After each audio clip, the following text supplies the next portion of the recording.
We are live. Let me go ahead and just let the server know. I'll let So, know as well. yeah, I have some announcements for anybody watching. The first one is that this is going to be our last session before we have a 3-week hiatus. That's just because I'm going a few places during that time, as well. Actually, one sec. Let me just double check something. So yeah, 1, 2, 3. Our next day back is going to be July 27th. So just a few days before the end of the month of July. So July is just we're not gonna have any High Haven.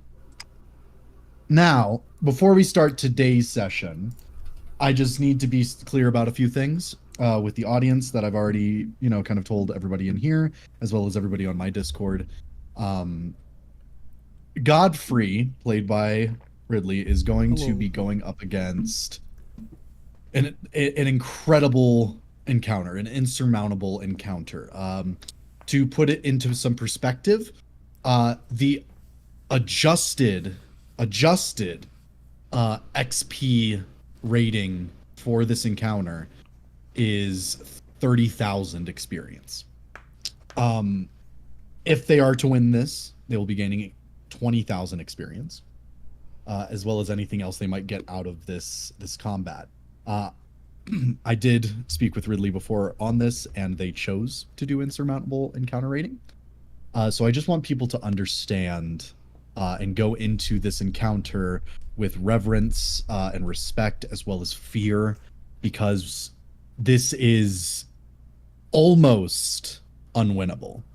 Not completely, but I feel that today we're going to see one of the most devastating or one of the most incredible moments in my D&D experience, and hopefully for a lot of you as well. With all of that said, we're going to go ahead and get back into the session with you all having traveled far from the head of Eotil and traveling back to that sanctuary where you initially met Noali, as she has sent you there to rest for the evening before the coming events in the morrow. As you all arrive here at the temple, it's up to you what you do this final night before the contest.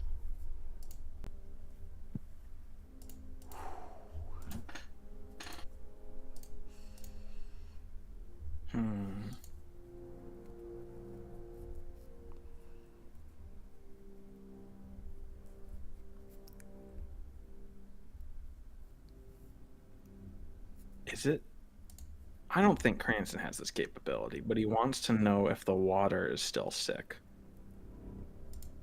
Go ahead and give me religion or arcana.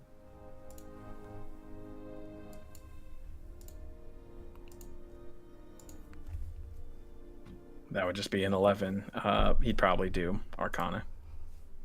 Okay. You would not know, unfortunately.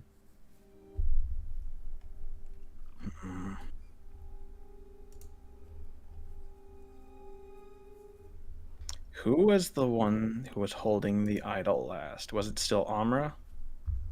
If I recall correctly. Wait, I think I have it. It's you or Godfrey that has it at the current moment, right? I think I have it because Amra and I both held it to speak with the turtle. Never mind. You gave it to Noali. We gave it to Noali to do the ritual. No. When you guys left, she said, "Now can I have the artifact?" That was part of the deal. Right. Okay. 'Twas. All right. Good to at least have that known. Godfrey is in a quiet spot, just knelt down, one knee, resting his forehead against the pommel of his blade.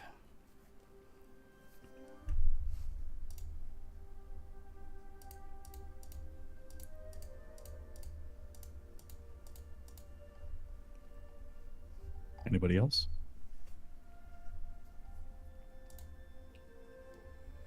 Okay. As the night continues, or it goes into night eventually, if nobody has anything else they would like to do before the coming day, I would like you to go ahead and take a long rest.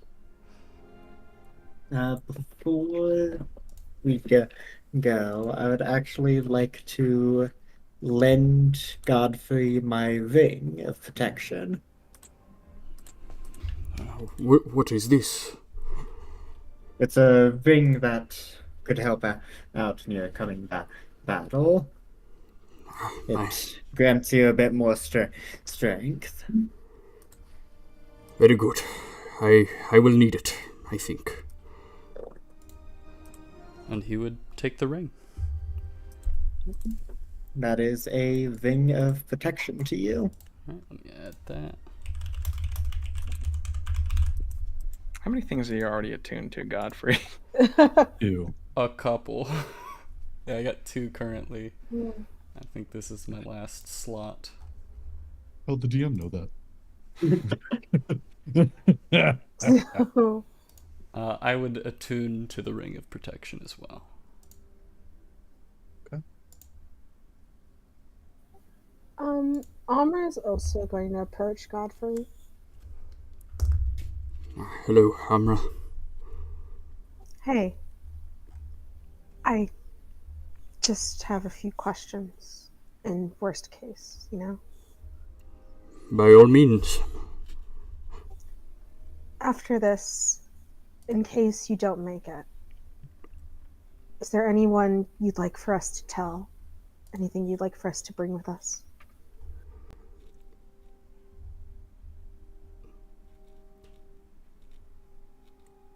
My amulet. I would like you to return it to the Order of 𝐄𝐈𝐵𝐵𝐵, if you can.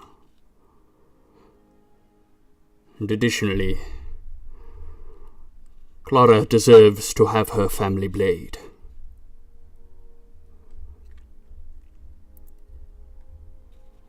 But beyond that,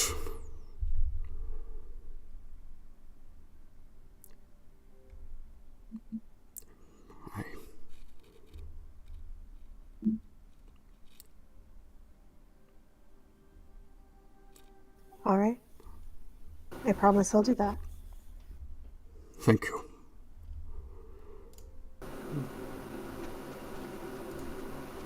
Godfrey, Elric, you don't have to do this. You know that, right? I gave my word, Elric.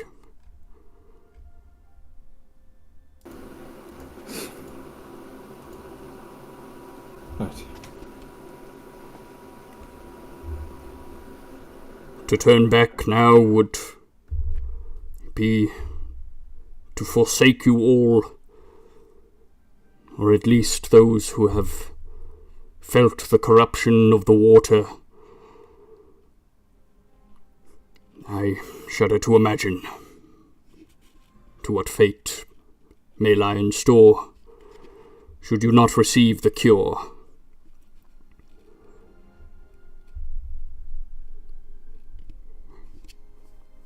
I got us into this mess. I will get us out. You will all be all right.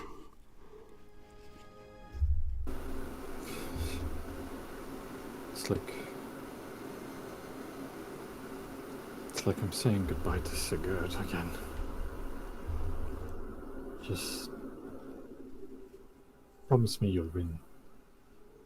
Yeah. I give you my word. I'll hold you to it.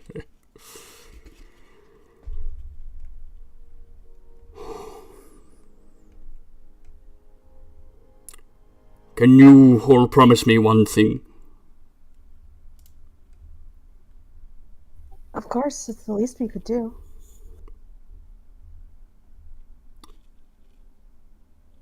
If I do not exit this arena,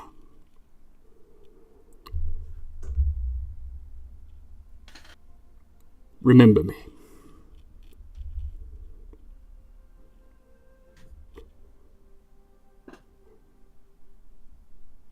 Forever and always, Godfrey. Give a little bow of his head to the group of you. With the soups you've made, it'll be hard to forget you.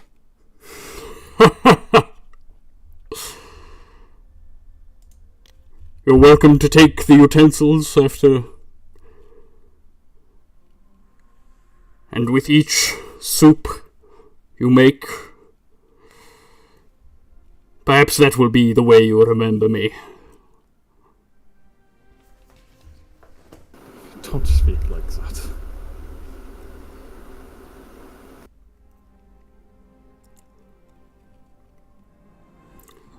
I will give it my all. Nothing held back.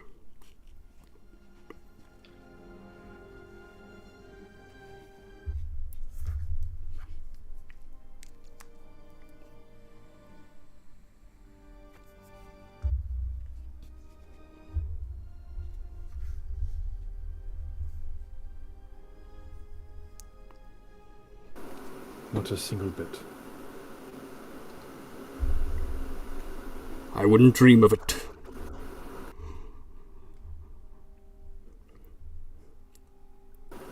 Alec's gonna look down and he's just gonna go quiet.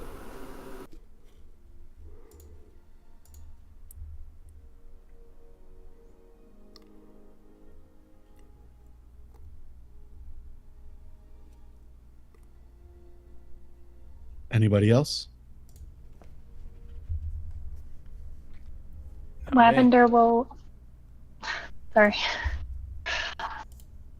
Lavender will walk up to Godfrey and just like hug him. He would hug back and give a tight embrace. You know, goodbye is never really goodbye. At It's least, I don't think so.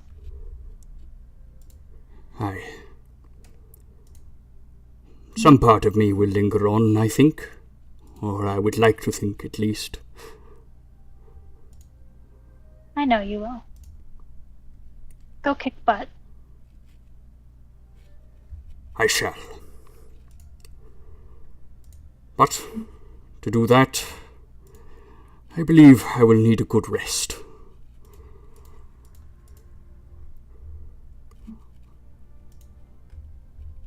I think we all need it, especially after that harrowing battle below.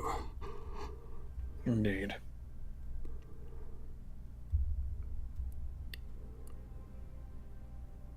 What time is it, Sean? At this point, I would probably say it is around 8 or 9 p.m. Where is the priestess? From the last session, she would have told you that she was going to heal as many of her people as she can and get ready for Godfrey's duel in the morning. And that she would retrieve you once it was ready. Okay. How long does this last? Nearly as long as I'd like. I'm gonna go and have my own I'm gonna kind of try and be separate from people for my little sleeping area. Mm-hmm. And when things get quiet, I want to sneak off and see if I can find her. Okay, a few things I'll tell you. You do know that it would be about half a day's travel to get to one of the villages, presumably where she would be. If you remember correctly, the sanctuary is pretty far removed from the other places. Okay.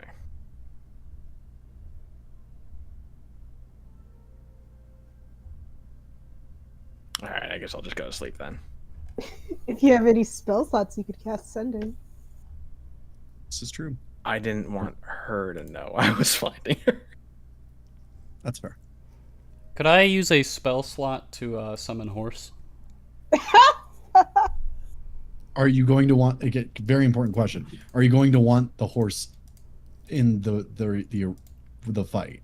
I was gonna ask Nuali if it'd be okay to bring the horse in. To bring the horse. I think I will just tell you up front she would be okay with it. Are you wanting the horse to join? Yes. Actually, no. No, I'm not Are gonna. you, are you sure? I just need to know if I need to add it. Yeah, I'm sure. I'm sure. Okay. I think I'm gonna go for a different tactic. Okay. Everyone, go ahead and take a long rest.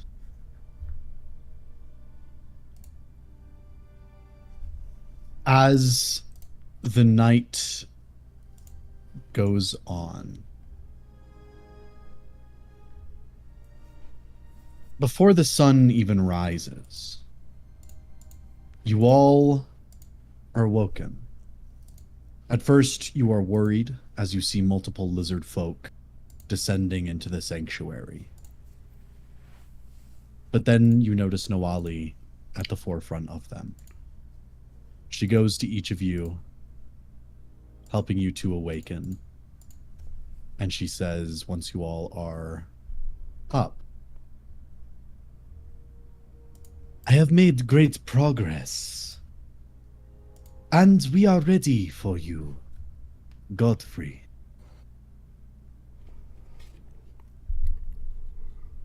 Very well.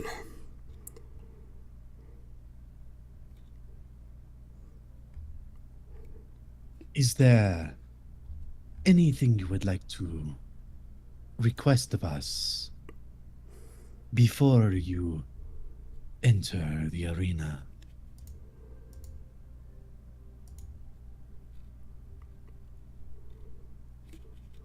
Perhaps knowing what you're up against would be good.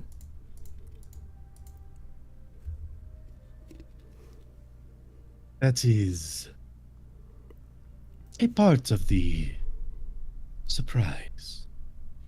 But I can tell you this, Godfrey. A resolve of your God and a resolve of your own heart will be tested tenfold today.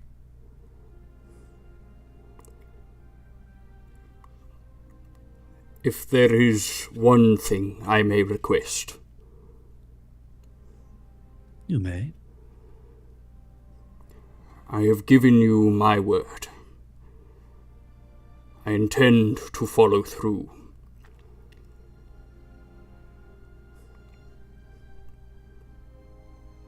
I worry that during the fight, that they and the corrupted waters that flow through them may take a turn for the worse. You do not have to cleanse me of it, but I beg you, before the fight begins, even when I am in the arena, please cure them. I will not run. You will have your duel. Godfrey, go ahead and roll persuasion.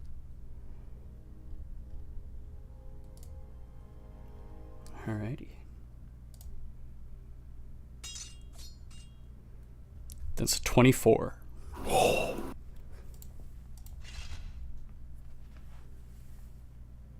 I have used all of my magic to cure a great many of my people. What I can promise you, Godfrey, is that when you have entered the arena, I will give your friends the knowledge they seek in order to cleanse themselves. Then I am satisfied.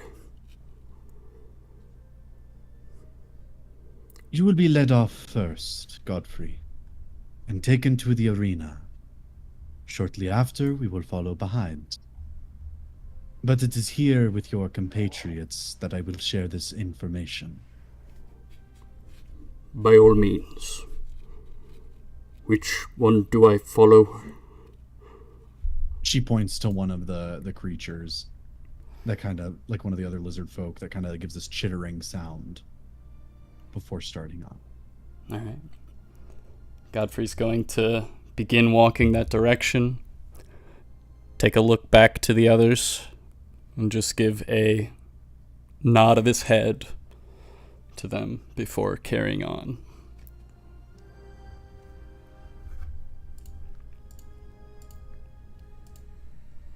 She is going to turn back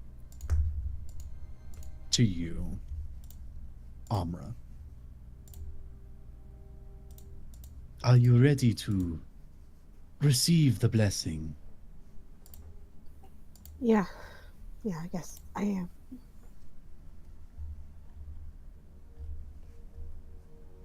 The waters themselves are not cursed. The waters are a conduit for possession. What lies in each of your compatriots is not a curse. It is not an ailment. It is the soul of a lesser demon.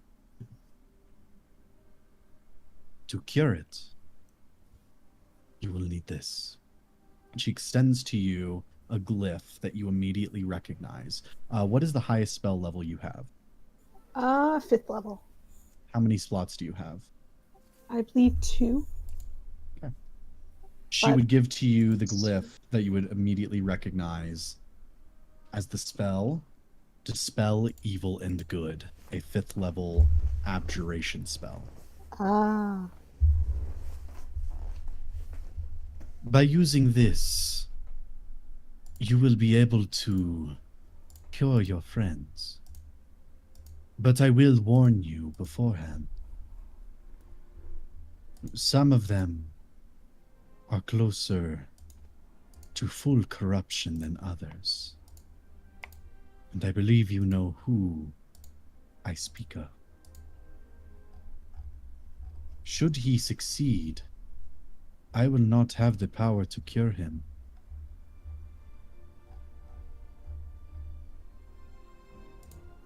You have a decision to make. Okay, I see.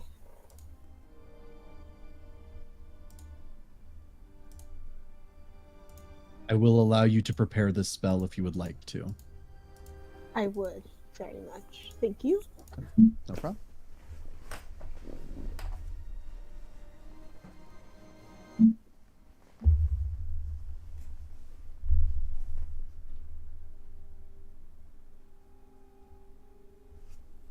Amra, Yep.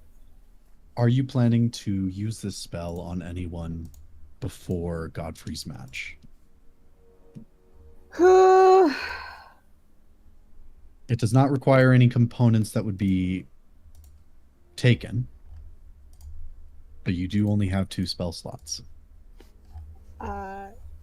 Yes. So this is like an actual spell I have considered as prepared, right? Yes, this is Dispel Evil and Good. If you have prepared it, then it is prepared. Okay. Notably, for one, she will cast it on Elric. Elric. Yeah. You find the dark thoughts and sensations and desire for bloodshed.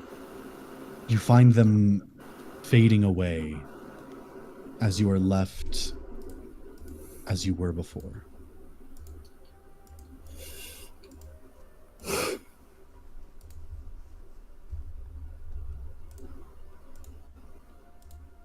He's going to take the moment to go and sit down up against a wall. Oh.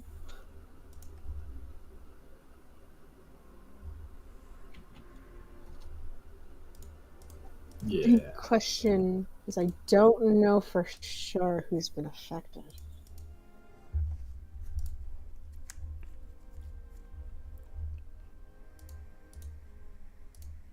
I'm going off of what Amra's hunches are. She is going to cast it a second time, specifically using the new boon she got, Spell Recall, which lets her cast a spell she has prepared without expending a spell slot. Ooh! Hey.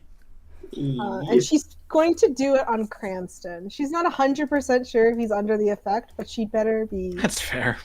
I will say, he's been acting a little off. you do need to touch him. Cranston, are you allowing this?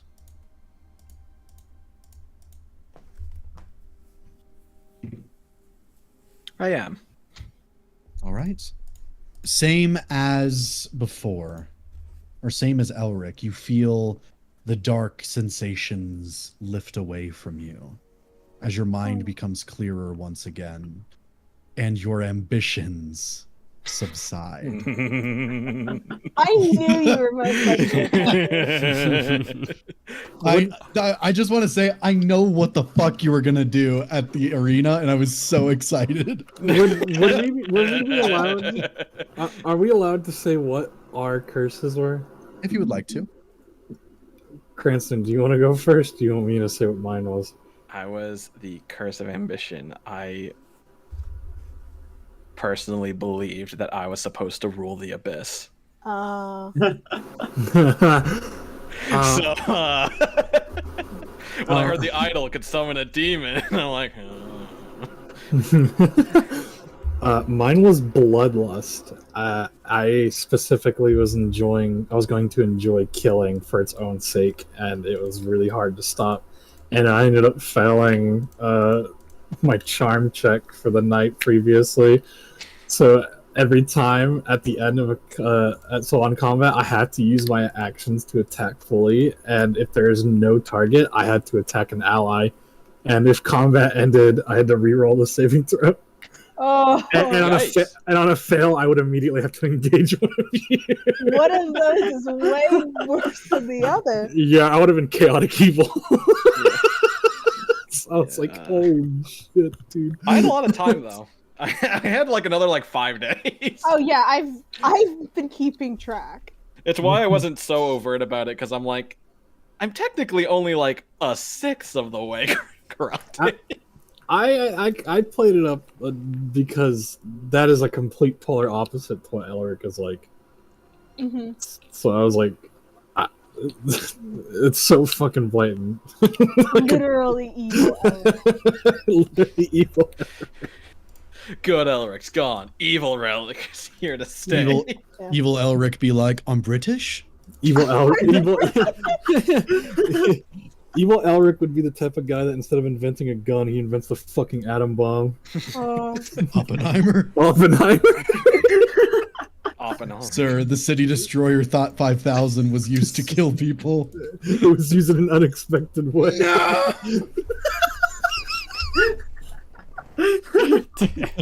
I had to go off of what Amryn knew and thought about who might have been affected in the party.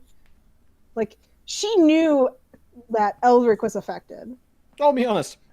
I don't know who else is from this point on, other than Godfrey. Well, yeah, that's why she chose Cranston. Cranston is being a little bit more of a jerk than normal, which kind of could this just be situation based, or could this be whatever's doing it?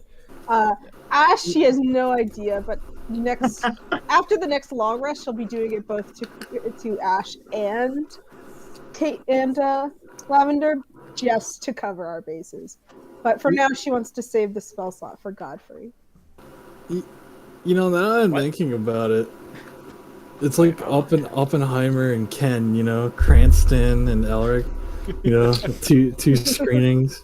Oh God. Jesus Christ. Cranston's Ken. It's literally me, dude. Hold on, I gotta find something.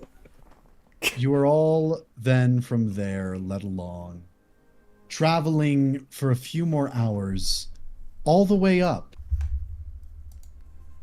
until 9:30, close to noon.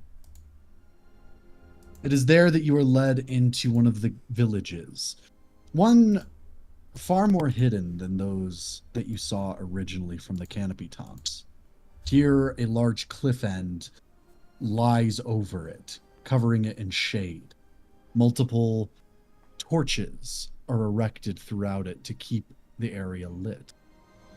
You would see great stalls and marketers, all lizard folk, trying to go through and sell their wares, sell their food, all of them slowly funneling into a large circular sandstone arena at the center. As you all are entering into this area, Lavender, you feel something bump into you. And immediately after touching, you feel it pull away with this viscousy, gross, slimy texture, long strands of what you can only assume to be gunk or mucus now attaching you to this small creature. Gross. And as you look over, you would see large, bulbous eyes staring at you as more of these creatures seem to appear. And they begin to flood around you as you hear a chorus of, "Oh, it's you guys! Hi! Oh, wow! Hello! Hi!" As a sea of Kuatoa begin to encircle the group. My Oh my god. How did they get here? I think this it is is- a different group.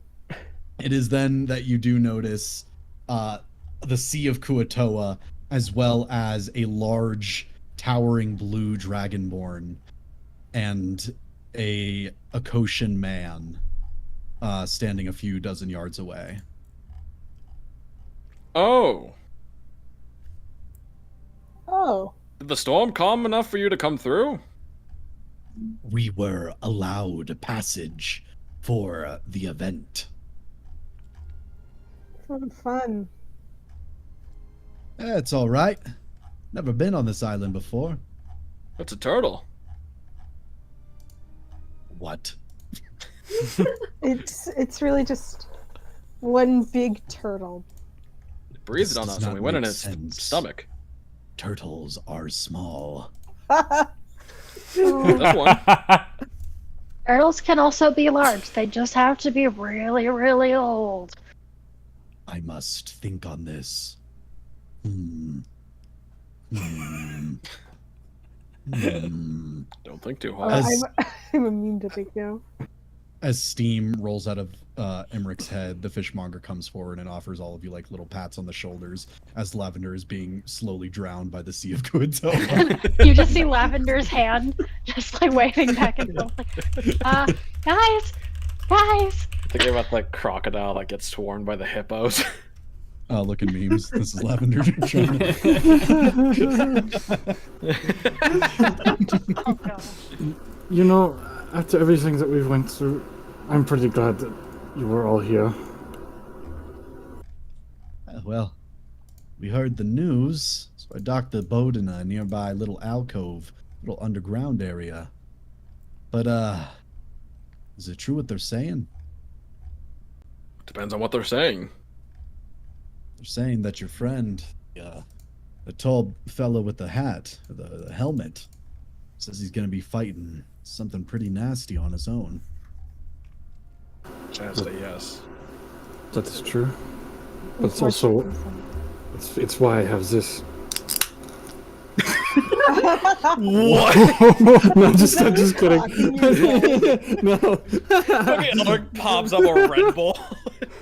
What is a Pabst Blue Ribbon? How would you drink a ribbon? No, I'm drinking. That went up my nose. You fucking deserve that. Yeah, I did. It burns a lot. Oh my god. Well, some of us had said some things that weren't the best at the situation, but we're hopeful. Well, Might as well get it underway. You were told that we have a little box that we're going to be watching the event from. I sent ahead some of the 𝐶𝐿 to save us some spots around it as well.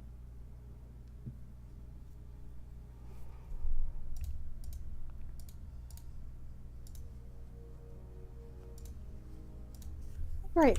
Fucking Christ. A really bad idea to send in my mind. Well, actually, probably a good idea, but bad story-wise. I will note, Amr is keeping a close eye on the party to make sure no one tries to sneak off. Just as in general, at any point during an event, she wants to make sure they don't do something. Like, she also wants to help Godfrey, but this isn't the way. So she's going to make sure everyone's accounted for frequently. Okay. It is at this time that the 𝐶𝐿 disperse from Lavender as they move toward the entrance to the arena. Emmerich and the fishmonger following behind. Upon entering into the circular arena, you would see a large stone and gravel and sand pit at the center of it, with multiple stands. In the stands, you can see what only could be described as about 100 of the lizard folk taking up different positions, some leaning on the railings, some seated, some standing in the audience, some surrounding those large chitinous creatures, the cool. As Cranston, what boon did you take? I took the undetectability. So what does that do? Epic boons 5e. That is bonus to stealth and can't be detected by divination magic, including scrying sensors. Okay. Now, fun fact, I also found out detect magic is divination.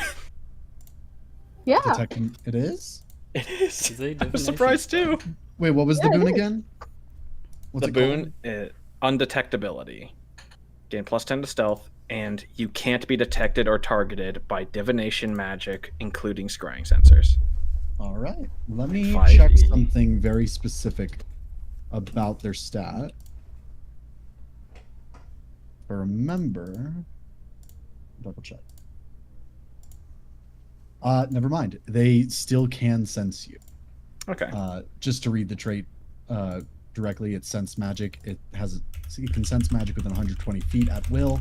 This trait otherwise works like the detect magic spell, but isn't itself magical. So it isn't an actual divination spell. It's just they have an inherent connection to magic. Okay. As you all enter into the arena, they would turn their head toward the group, and then they would slowly single out to you, Cranston, watching with those big reflective eyes, their pincers kind of like clicking together as the tentacles at their mouth wriggle about. Hello. It's almost worse that we're not fighting, actually. It is then from across the way as you guys get settled into your to explain it, you guys get settled into this like little standing area on one side of the arena. On either side of this little box are a few dozen 𝐶𝐿 that have just taken up positions in the stands. You see them like getting ready, sitting down with their drinks and their food, getting ready to cheer.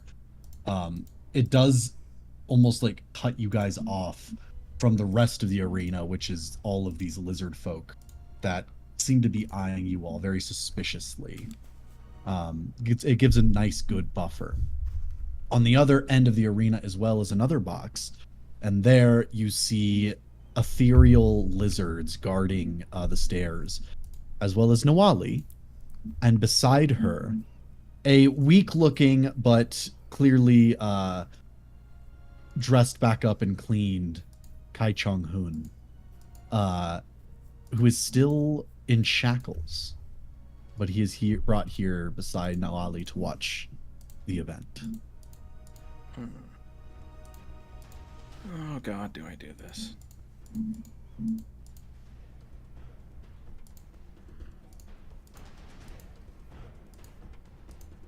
All right. I'm gonna message I'm you good. something, Sean. Go ahead, but I'm going to now go to Godfrey. Godfrey. God damn it, I just saw the meme. We really gotta get a meme feed. We'll have that when we come back in 3 weeks. Hopefully. Godfrey, as you were brought into this when you were brought into this area, you were brought in below ground in this small little antechamber with a bench, a little waterfall, and nothing else except a torch. And as you sit alone in this room, the stairs to your left that leads up into the arena, is there anything you're doing or saying? Godfrey is praying quietly to 𝐄𝐈𝐆𝐇. What do you say? My lord 𝐿𝐿𝐵𝐷, I don't know if you're back or not. I believe you are, but I know right now, maybe, looking into my heart, you may see darkness, despair, and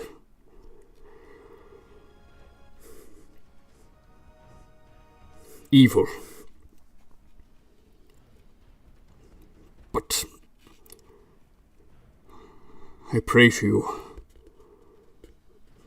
put your faith in me one last time.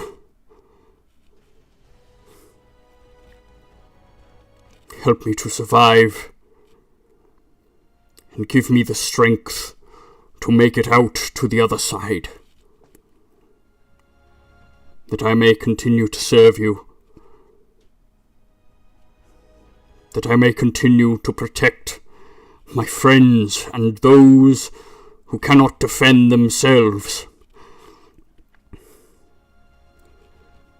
In your most holy name,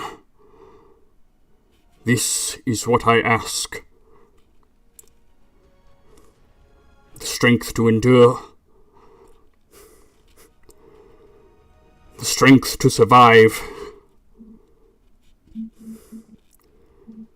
and the strength to be the person I am today when I make it out on the other side.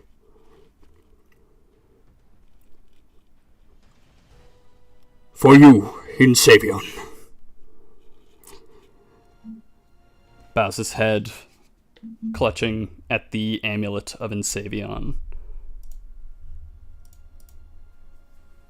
Okay. One moment. Yes.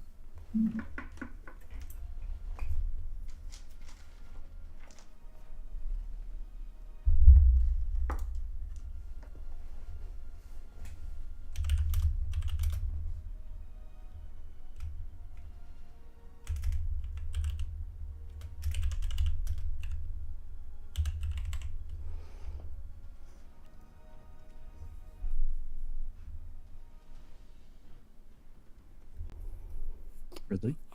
Sorry, I'm trying to find out the best way to do this. 1 second.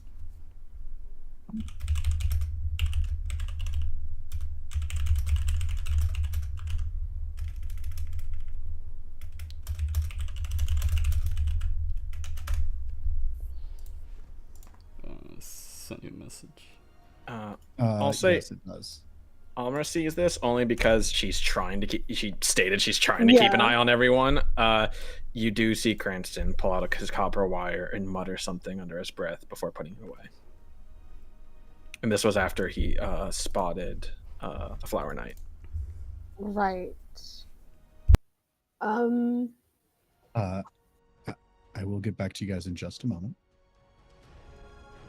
Godfrey, Yes. as you are sitting there finishing your prayer, you hear the sounds of chains rattling against each other as a brief glint of light comes through the stairs to your left. And outside you can hear the cheering of a crowd. A chant. You can feel the ground shake slightly. Is it time? I'm gonna call out to the stairs. There is no response. But the cheering only grows louder. Alright. I'm going to spend a action to activate my wings. And then I'm going to begin walking up the stairs. All right. As you exit out the stairs, Godfrey,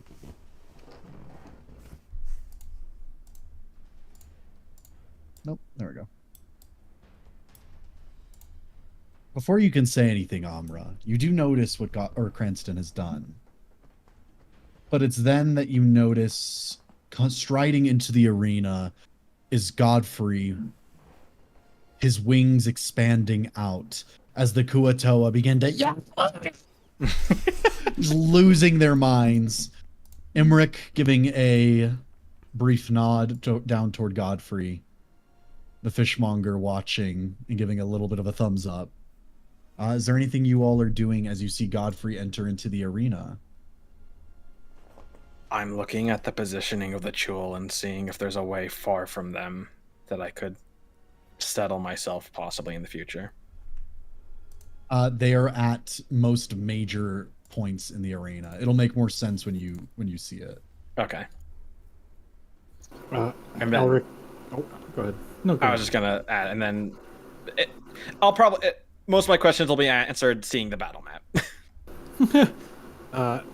Elric is desperately kind of like holding on to the rails and just sort of watching. Yeah, Amra's not going to mention the spell Cranston's... She's not going to mention what Cranston's doing.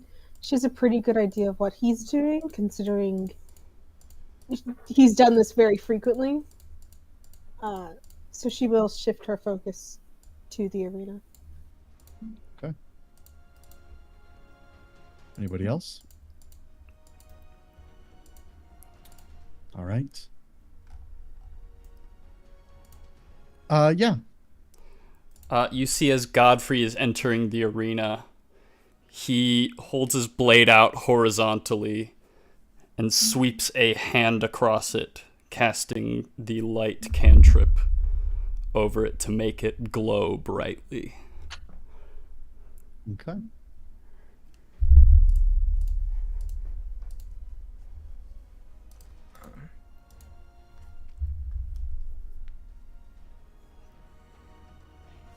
To answer your question, yes, you can do that, Ash. All right. Oh. Oh, he's doing things. That's dangerous. But all I'm saying, keep it in mind. With that, Can I just You've for added seen- flair thaumaturgy to have like thunder rumbling around when he lights up his sword? sure. As this like thunder kind of goes throughout the arena, you see a lot of the lizard folk quiet down and they're screeching, looking at Godfrey with kind of wide eyes. It is then that Noali steps forward and looks down at you, Godfrey, and she says, "Holy Knight, you are here today by oath, by decree of your own, are you not?" I am. And you are prepared to face whatever horrors are soon to present themselves to you. For better or for worse. And you understand the ramifications of doing this alone. And she looks across to the party at that. But she is asking it of you, Godfrey. I do. They cannot aid. They must watch. He says, also looking over to the party. Emmerich nods. I will not interfere. Wait, were you planning to before that? No. Godfrey granted me my duel. I shall grant him his.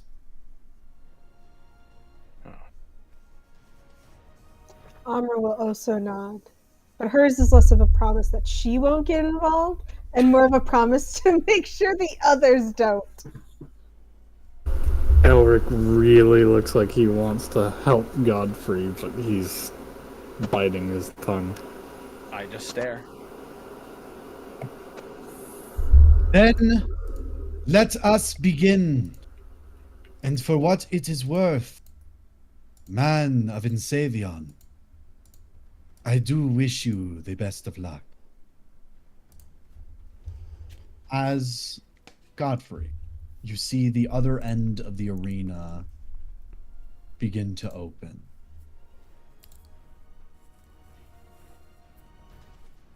And as it slowly cranks upward, you begin to feel this heavy presence in the air. The smell of dank undergrowth.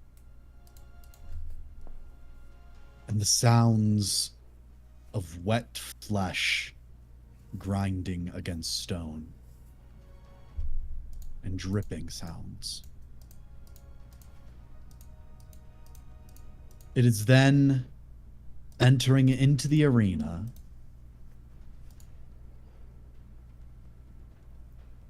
You see a dark-scaled lizard folk.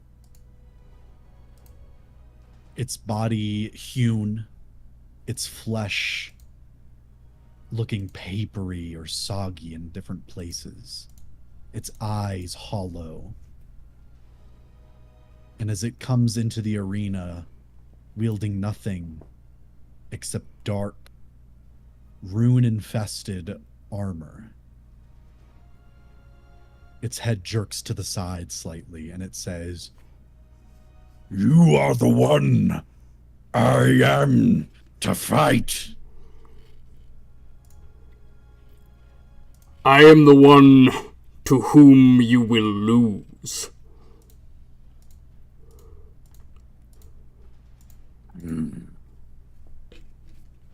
I will relish killing you. As its body begins to jerk and twist into unnatural shapes, the crowd begins to hoot and holler as the creature continues to expand, bones cracking, its flesh melting off of it slowly. And soon those hollow eyes, now grown to the size of your head, stare back at you as a large, dragon-like creature stands before you. Fucking dragons. An ancient, deep dragon. And with that, a few things are going to happen. Number one, I'm going to switch over to Godfrey's Trial, which is the playlist we will be using for this fight. Ridley, if you can go ahead and disable music on the stream. Yes. I am now going to post into the stream the link for this combat. Feel free to listen along if you would like. This is the music we're going to be using, but we just don't want to get copyrighted. Godfrey, you know the rules of the duel. Every round, you will be changing initiatives with this creature. Indeed. With that in mind, we're going to go ahead and roll our first initiative. I have rolled for it. Go ahead and let me know. That is a natural 20 for a total of 21. You will be starting this fight, and I would just like to remind the players and the people watching that this fight is incredibly dangerous. And with that, we're going to go ahead and start with Godfrey and the music. All right. Let's get it. Let's do it. Okay. I am going to bonus action cast Shield of Faith on myself. Using my Magic Initiate Cleric slot to bring my AC to 20. Okay. There we go.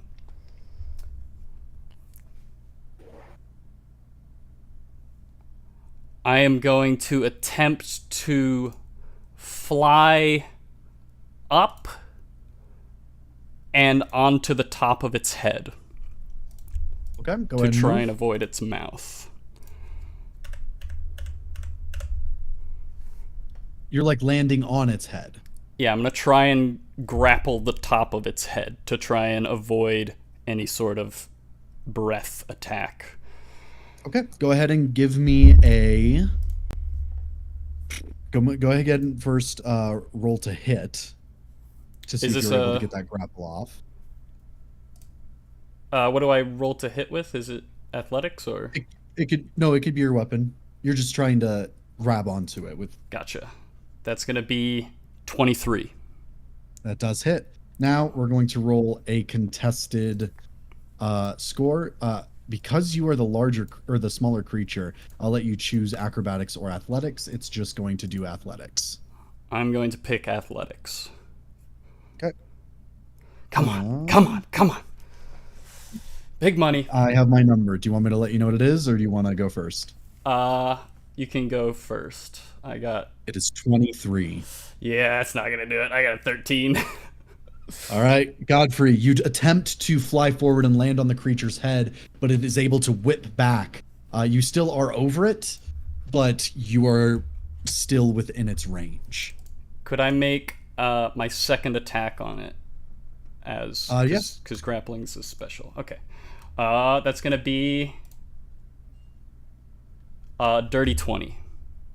Dirty 20. That is a hit. Go ahead and roll damage. Excellent. That's going to be... I get to re-roll that. That's going to be... Okay, well... I rolled the same thing. We will put a Divine Smite level... level 1 into that. So that's going to be... with... Sorry, that's 2d8 extra, so let me roll that. It's going to be 8 additional damage, so it's going to be 10 slashing, 8 radiant magical. Radiant. Okay. As your weapon hits, you hear this sickening crunch as the front of the creature is slashed open.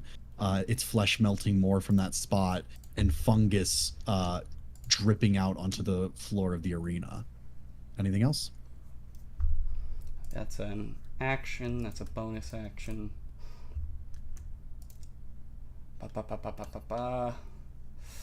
That is going to be it. Okay. It's going to go ahead and use its first legendary action. Godfrey. Ooh, Yes. That is a low roll. Does a 14 hit? 14 does not hit. As you are flying there, the creature spins around rapidly as its tail flies overhead, attempting to slam into you, but you're able to dodge out of the way just in time. But as that occurs, it goes into its turn, where it is going to leap up and attempt to attack you. Another very low roll. Does a 15 hit? 15 does not hit. It bites at the air, and with that, it's going to suddenly lurch upward and slash at you with its claws. Does a 29 to hit? That does hit. All right, this is going to be a total of 4, 7. That's going to be 13 slashing damage for the first attack. 13. That is going to be a 30 to hit. Sorry, no. That is going to be a 31 to hit. That does hit. All right. That is going to be 12 slashing damage as both claws slam into you simultaneously, but you are able to keep your footing in the air. All right. With that, it is going to go ahead and end its turn, which is going to make us re-roll initiative again.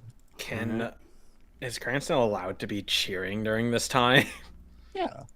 Like whenever like Godfrey got his hit in, he's just like, yeah, hit him harder. And when he gets hit, he's just like, ooh. Yeah, Elric's gonna be. Come on, walk it off, walk it off. Yeah, he's gonna be cheering along with Cranston. He's just like, Godfrey, be careful. All right, Godfrey, what's your roll? My roll for initiative is going to be a 13. You to go first again. Let's go.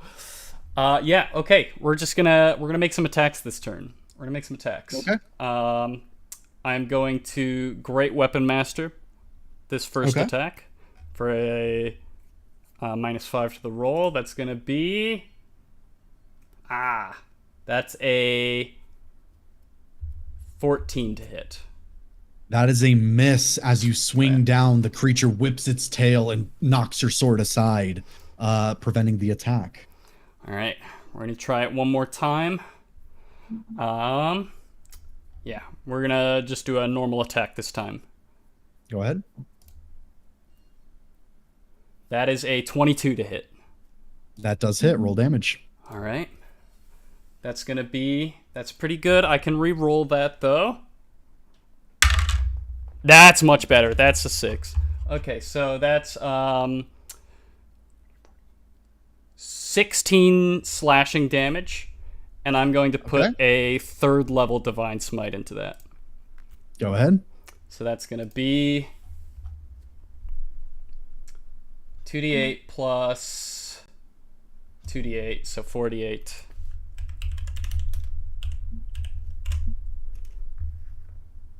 Yes.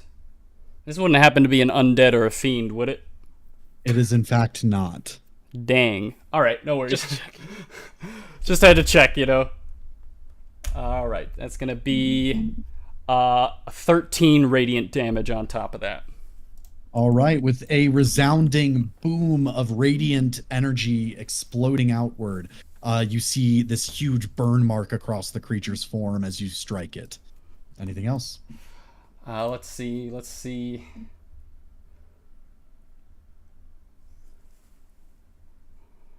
That's going to be it for now. Okay. That is going to bring us to its next legendary action. I need you to go ahead and roll a Constitution saving throw. I can do that. Ooh, that's a 12. That is a fail. I don't have enough D8 or D6s to roll this, so let me go ahead. That's dangerous. All right. I need you to go ahead and please take 32 points of poison damage, and you are now poisoned for 1 minute. Okay, that's not great. I will say you can repeat the save at the end of each of your turns, ending the effect on a success. Alrighty. Is he not immune to... Oh, no, it's disease. Never mind. Disease, yes. No. And then with that, it gets to its tail. As it rears up underneath you, you see its mouth open. Yeah? 1 sec. Can I use my divine... what's it called? Channel Divinity. Rebuke the Violent. What does that do? Oh, wait, it's a creature other than you. No. All right, never mind. All right. It is going to go ahead and unleash its breath weapon on you. I need you to please roll a wisdom saving throw DC 19. Oh. That is a 27. All right. You will take half as much damage, and you will not have an added effect on you. Okay. So let me go ahead and roll the full damage, and then you will half it. So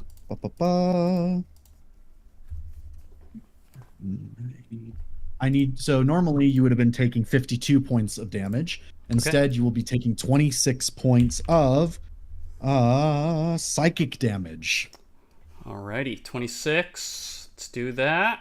All right. As it releases this this siren, as this, you can almost see the ripples in the air as the pressure changes, slamming into Godfrey and sending him sprawling upward slightly, but he does not take the full brunt of the attack.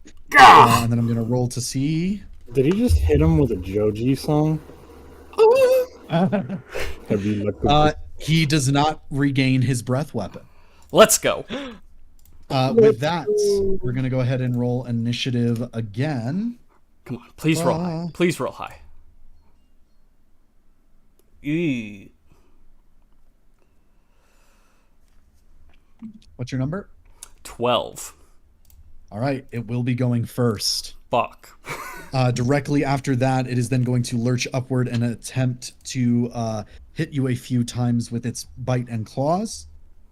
The first attack is going to be a 31 to hit.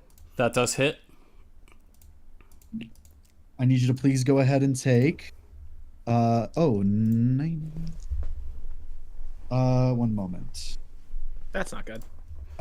28 points of damage total. Some of it is poison, some of it is piercing. I don't believe you have any resistance, correct? I do not, but that's All right. Is that going to... That's it. Yeah. You're down? I'm down. Shit. Okay.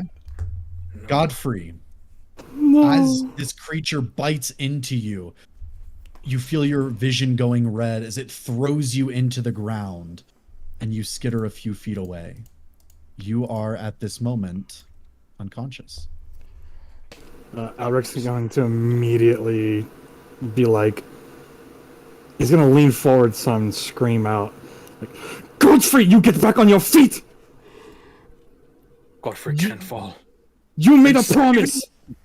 The creature... Oh, sorry. Sorry, it is still its turn. That is true. The creature is going to stalk forward 2 steps, and you hear it go, beautiful, as it is going to press its claw into you. One moment. Does a 22 hit? It does. Oh, and my concentration is down, correct? All right. And yes, and does an 18 hit? An 18, it meets. Okay, you will lose 2 death saving throws as it presses all of its might onto your body. Sean, Yes. with Godfrey down, Cranston's just gonna try something just for the sake of fucking trying it, because he has no idea how these things work. He's gonna say, Godfrey can't fall. He's in Savion's servants. And Savion! And Savion! And I'm gonna try and encourage all of the Kuatoa to start chanting in Savion. Roll persuasion. You know what? I want to give him advantage. I'm going to join in on him with this. I have proficiency. Go ahead. I'll help him with that. That is a total of 26. They will start joining into the chant. Whether it matters, who fucking knows? Let me think about this. Because they can't enhance Godfrey. Because he's just a living thing. My true sight lets me see the victory up ahead. Ridley. Do you remember the role I had you when you were first entering the arena? Indeed. Go ahead and roll that with advantage. You know the distance or the range that you need to get. But because they are helping in this way, you will have advantage on the roll. There's the first one. Oh. That's close, but it's not quite there. And He gets the wrong god to help. All right. As you all begin to chant, you see no discernible change in the arena. Godfrey, it is your turn. Savion, give me the strength to defeat this foul serpent.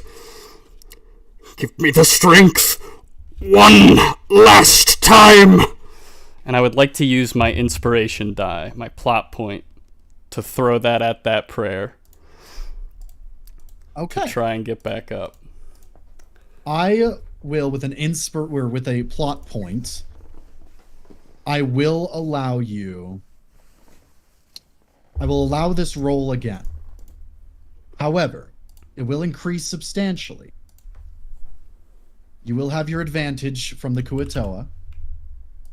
This time, though, this is the range that you need to roll in. Let's see it. One moment. This will be a fairly large range.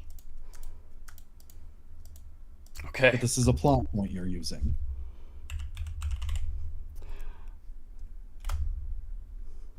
There you go. Godfrey, as this creature is pressing its weight onto you, the cliff end that is hanging above you reaches out further into the island where the large storm clouds are. And it's there in the storm clouds that light begins to break through.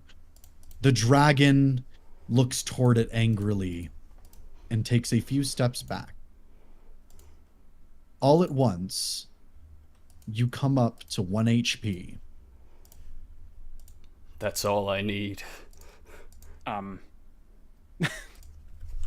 like your optimism. And Do I? as this Oh, sorry. happens, the 𝐄𝐻𝐄 are chanting, and suddenly you see a bright streak in the sky as something from this sunbeam begins to hurtle down toward the arena. I'm gonna raise my And with hand a up toward massive... Okay. It does not crash into the ground as it meets your hand, as a large, bright explosion of light covers the arena. You're still at 1 hit point. But I would like you to please add to your inventory the Holy Avenger. Yeah! Oh my god! Go, Godfrey! As Great for sword? the first time, it is a great sword. Let's go. As for the first time since the beginning of creation, a prayer to 𝐄𝐻𝐿 becomes answered. That is going to... Well, it is your turn still. Do I have an action or bonus action still? You do have a bonus action. Bonus action. Boon of Recovery. I regain All right. 52 hit points. Oh my Alright. god, let's go! I'm gonna As stand up. radiant light... Oh yeah, go ahead. I'm gonna stand up using the sword as my wounds begin to seal over in a flash of light. Was that it? The creature growls out toward you. Is there anything you would like to do? I just, I use my action, use my bonus action. That is going to be... So I would only have my reaction left, right? Or your movement? Movement.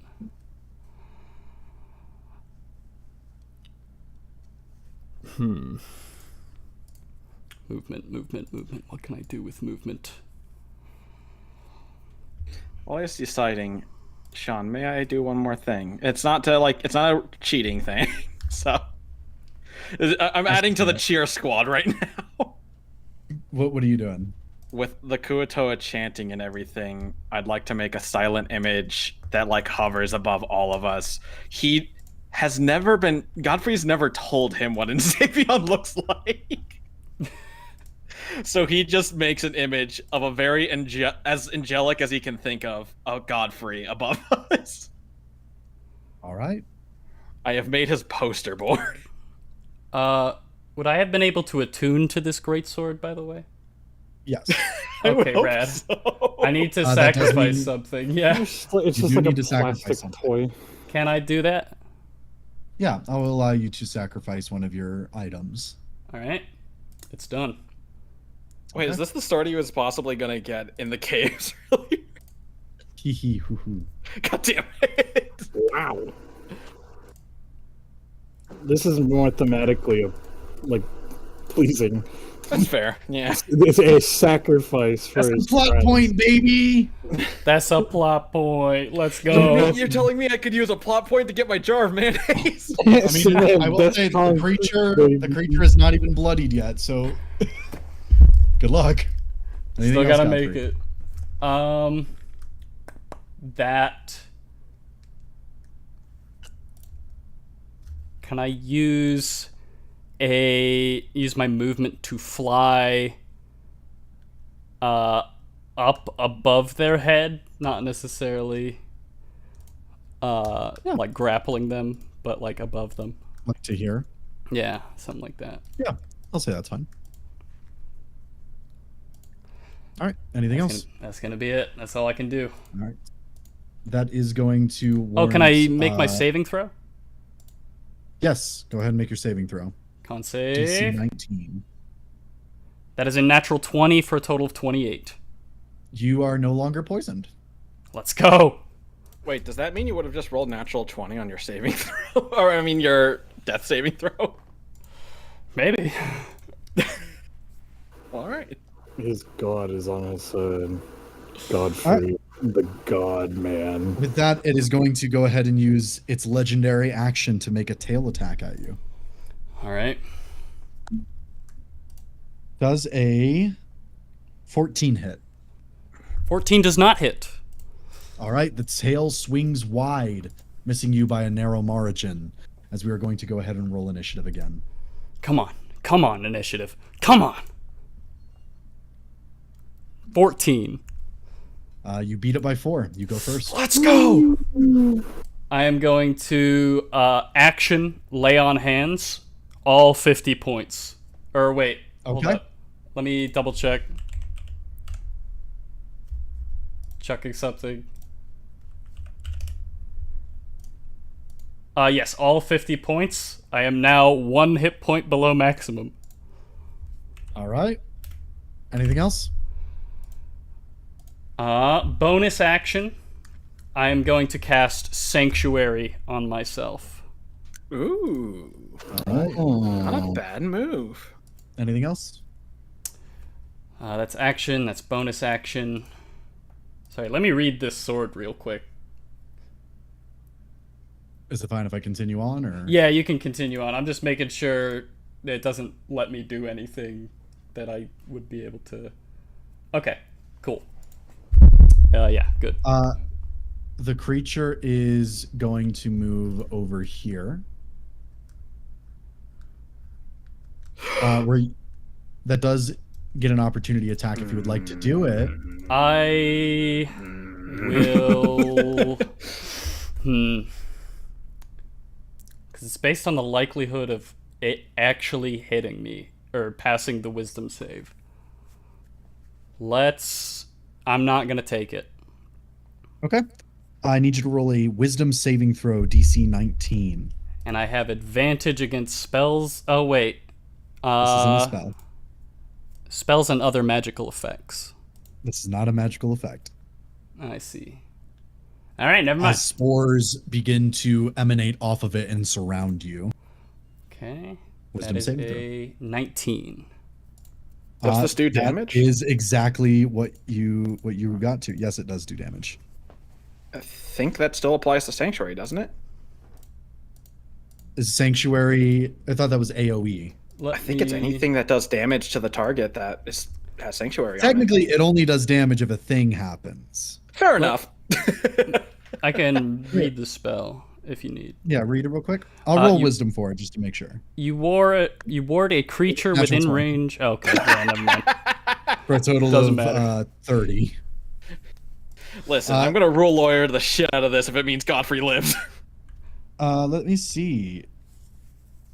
Yeah, because you met the DC, nothing happens.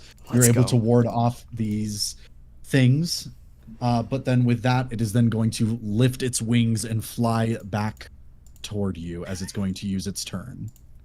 All right. Number 1, it's going to make a bite attack on you, but it needs to roll its wisdom, correct? It does.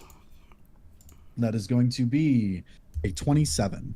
That does pass. Okay. But now we might miss. That is a 22 to hit. Rough. That does hit. That is going to be 8. That's going to be 14 piercing damage with an additional 11 poison damage. Okay. It is then going to roll wisdom again. That is a 29. That does pass. Oh, these are the wrong dice to roll for this one. That's going to be 13 slashing. 13. And then it's going to roll... Oh, wait, I didn't roll to hit. Sorry, one sec. It's to hit would have been 23, so yeah. So the 13 damage. That hits, yeah. 13 damage. Are you rolling Constitution for your shield? I don't have Shield of Faith anymore. It dropped when I went down. I haven't been factoring in that shield. All right, and then it's going to roll to see if it hits you again. That is only a 15. For my wisdom save? For its wisdom save, yes. That does not beat the save. It must either choose another creature. He just rips a lizard folk from the stands. On the failed save, the creature must choose a new target or lose the attack or spell. It's gonna go ahead and not attack that then. It hits you twice, and as it raises its hand again, you see it struggling, growling, almost like pushing against an unseen force before it falls back to the ground. With that, it's gonna end its turn. Go ahead and roll initiative again, please. Come on. Oh no. That is gonna be it first. Yeah, I rolled a natural one. I do need to roll to see if it gets its thing back. It does, which means it's going to use its breath weapon on you. I need a wisdom saving throw DC 19. Does it not need to make a wisdom saving throw? I did read further. The spell doesn't protect the warded creature from area effects such as the explosion of a fireball. So it does not need to roll a wisdom save. This would be an area of effect thing. Not spell, but an area effect attack. I will roll regardless. Yeah. Oh, yeah, you're right. It just doesn't. All right, so. That's a 14. Was it a 14? Yes. All right. One moment.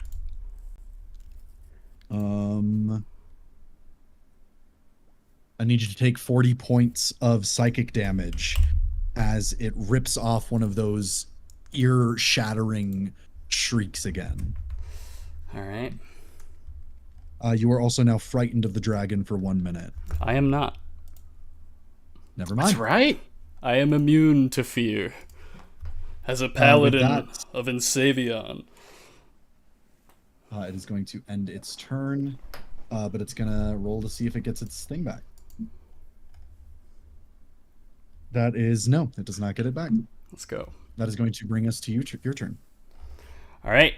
I'm going to make some attacks with the Holy Avenger. All right. Ignore this, Sean. Ignore that. No. Okay. That's going to be 27 to hit. That does hit. Roll damage. Was that a great weapon? It was not. Okay. That is going to be 15 slashing. And we are going to put a second level Divine Smite into that, which brings it to a 3d8. Maybe it's a fiend or undead now. You know how some bosses just kind of change midway through the fight? I wish. I got... So that's going to be 15 slashing, 8 radiant. 15 slashing, 8 radiant. All right. And then my second attack. It's almost bloodied. We are going to Great Weapon Master this attack. Please give me a nat 20. That is a 10 to hit. That is a miss, unfortunately. Fuck. All right. All right. We are At the end of going your turn. Oh yeah. Anything else? I do have a bonus Also, action still. Sanctuary is gone. Yes. I am going to Shield of Faith myself again. Shield of Faith. Bringing my AC to 19. All right. With that, it's going to go ahead and legendary action tail attack. All right. That is a total of 14 to hit. That does not hit. All right. It swings its tail up and misses, but with that, we're going to go ahead and roll initiative once more. Come on. Come on. Ooh, Come on. That's high. That is a 14. All right. It is going to go first. It's going right. to make some... you're still flying, correct? I am still flying. I'm up by its head. It's going to try to tail attack you. All right. That is going to be a 29 to hit. 29 does hit. Sorry, I had to think about It's it going a to be second. 7 bludgeoning damage. And I need a strength saving throw DC 20. Pretty good at those. That is a 18. Ooh, close. As the tail knocks you out of the sky and sends you into the ground, you are now prone. All right. That is going to end its turn, though, and bring us to you. I'm going to spend some movement getting up and flying back up towards its head. Just a bee going around.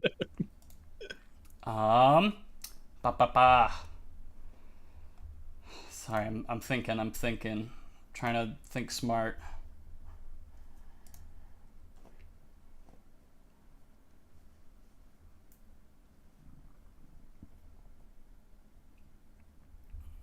Sorry, I'm thinking.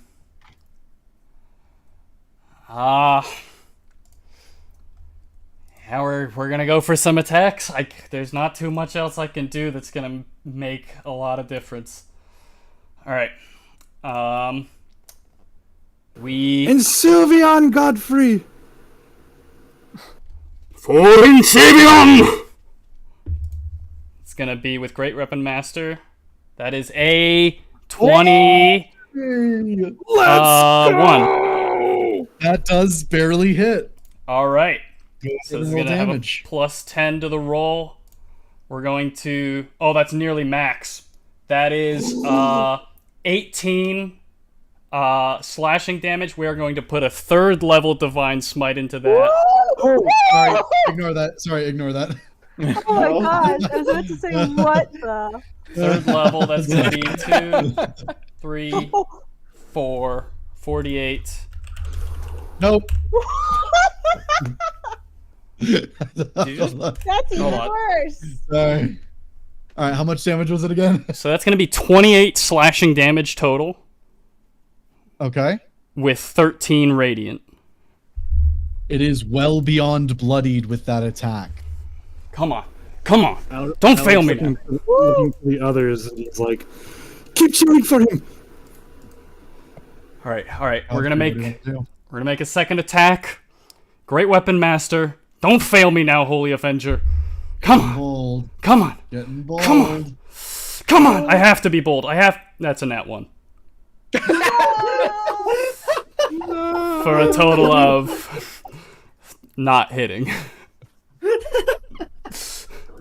See, they didn't cheer for you. That's what happened. If they don't cheer for you, you're not going to be able to get your advantage. All right, Godfrey. Are you ready? Let me see about bonus actions. What can I do? You probably got like healing word or something, right? You do have Shield of Faith up. I have Shield of Faith up. I'm gonna cast Sanctuary on myself again.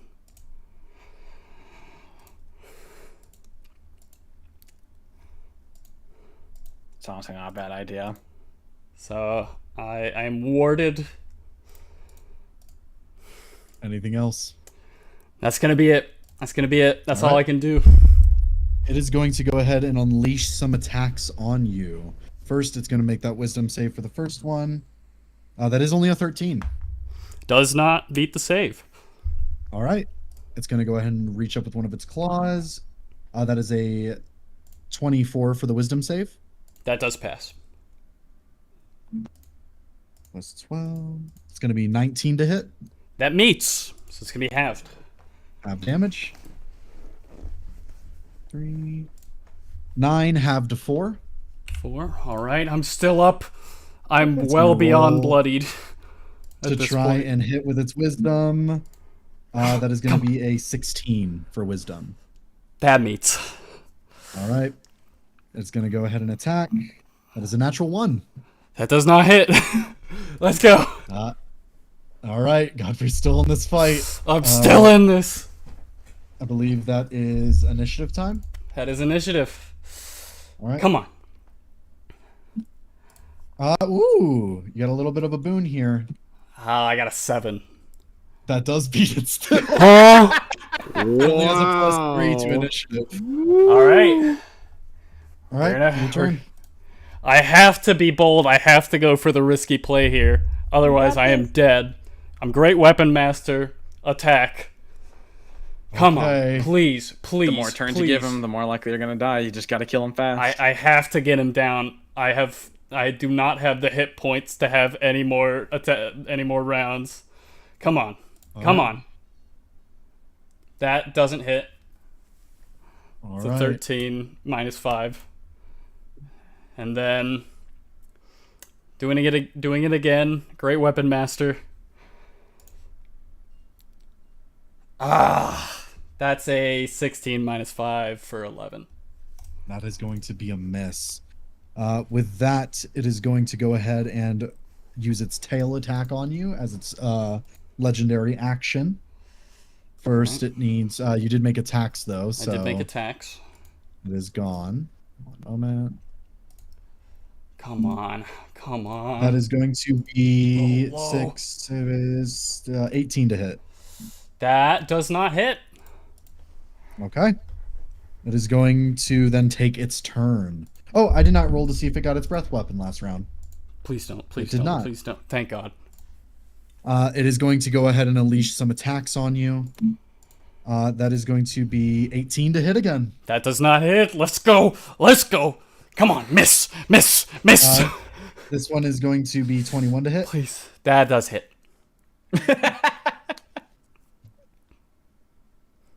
That is going to be 12 points of slashing damage. I'm still in this. Did you roll a con for Shield of Faith? Let me roll that. That's going to be a 18 on my con save. Pass.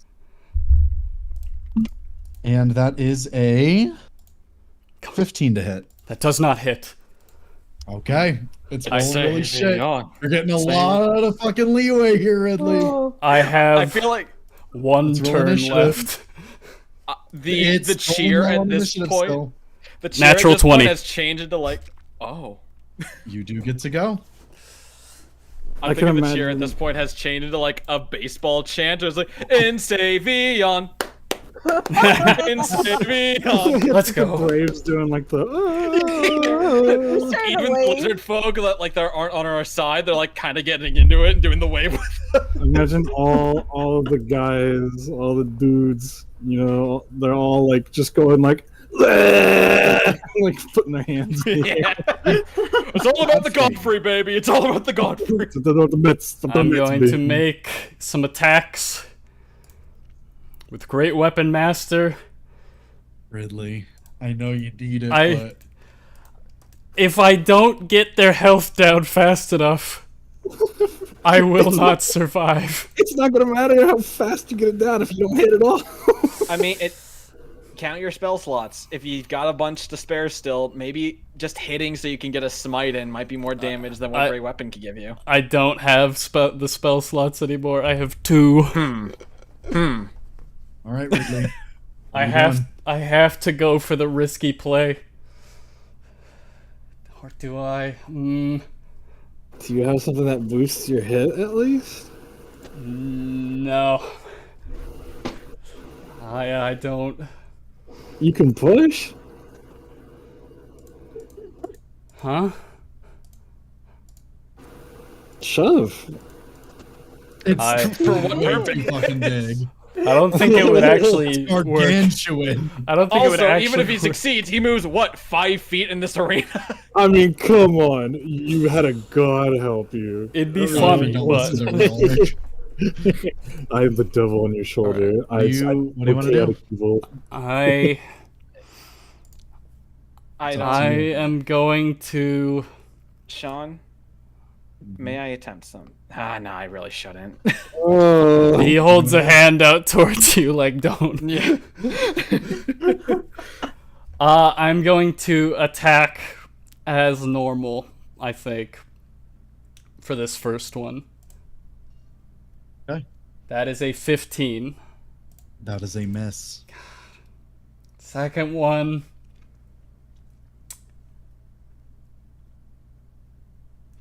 I got a feeling. I believe in I'm- the heart I'm of your gr- cards. I'm great Oh, weapon the card. mastery. I'm rolling with the heart of the dice. Heart of the dice. Come on. That is a 29 to hit. Minus 5, so 24. God! See, we just got to cheer. So that Alec is was right. a... Does that hit? Told you. That does hit. Alright, let's roll this dice. Ridley, I'm gonna be real with you. Do as much as you fucking can I- on this turn. I Of know. all of your Wait, smart. what does that mean? What does That's that mean? gonna be 26 slashing damage, and I'm putting a divine smite into it. Second level divine smite.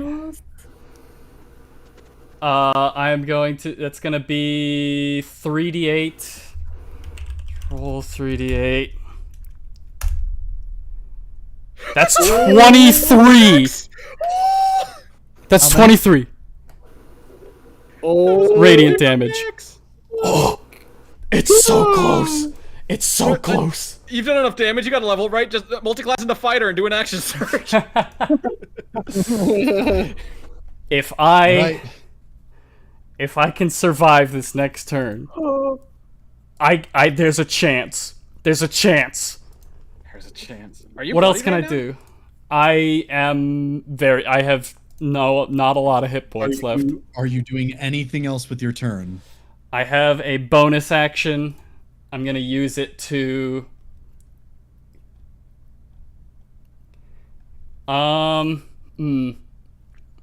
give me a second. I need to think about this.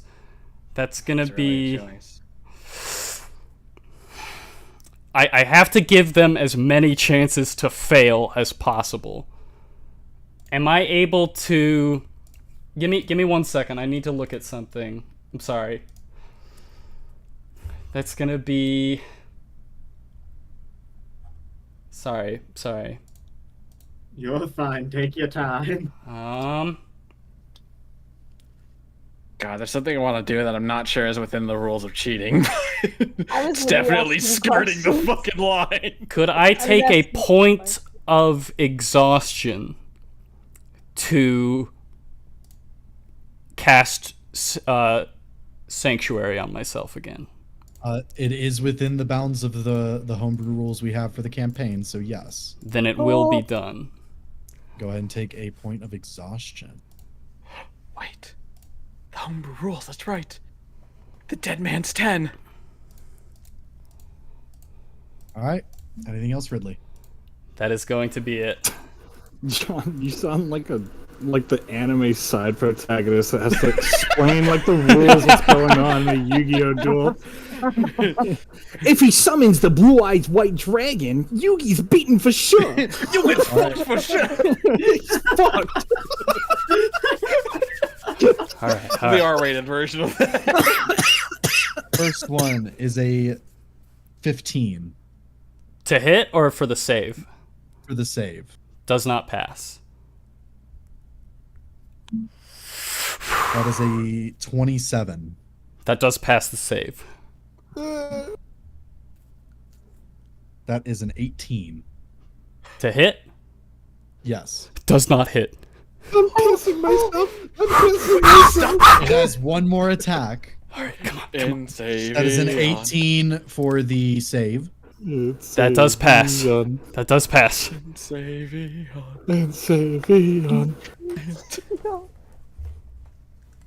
This is a 17 hit. A 17 does not hit. All right. I think Clatter and I need webcams for this It series. does. It does come down to this next part, which is initiative. All right. Come on. Don't fail me now, initiative.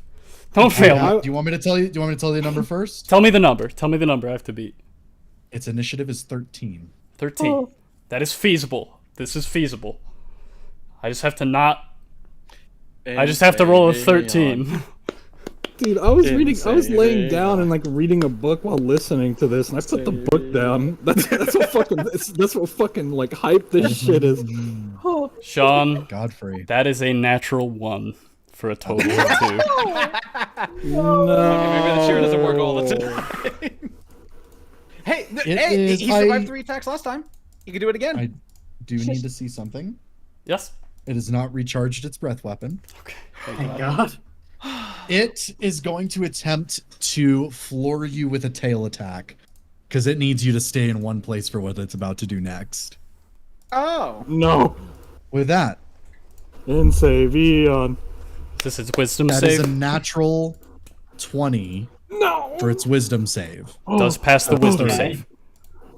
Oh, thank God. You know what? Enseivion. Oh, that was the fucking tail attack. I would have had a heart attack. Enseivion. I just want to. Enseivion.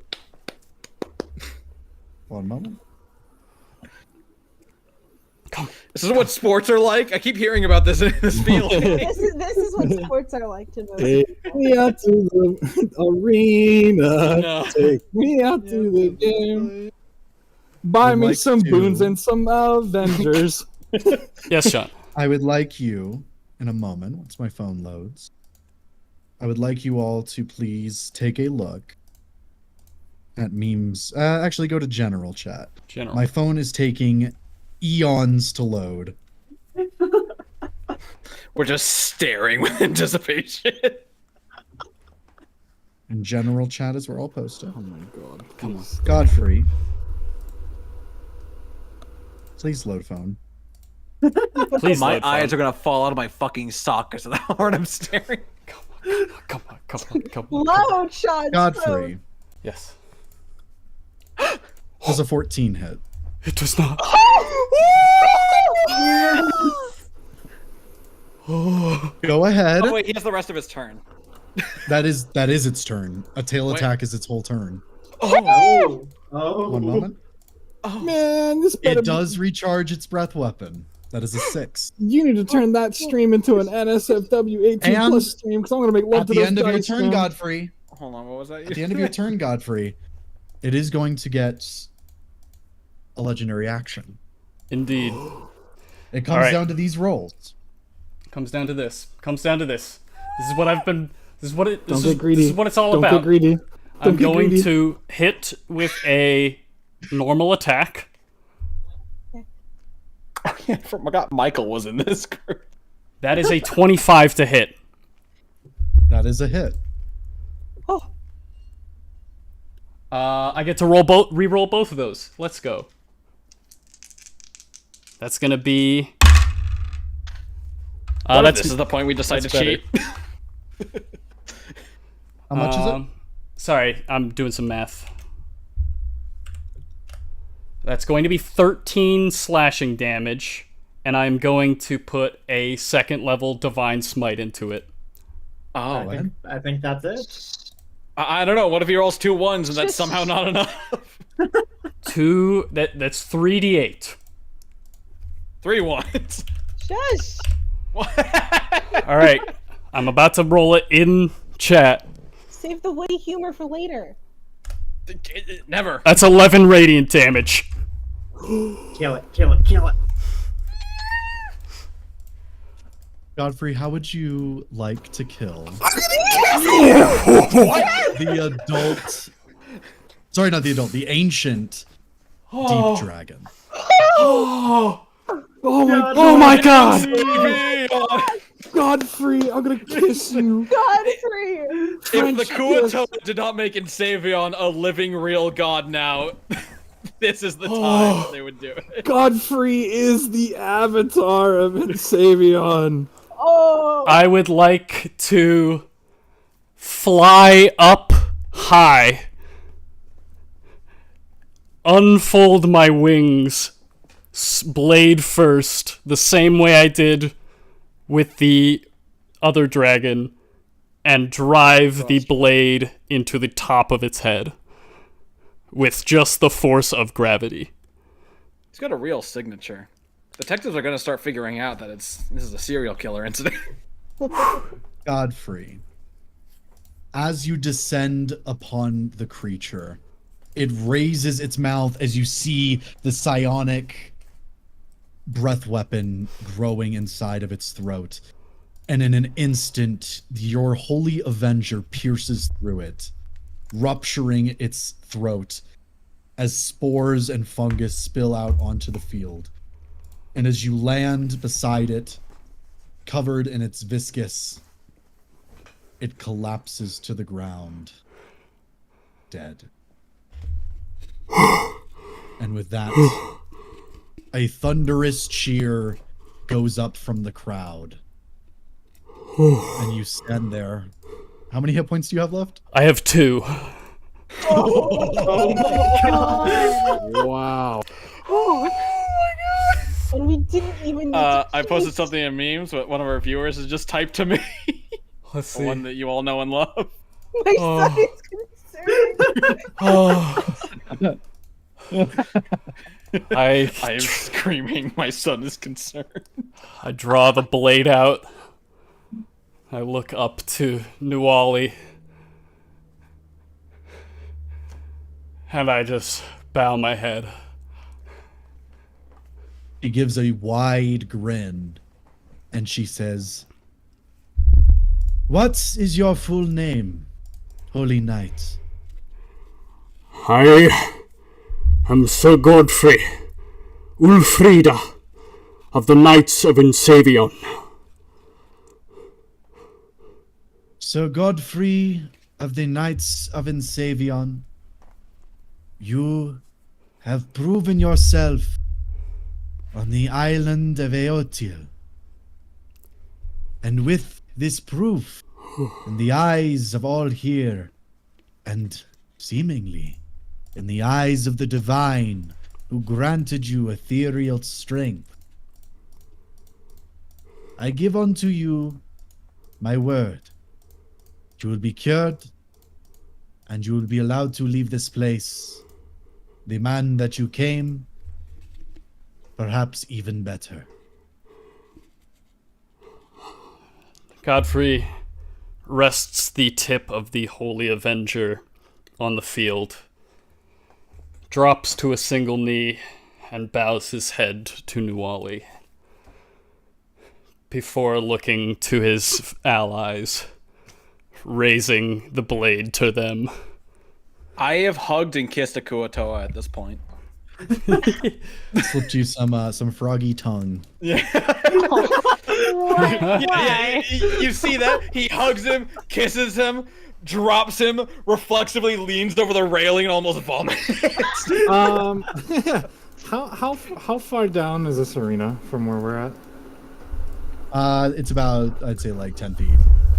Okay, Alric wants to hop down there and rush over to give Godfrey a hug. Like, he's like full force, like running into him. He gives a bear also- hug back. Ridley, you're good to turn the music back on and go back to the... Sorry, my arms are numb. Yeah, you're fine. Amra's also going to be running over. Yeah, I've fallen over. Right. You can give me damage if I want, because I definitely don't stick the landing. I don't think anyone cares about taking damage or not. They're all like just running rushing. into Yeah, all hug of us are Godfrey. just running to Godfrey. Godfrey Everyone- takes 2 damage and dies. Everyone, it's soft Bunch enough. of You're good. I was like, wait. Oh my god, Godfrey, I'm so glad you did it. I had like 6 different ways of cheating to help you. I'm so glad you could do it on your own. My friends, it is good to see you. It's good to see you, my friend. I don't have a lot of blood anymore. With that, Amra will start pumping some healing spells into Godfrey, as well as a 5th level Dispel Evil and Good. Godfrey, as she does this, the weight of your imminent, keep in mind, at noon you would turn, your imminent transformation fades, and you are left as you were before. This music's so intense. Oh my god. I'm actually lightheaded right now. Same here. There's such a rush. I thought we were about to get raided by the Urukai for a second there.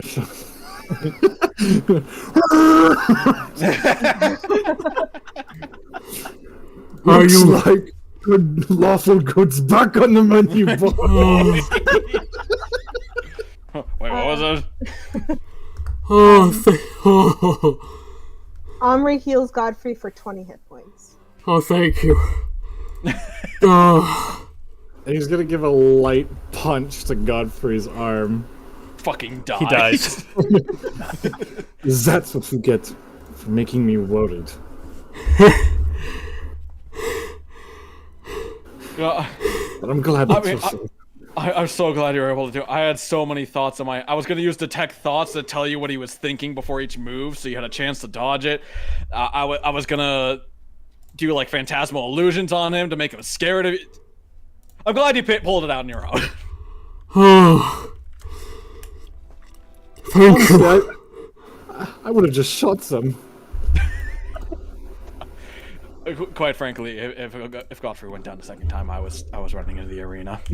Amra was too. I'm not gonna lie. I'm gonna post in general. I literally had copy and pasted in like, oh fuck it, that's right. Everyone was willing to suffer death to save Godfrey.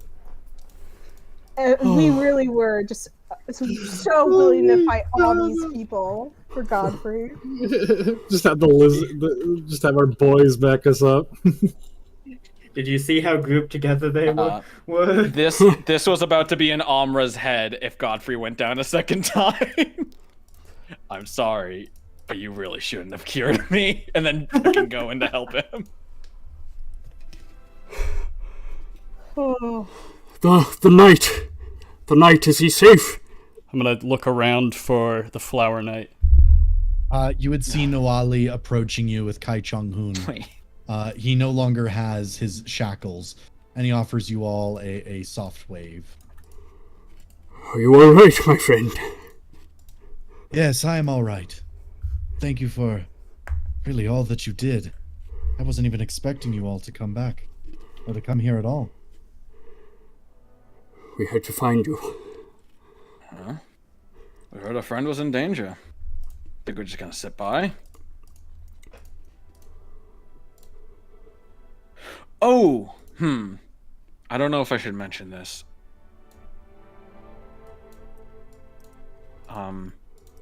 As you say, you shouldn't mention it. You all see suddenly a shadow cast over the arena.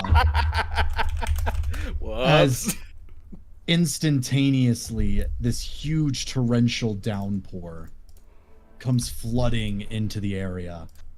And soon a large glittering silver dragon appears, landing at the edge of the arena, rearing their head back as if they're about to use a breath weapon. Wait! She stops and she looks down at you all, and her head tilts a little. They are safe. Okay. They are safe. Oh. The situation was complicated. I think this should help clarify, and I point at the dragon body, the ancient deep dragon body. You see Argent Sphere slither forward through the air, coming into the arena as she transforms into her humanoid form. You would notice at this point as well, Imric is already on his knee, bowing before her and refuses to get up. I'll give a bow. I thought the situation much more dire. Were gods not suddenly involved? They probably would have been. Try not to contact me like that again. What? Okay. He says with just like his head slumped. Well, it's a thought that counts. I do have to look something up real quick. One moment. My arms are still numb. What were you doing with your arms? It's just, there's just a rush went through me at that final hit. She's a maniac, maniac. No. I gotta take a lap real quick. I gotta walk a little bit. Drink some water. Yeah, I'm gonna be Give right me back water. and grab some water. Give me water. Give me water. Give me water. That image lives inside my head. To be honest, I don't blame her. I would be the exact same. I've literally been in her circumstance.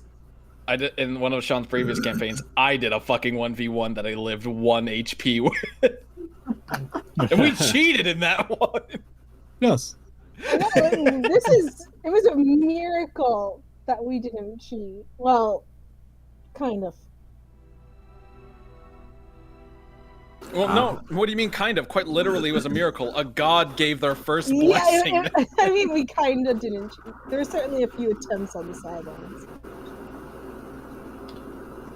Arjun's fear kind of like lists around momentarily, and she says, "I must be back to 𝐄𝐱𝐩𝐥𝐯.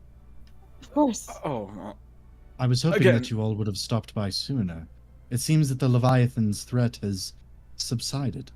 oh, we did deal with that actually. That we dealt with the Leviathan, and then we were wondering what the Flower Knight was doing, and we found out apparently he was in danger here, and we went to go save him. I see. I'm back. Well, I must go say hello to an old friend of mine, 𝐿. But I hope to see you all in 𝐄𝐱𝐩 soon. Oh, you know 𝐿. Well, I guess I probably shouldn't be surprised you knew exactly how to get here. She offers like a very sly like wink before slithering back away and transforming into her natural form and disappearing toward the north end or the west end of the island. She's probably already out of earshot, but Cranston just is like runs a little bit towards her, just like, "You still owe me that drink when we get back to 𝐿. There was no response. Fair enough. You know what? In celebration, when we get into this next town, I'm buying everyone a drink. I... Yes. Oh, Shaky wish we should talk about where we're going to next, but for now, I could use a lie down. yes. And some soup.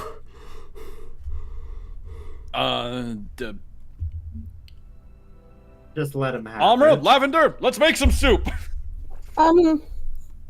Okay. Lavender's gonna just like start trying to figure out how to make soup. She's like, what do I put in a soup? We're gonna literally have 3 incompetent people trying to make a soup. He thought, I mean- Almra's responsible. She might know how to cook. And Lavender lived in nature. They might know something about what's at least edible. I mean, Anya's like a decent cook. She's had the time to try. Well, it's soup time. Come on. Are we just doing this here? I will say, Nawali approaches you, Godfrey, and she says, "You have earned the favor of 𝐿, and now you have earned the favor of my people. As we agreed, you will be allowed to leave, and furthermore, if you are open to the proposition, we are open to helping you in this foreseeable future, should they have easy solutions." How will I get into contact with you? You come here. It will be done. Thank you. So, of course. Now we must find a new champion. Perhaps something stronger next time. Not too strong. stronger it is. And she walks off with her ethereal lizards. Cranston, at this time you notice there's 3 Chul just like staring down at you. Like from like they're surrounding you from behind. Oh my god. Leave me alone. Priestess, one thing, you never clarified who was corrupted. I'm gonna like chase after her. She turns back around as you're chasing and she looks at all of you. And then she goes, "You are all cured." Oh. Very well. Well, you know where any soup ingredients are? She walks off. Sean, Yes. can I go over to the corpse of the dragon and take a knee next to it and just rest my hand on them? Just make a quiet prayer.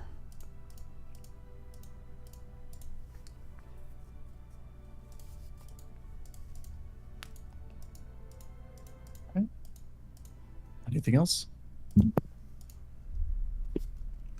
Okay. As you all celebrate, you eat your soup, you converse with some of the lizard folk as well as your own allies. The rest of the day is yours to enjoy, to engage with these strange creatures that not even a day before were your enemies, but now seemingly have become staunch allies of you all. The Chul follow Cranston around.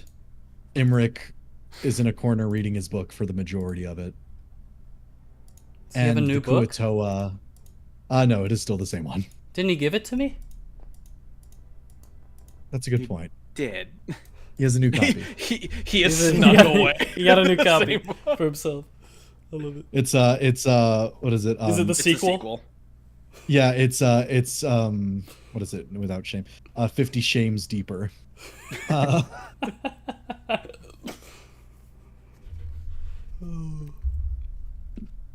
And with that, you are all able to take a well-deserved long rest if you would like to. And as the day comes to its Indiana Jones? as the day Oh, comes yeah. to its end and the festivities die down, you are all given a large tent for you to recoup and rest. With that, as the day is coming to its conclusion, you may all discuss where you would like to go next, what you would like to do, or really anything else. I'm just still stuck on the fact that Ash resisted the evil soup or the evil waters. Yeah, he was fine. This thing, Ash hears a voice in his head, is like, "You should kill them all." It's like, I have better plans. I have better The plans. voice is like, "Oh fuck, one of you." Don't tell me how to do my job.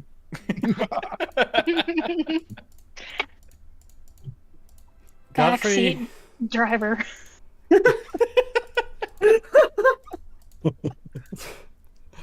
Godfrey's just going to be looking over the blade during this rest. When he's awake. He's going to be resting for a long time. But he's looking over the blade, just kind of seeing what it looks like. It is a Holy Avenger, a very bright decorated greatsword, with the symbol of 𝐿𝐶𝐵𝐵𝐿, as well as a new symbol that you've never seen before. Wings spread out to either side with a bright hooded figure in the center. He's just going to look up to the sky and smile at that.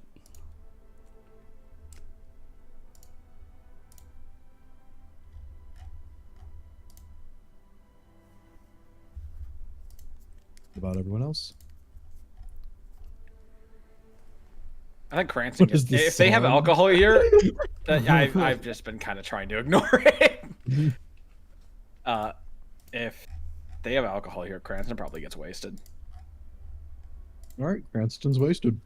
And he's probably also, once he gets drunk, he actually just starts fucking around with the Chul. He's gonna go over to Elric with the Chul follower. He's like, hey, look what I can do. Up, down, up, down. He's like lifting his book up and down to make them look up and down. They're not looking at your book. Oh. Whatever. Elric is Is it still just me? laughing. Yeah, he's still laughing though because they're not looking up and down. They're doing exactly not what you want them to do. Yeah, yeah. You see, look what I can do. Up. Oh, hold on. Fuck. What is it? Is it this? Up. No, that's charcoal. He's just like trying to figure it out. They do try to reach out and grab the thing from you. I slap their hand away, not even assuming that's what they're after. Just like, stop it, no touching. All right, is it this? All right. Anybody else? Lavender is going to kind of look around the island for any sort of plant that she doesn't recognize. And go ahead and collect. Give me actually go ahead and give me survival with advantage because you have a sea of Kuatoa helping you. Oh my god. And Lavender is just like trying to sprint away from the Kuatoa the entire time. They're like, what about this one? Friend.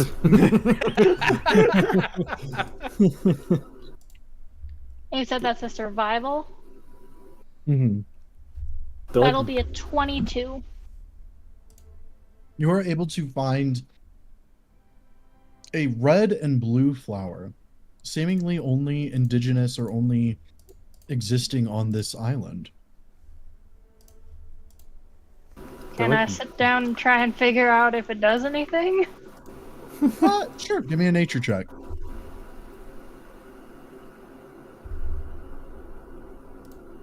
It's like the That's Mario a 22. Again. You would, in messing with this flower, not really notice anything until the sun begins to set. It's then that you notice that the flower has a bioluminescent property. It seems that whatever is in this flower gives it the ability to glow, not necessarily in the dark, but out of sunlight.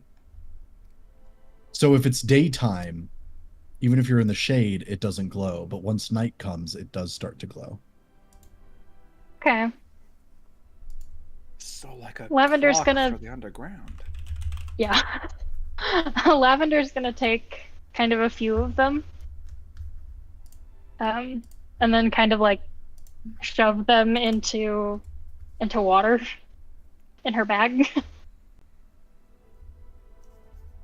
Okay. And that'll be it. They're like ducklings, you know, like following the mother hen. Oh my Fucking god. memes. Lavender would be traumatized. Just Yes. Absolutely. Just sheer terror. Like the second they see Lavender, they're all just like this. Yeah. Just the duck. Oh. Just a horde of them. When Cranston's not messing with him, Elric's just he's kind of looking out to the shore and sort of pondering on this now that he's witnessed, you know, actual divinity, like real divinity, you know. He's just kind of lost in thought. He's gonna contemplate on that. You've felt quite literal demonic corruption and then witnessed divinity. I mean, the closest thing he has to that is his dad, and he knows his dad's not an actual god, so... Wait, what? Well, yeah. I mean, we all know that, but calm down. Propaganda, man! What can you do? Yeah, Amra knows that he's not. Pure spite is her reasoning, but...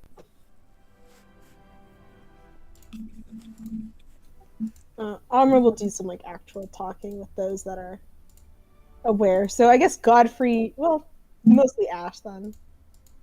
Because Godfrey needs a nap. Indeed. Godfrey just needs to sleep. At some point during the rest, Godfrey would approach Ash and hand over the ring and the great sword that he was given. as well. For you. Thank you, Godfrey. Did they end up helping? They did. They did.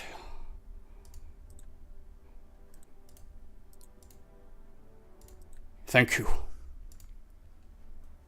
Of course. I'm glad that even if in a small way they were able to help you. That's true. The thing met his AC a few times.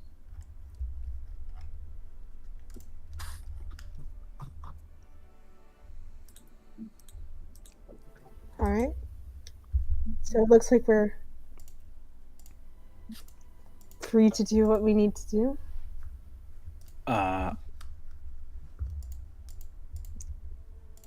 During the I guess when like things are lulling down a bit more, Cranston would like to approach Elric, handing him a drink and sitting with him.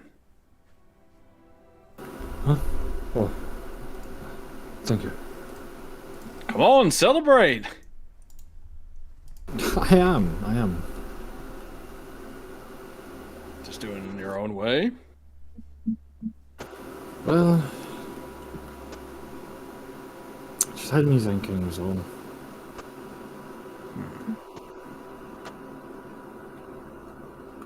I've never actually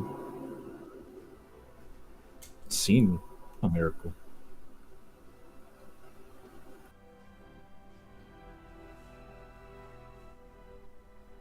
Well, I'd say this is one of the better ones I've seen, at least.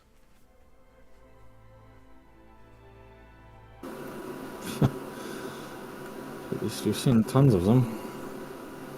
At most, all we have are Templars showing off their might. But it's more like magic, if you ask me.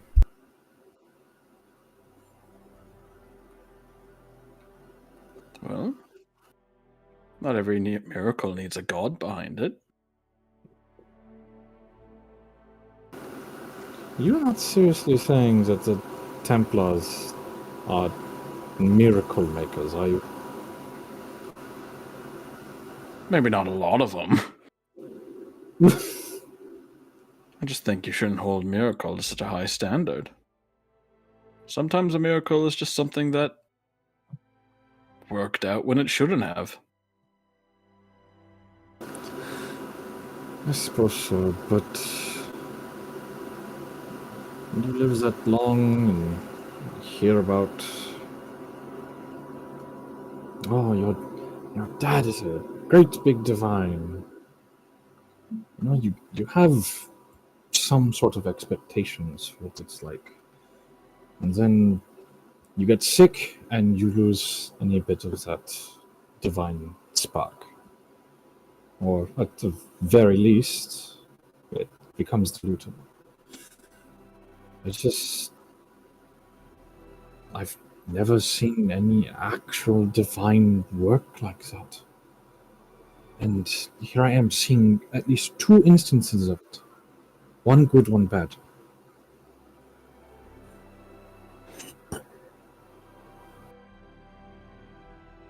So would you say you're glad or scared to come out into the world? Honestly,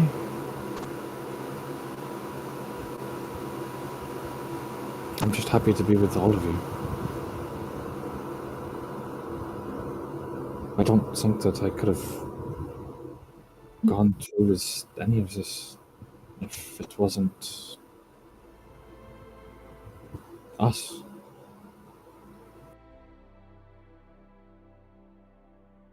For better or for worse?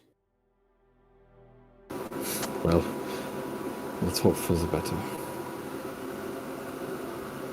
After a bit of silence, Cranston will finally say, I'm sorry. I know I wasn't myself when I said it, but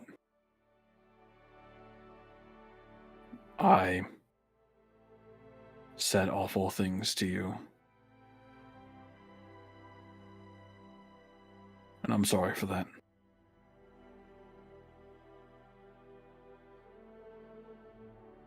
You don't have to be. Truth be told, it had me thinking in some ways. Sure, I didn't approve of it. And I say that I hated it. But I never tried to stop it.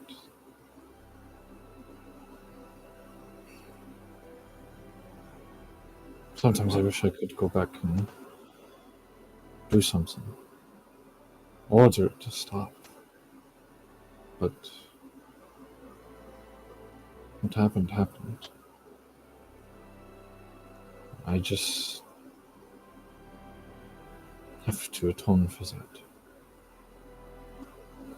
I'll be doing that for the rest of my life, for however long that is.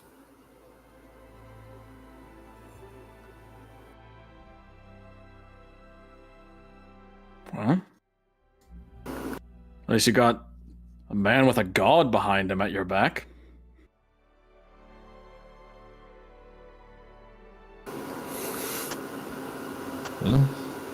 Well, I suppose that is one perk.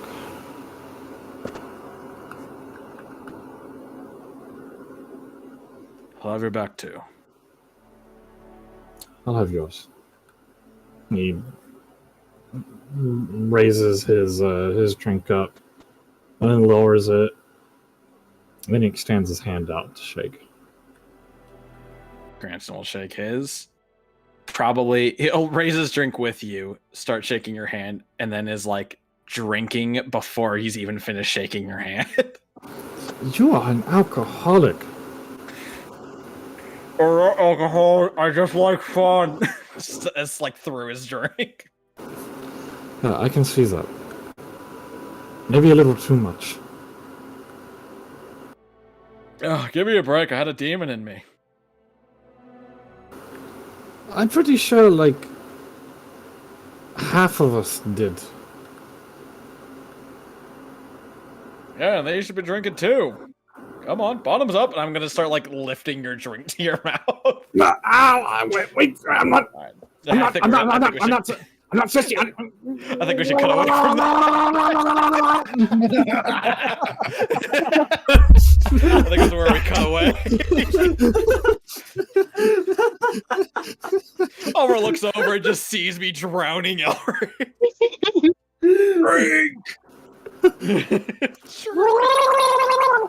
Honestly, she sees that, and all she can think of is, that's more like it. Yeah. You've cured both of us. You're like, back to normal. He's crying out for help. He's like,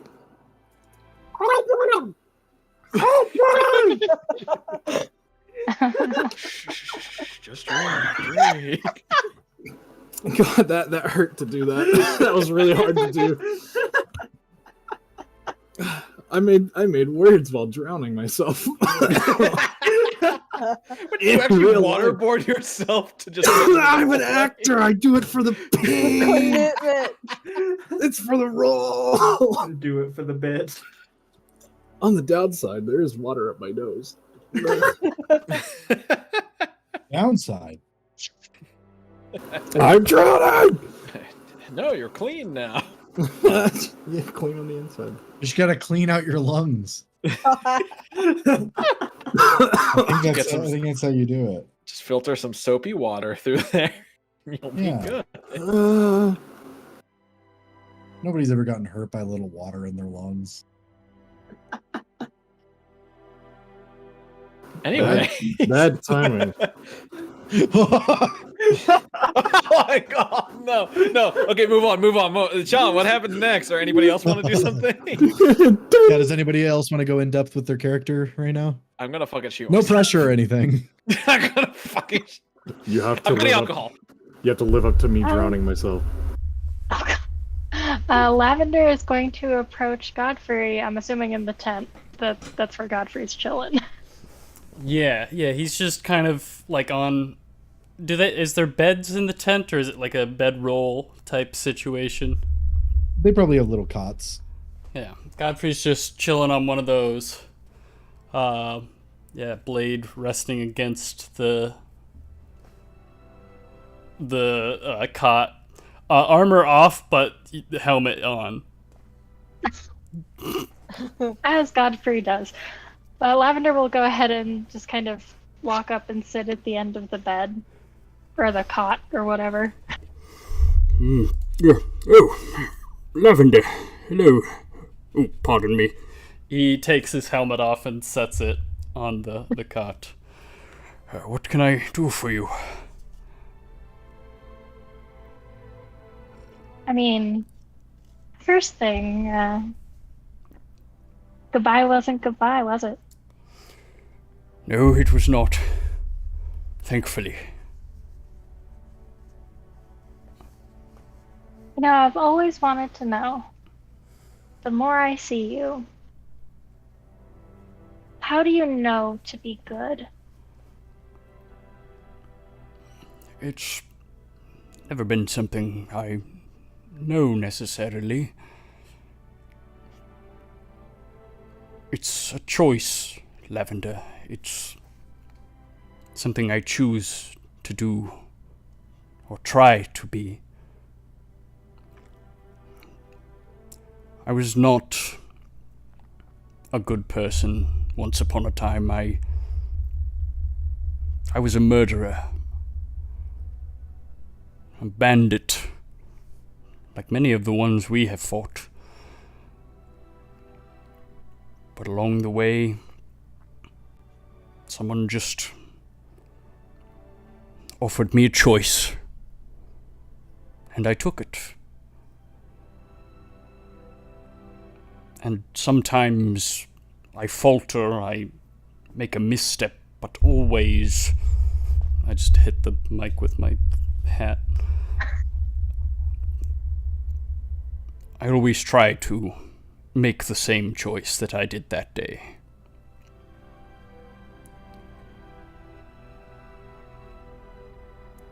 So I could be better for the people around me,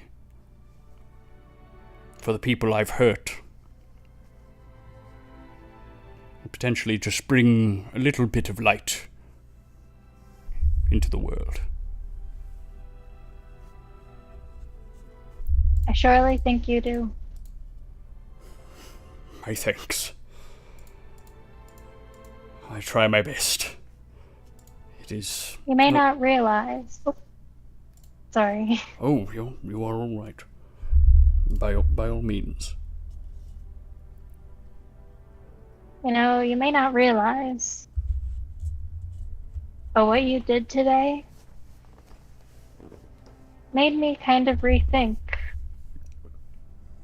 who I've become. I've made some choices that, you know, some good, some bad, but I think I've lost my way. But you, seeing you today,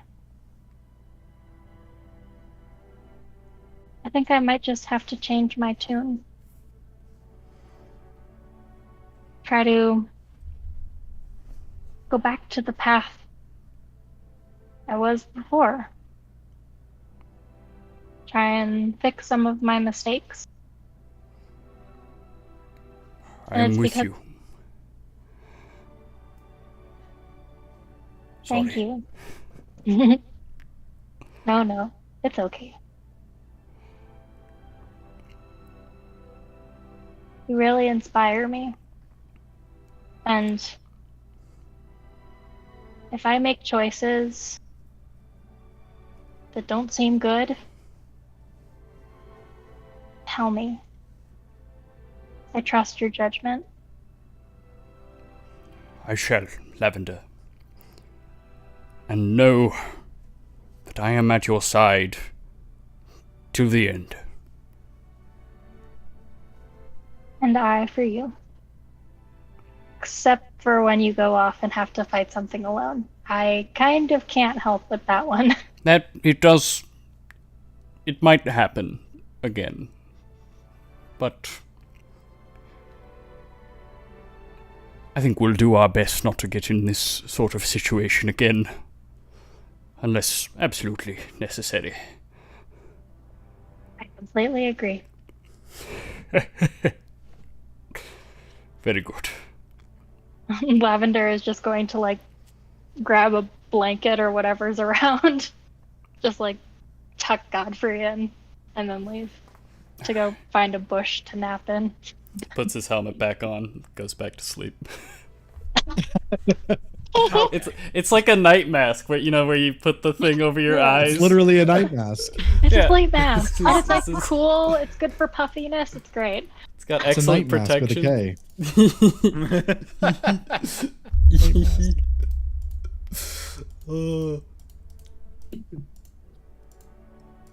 All right. Anybody else before you take your long rest? Oh shoot, I already Okay. took it. My bad.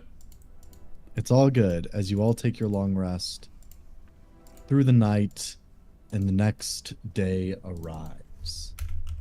With that, we're going to go ahead and take a 15-minute break. And we'll be back here at 9 o'clock. All right. Catch you stream the stream later. That was a sentence.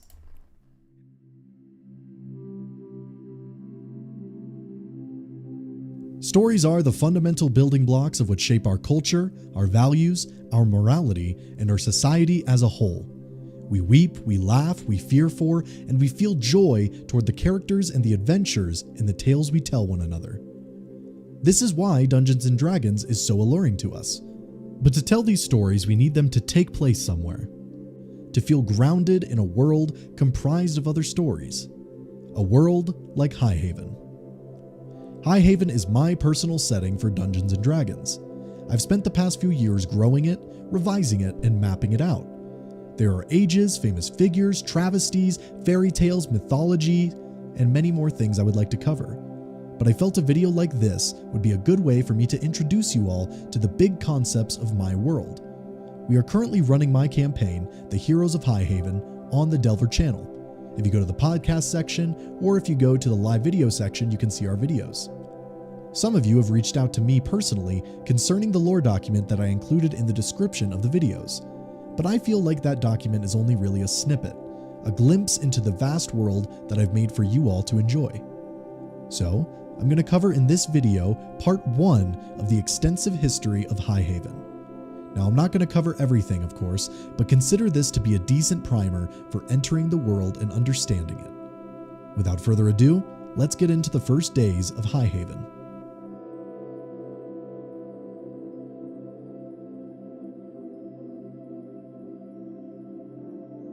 Before all else, there was the World Weaver. Similar to the Judeo-Christian god of our world, the World Weaver was an almighty force of creation. In the black void of non-existence, he summoned forth the building blocks born from his own body to create the world. From his hair was born the sea. From his voice came the heavens. From his fingers stretched forth the land. From his mind was born Ida, archangel of order. From his heart was born Reese, archdemon of chaos. From his wrath was born Zoraku, archdevil of evil.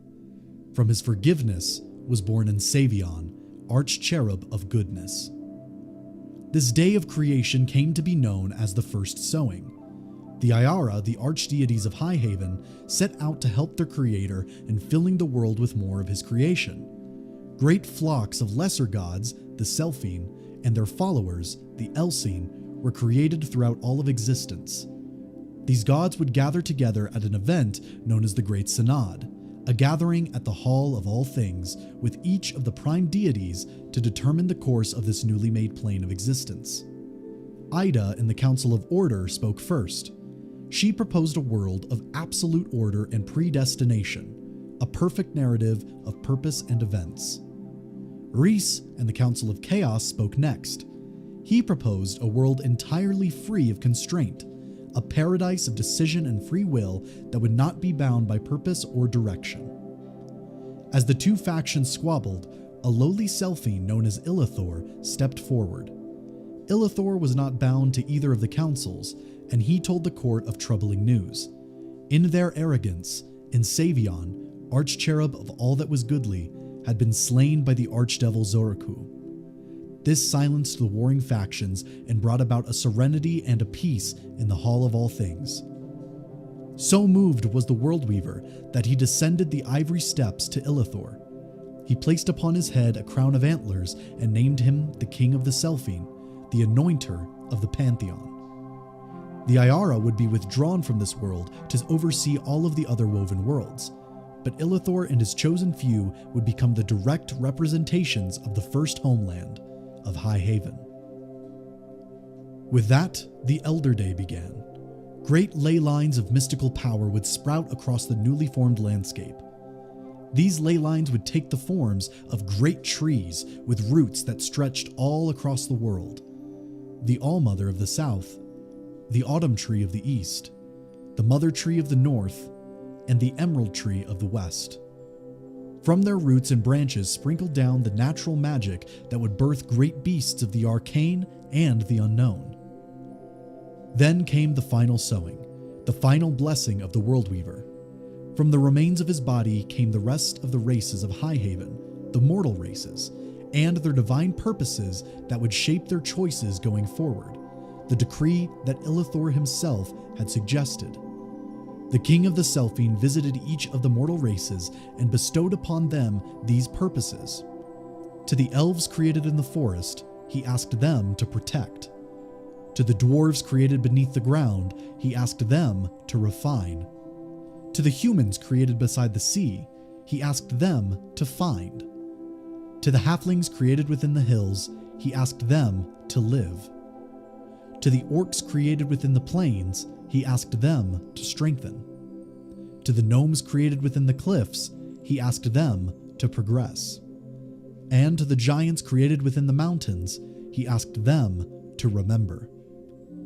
Sent forth were the mortal races. As night passed for the first time, the second sunrise soon arose, and the realm of High Haven began. So too began the Age of Creation, the first era of the world.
The Age of Creation is the longest and most vague timeline-wise of all of the other ages of the world.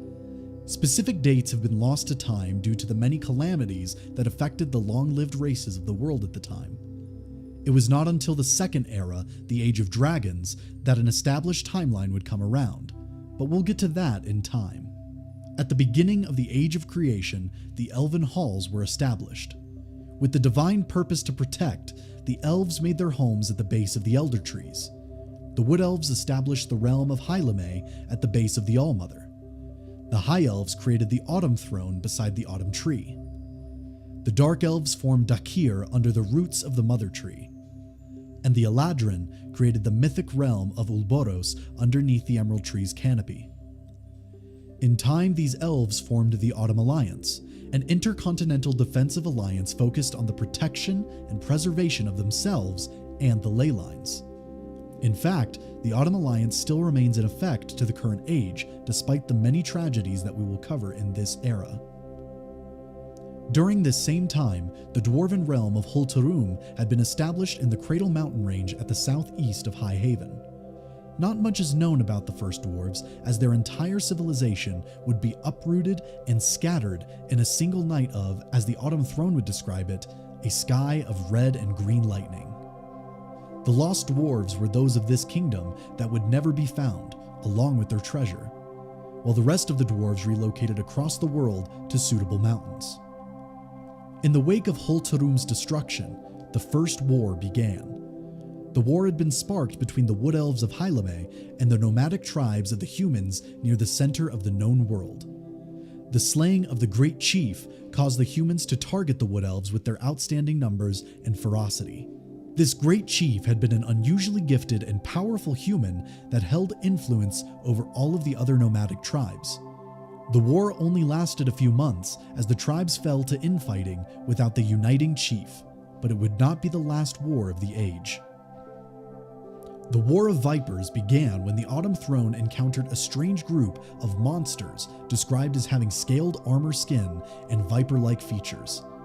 The war lasted an entire century and ended with the complete and utter eradication of this snake-like race.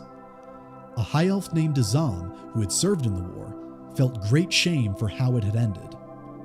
He grew to resent the Autumn Throne and became restless with visions and ambitions. Azam sailed northward with his supporters to the dark elven settlement of 𝐷𝐾𝐥𝐸. There, he convinced the matron mother of the Dark Elves to help support him and his House of Fangs in vanquishing the current leadership of the Autumn Throne, the Kings of Autumn. The 𝐷𝐾𝐥𝐸 armada soon sailed eastward and began the Great Kinslaying. They established themselves in the Red Palace at the northern tip of the Autumn Throne's domain. Fearing the overwhelming force of the Autumn Alliance, Azam soon fell to dark sorcery to fulfill his dream. In an evening known as the Red Night, Azam cursed himself and his House of Fangs, transforming them into monstrosities that craved the blood of mortals. The first of the vampires had been summoned. Horrified, the matron mother withdrew her forces from the Red Palace. It did not matter, though. Azam and the House of Fangs swept down across the Autumnwood for 3 entire days where the sun never rose. The High Elves were scattered and consumed, leaving only a remnant of their once great kingdom. At the base of the Autumn Tree, Azam stretched out his wretched hand and touched the bark. Unintentionally, he passed on the vampiric curse to the tree as the roots of the ley line grew corrupted and blackened, sucking the nutrients out of the land. Soon, the autumn trees shed their orange and red leaves and left nothing but red dust, turning the landscape into the red waste desert as we know it. At the same time, the sun finally arose, brighter than it had ever shone before. Many of the House of Fang died before they could retreat into the ruins of the former kingdom.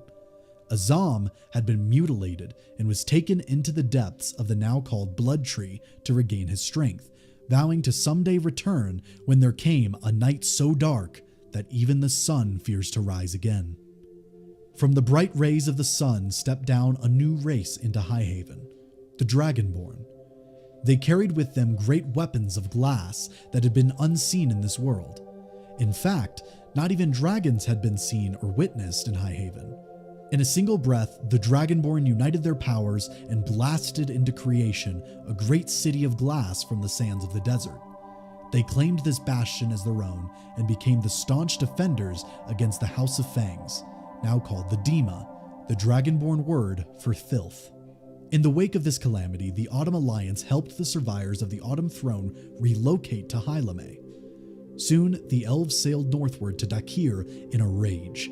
They stripped down the defenses and berated the Dark Elves and their matron mother for their hand in the Great Betrayal. As punishment, the Mother Tree was placed onto the decks of a dozen ships, bound together with the great roots of the tree, and relocated westward to the Great Wood. The Wood Elf nation of Amanor was established, and the High Elf nation of the Woodland Realm was established further west within the trunk of the last of the great autumn oak trees. Some of the High Elves, though, did not travel westward. A group headed northward to the mountains of the colder climate. It was there that they found the platinum dragon, Viomith. This first of the dragons made a pact with the High Elves and created the first of the draconic sorcerers. Sharing his knowledge, a great age of the arcane began. This age, while called an age, was simply a prolonged period of innovation and magical learning that occurred toward and caused the end of the Age of Creation. Magic spread like wildfire across the realm and soon led to a great many betterments. However, the High Elves began to tinker with connecting to the outer planes, and it soon led to one of the greatest calamities ever seen in the history of the world. The arrival Live. Hello. All right. Well, let me get some music going. As the next day arrives, you all awaken to find many of the lizard folk have gone back to their respective villages, or they seem to just be kind of milling about cleaning up after the festivities from the evening before. You would also find that the fishmonger and Shushar and the other Kuatoa, as well as Imric, are carrying crates to a nearby underground cove where their ship has been docked at. Well, guess we make our way back at this point. Indeed. Yeah, it'll be I nice will to get off. I will say a deal is a deal, and with the collateral, and the ship is fine. I did say I'd agree to take you wherever you wanted to go on the sea. Where are you looking to get dropped off? If no one objects, I'd like to go back to 𝐒𝐿𝐷, though I guess it's up to everyone else. We don't really need to go back anymore. Flower and I will return. Granted, Dahi's appearance here wasn't necessary, but it did mean we were able to report in. So we don't need to do that in 𝐒𝐿𝐷 anymore.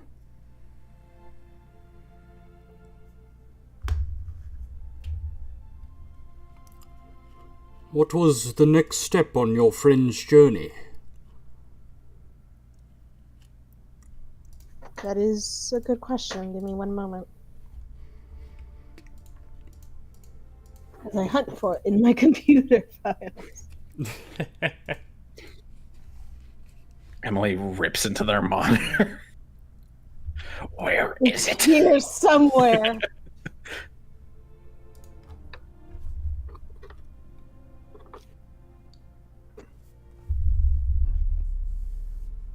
Here it is. Let me open it.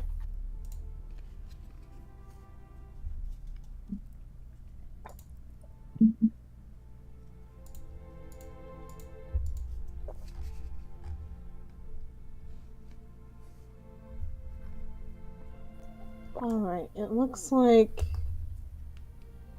after traveling through the 𝐄𝐱𝐩 area, Sylvia's headed west, far west, to Amador, which isn't too much of a feasible option.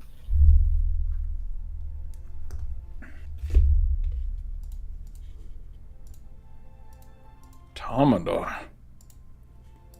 I've quite a never been. ways. Neither have I.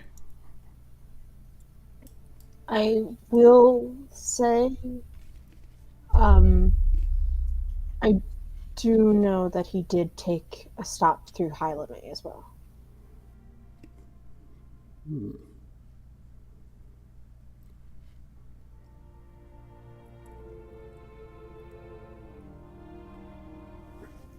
I kind of ran into him during our 5-year break. Oh. I feel like this is information we should have known day one, but go on. Yeah, it's complicated. We were both looking for something and our paths crossed. However, I don't know for sure where he went after. Well, There just likely is someone in 𝐿𝐴 who knows for sure.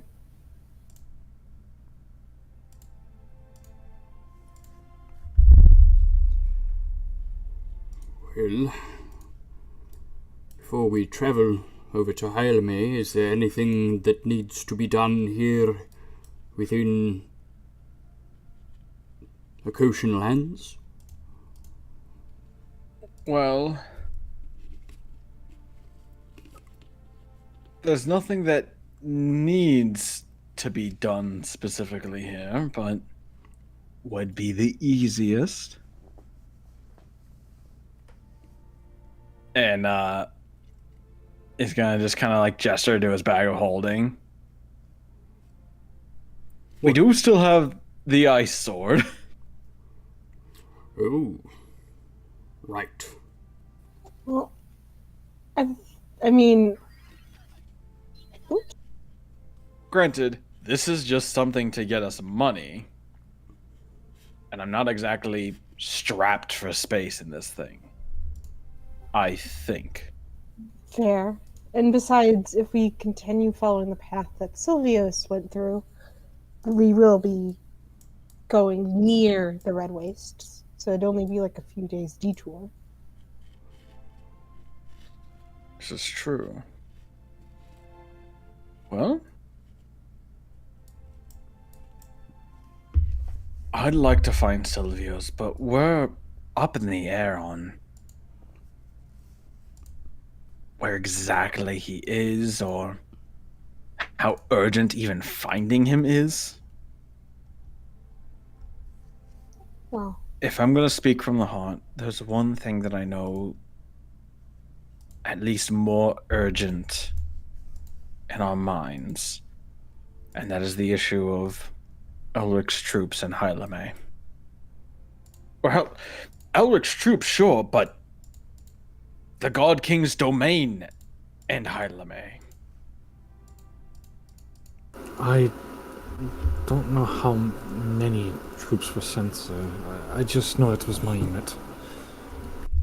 Perhaps then it is information that we need. Could provide greater insight on what is truly going on. Exactly. Sorry. What is truly going on? We have a couple options. We may make our way to 𝐄𝐱𝐩 and attempt to break into the Templar base there. That is a location we almost know with certainty will have something. Or we can make our way to 𝐿𝐴 right now. See if we can find some sort of forward operating base there for the Templar. Or perhaps even just get lucky and find his unit. There are at least 1,000 soldiers. So As much as I want to save Elric's unit first and foremost, it wouldn't hurt to also see if we can just stop the conflict, period. it's a little ambitious. We are all capable You of saw so much what more I than saw, we think. Amra. I saw what you saw, but this isn't a sword in a 1v1 fight. It's an ongoing fight. It's an ongoing war that is over 1,000 years in the making. Simply talking it out is not an option. 1,000 years beforehand, there weren't the 6 of us together. Too right. Cranston is right. And besides, I made a promise. When we were with your people, I was summoned in the middle of the night. I promised that I would see your people safe. I swore it with blood. And I'm not going to stop until this war ends. And I get that, but I don't think that's going to be as simple as just talking with some higher ups. It's not. But I'm willing to go that extra mile. We have to start somewhere, don't we?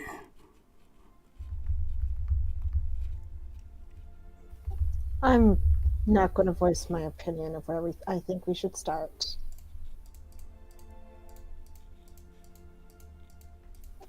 I just want you all to keep in mind that this isn't a fight between people. It's a war between nations. Trust me, I know. And even if we can get the domain to back down, I can't guarantee the Wood Elves will. I don't expect them to be perfectly honest. As much as I would like for them to, I wouldn't be surprised. But either way, I still have to try. Alright. As long as you know what you're getting up to. When have I ever gotten into trouble? Quietly behind you, you see Amra sees behind Elric him counting on his fingers, like. Recently, Elric just knows what Kristen is doing behind him. yeah. You know what? That's a pretty good way to enter. He kind of stops and he's like, he kind of realizes that that's happening. And he looks behind him and he's like, how did I know you were doing that? I'm just gonna put my hands behind my back and whistle and walk away.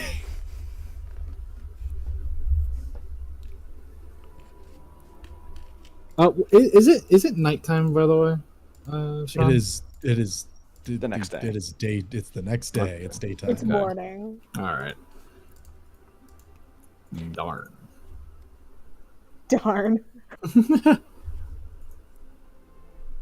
Well, I guess he does notice that maybe his eyes are a bit sharper. So what would our plan be if we were to try and stop this? Well, first and foremost, I need to find my unit. They are the most likely to listen to me. It would take a bit of persuasion, as my brother is the one in charge of, well, the whole legion. But it is the best chance. If I can at least get them to stand down, it may make the Wood Elves reconsider. After that, well, I can't plan for everything, but I'm going to have to look more into the people back home. See what their thoughts are. There is a lot to consider. But unless anybody has any direct objections, seems like our goal is to head to 𝐿𝐼. I mean, like a bit out of character. Like, what's the limit that the fishmonger's willing to take us? He didn't really give a limit. And to be fair, the shores to at least get us as close to 𝐿𝐼 as he can aren't too far. Yeah, like he could take us on the island, and then we could walk to Cook's Pass. Yeah, pretty much. Across there. He can either try to take us around, or he could just get us to the land and we walk the rest of the way. It's up to him, basically. Yeah. Either way, we have options. I just want back in character. I just want you all to know that I'm not going to play model minority. I'm not going to be the picture perfect wood elf to anyone you need. I'm laying down the ground rules now. So if you decide to use me as an example, you're treading on thin ice.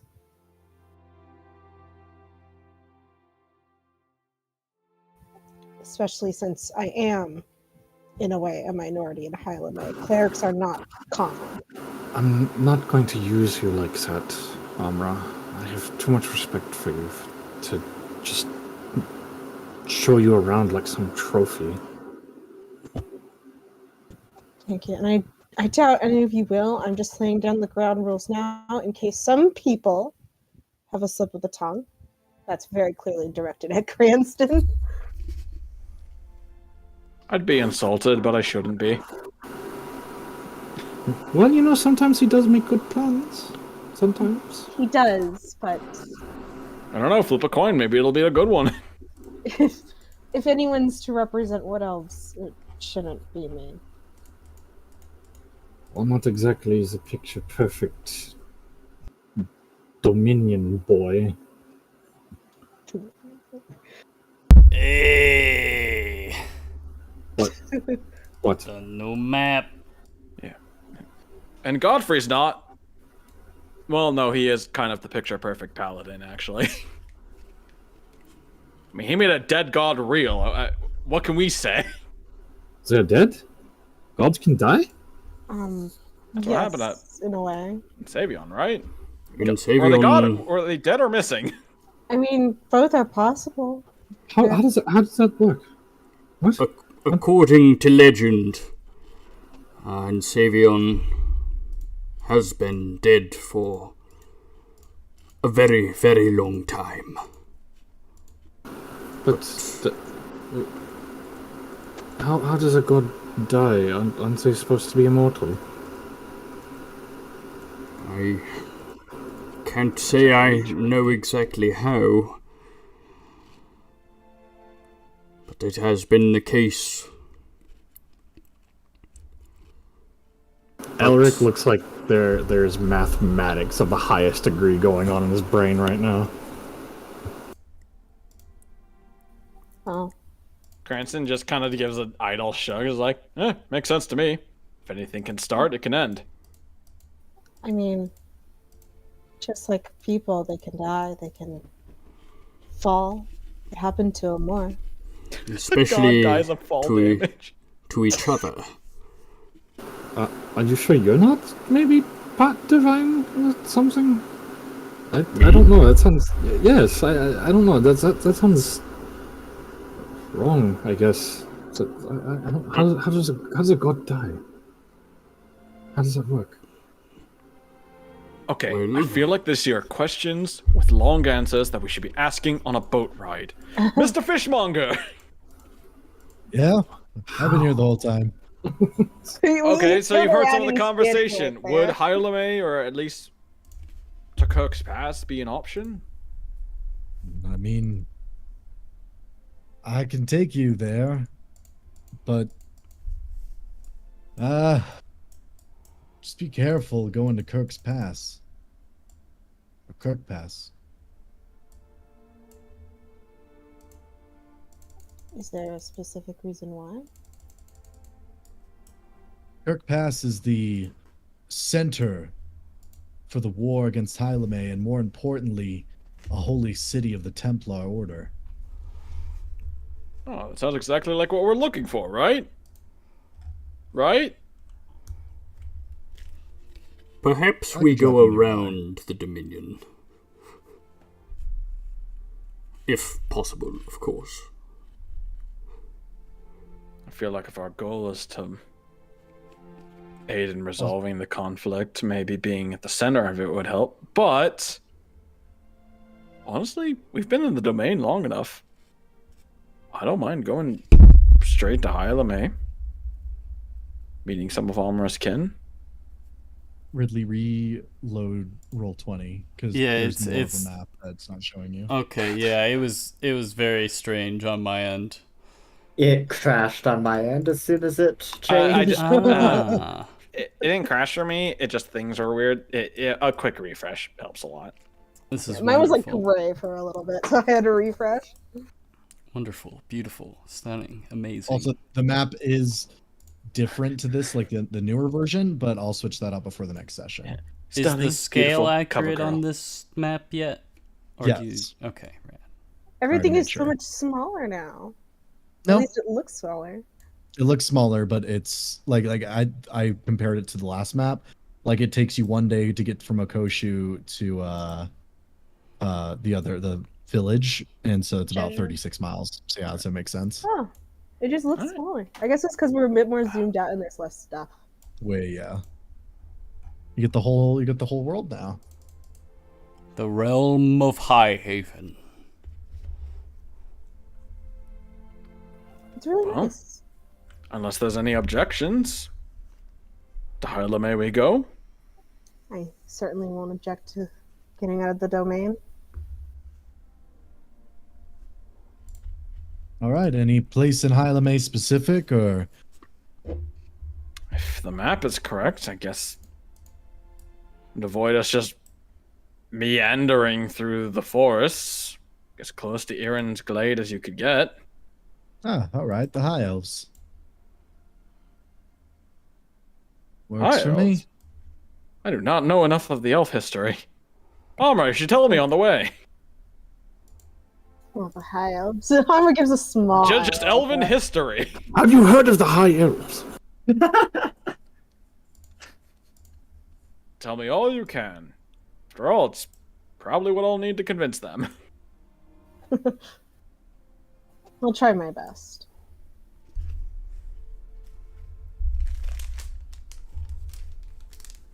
I'll be right back. Continue without me. All right. Hey, Sean, Yes. check your DMs. I have a Check question. your mailbox. Thank you, Mail. Look at the map. Yep. If I remember correctly. I'm like all the way zoomed out. Okay. Alrighty. Thank you. I'll go ahead and measure this out.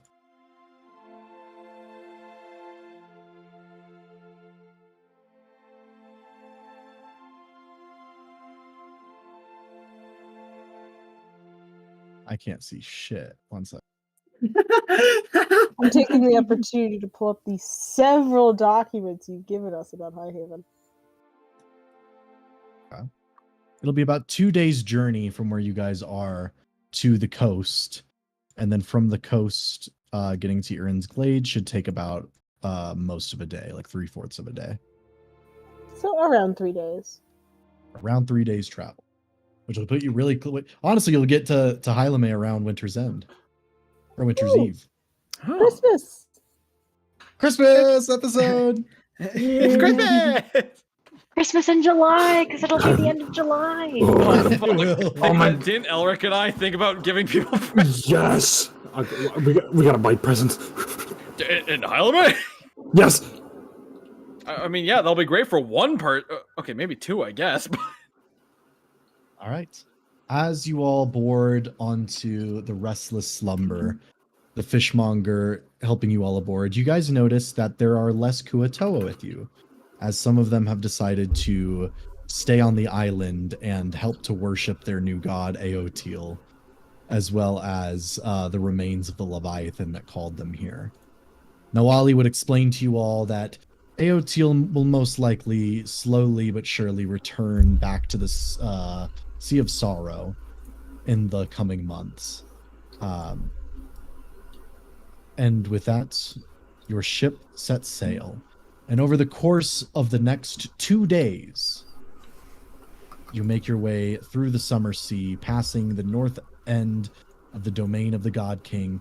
And for the first time in this campaign, you leave the domain of the God King, traveling down to a coastline filled with beautiful autumn trees, even in the dead of winter or approaching winter. There's no snow down here, except at the tops of some of the mountains. But as you get to the coastline on the last night, you take your rest, and in the next day, you are taken ashore. The fishmonger asks you, though, as you are leaving his boat, to enter into the autumn-treed coastline. You wanted me to stay here, or...?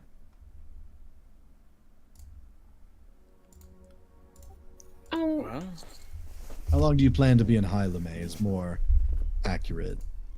We honestly don't know. I think it might just be best for you to leave. All right. Well, if you need anything else, feel free to send a letter or something. But more importantly, if you're ever looking to get out of here, I wouldn't recommend heading east.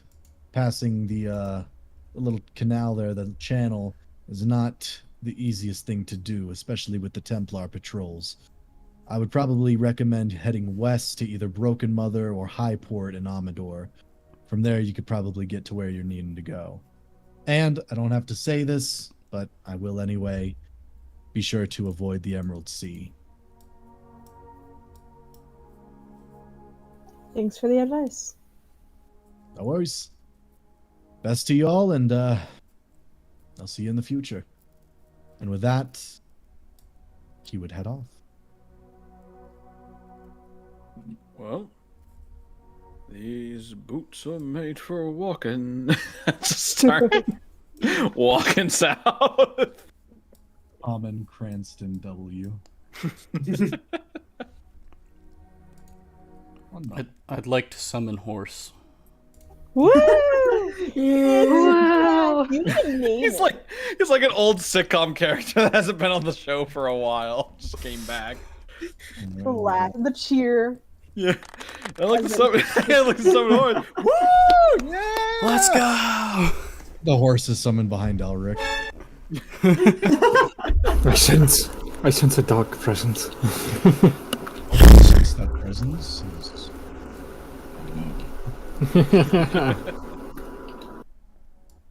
I just imagine that during the boat ride, Aubrey gave Cranston a history lesson. Thank you. Or at least, like, what she's lived through. Which is a lot. Yeah, so like a modern history lesson. Well, if modern, if you want to consider the past, like, 3,000 years modern. Oh yeah, elves. Ambra's old. Ash Like- is probably just behind you, just nodding his head along to it, because he also doesn't know anything. Godfrey Yeah, is but- also listening intently because he has never Amra left the was- domain. Yeah, it's She was it's born at Amra's the history dawn. lesson. She was born at the dawn of the Second Age, so she's old. I think every time you say like, back in this event, I'm like, that's got to be like 1,300 years ago, and you're like, right, elves. And it's like he does that like 8 times. It's like this had to happen so long ago. Right, elves. But how could you have been alive in this at that time? Oh, right. Even Ash is like, right, elves, even though he's an elf. Because how old is Ash? Ash is like on the younger side, isn't he? Ash is 540, Yeah. so he's young. He is a youngin in terms So of whenever elves. you're talking about anything in like the thousands, even he's just like, how are you alive?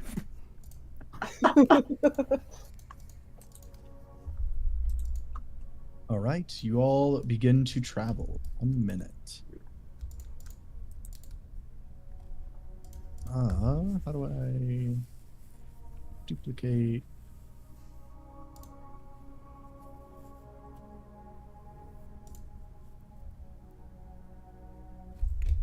We're going to see the elves. The 𝐄𝐱𝐩𝐿𝐼𝐁𝐄 meme where he's like, I'm such a special boy.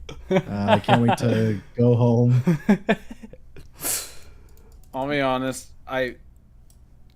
Godfrey said it, and it just felt like a kid saying, like, they're gonna meet their favorite animal at the zoo. We're gonna go see the cheetahs! Oh my god, that's so cool! I never got to see the cheetahs in my place. Darn you, Cranston! Were you eavesdropping? I wasn't minding no eaves. Dropping no eaves. I had a part about some god king something.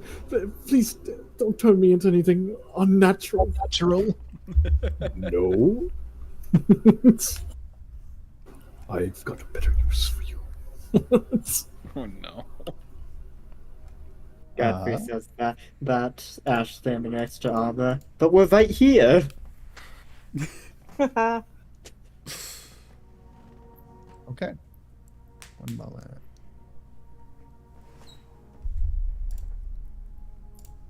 I really wish I didn't have to count. 1 moment.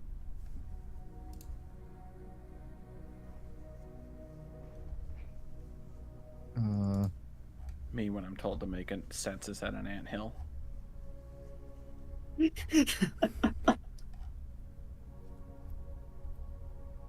have to do some math 1 second. Thanks. Glad you at least get it. You're Probably the welcome, dumbest you're joke I welcome. could have made there. I just closed out of everything. Wow! Oh, What? I was Alright. confused whenever the music went. Yeah, 1 moment. I hate everything. I'm so sorry, Sean. It's fine, it's good. I did the same I mean, thing the music is fitting for such in an my act that session happened. yesterday. Hey, so you guys are walking through the forest. What are you guys talking about? Lot of trees. One thing that I do want to note that I'm curious if Ash would bring up is the Everdawn. Ash would not know what that is. You wouldn't? I don't believe so. I'll be So- honest, I'm not entirely sure Ash has lived with the High Elves that long. He Fair. made a weekend visit, and that is all. Okay, that's fair. It's just that the Wood Elves and the High Elves have two very different beliefs on what happened during the Everdawn. But Oh since, yeah, Ash wasn't around for that. But since Ash doesn't know, you're getting Amra's version. What happened? Well, it was the High Elves, I believe, if I'm remembering correctly. The High Elves happened? Not all of them. Specifically, the Order of the Outworlds. We encountered it before.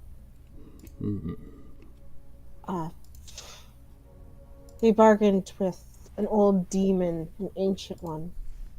Caused the stars to fall from the sky. All of them? Well, not all of them, clearly, but enough to cause some damage.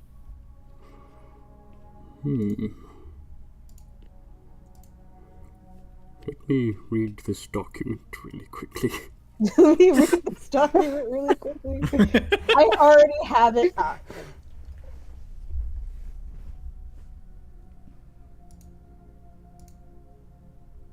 I'm gonna reread this again like 3 times just to like know it by heart since Amra's taught us this now on our way over.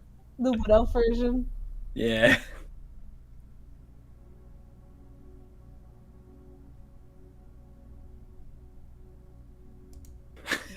We're all walking. We just have like papers in front of us that Amra's given us that we're all reading. It's like when you go to like a theater performance and like they give you like these like little brochures to like understand like certain phrases and terms that they use in like the story. There's pictures. Oh, so when you say the Great Void, what you're meaning is...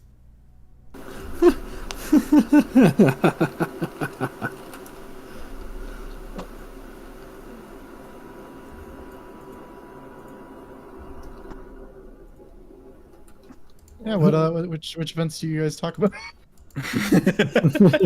Real quick, Sean, can you look at your messages? Oh, so that's what the Shadowfell would probably defer to like the high elf mythos. Okay. What is this? Lasan al-Gaib. Oh, hell yeah, the gnomes mythos. Here it is. Shut the fuck up. Just, how fucking dare you? Quisat Sadarok.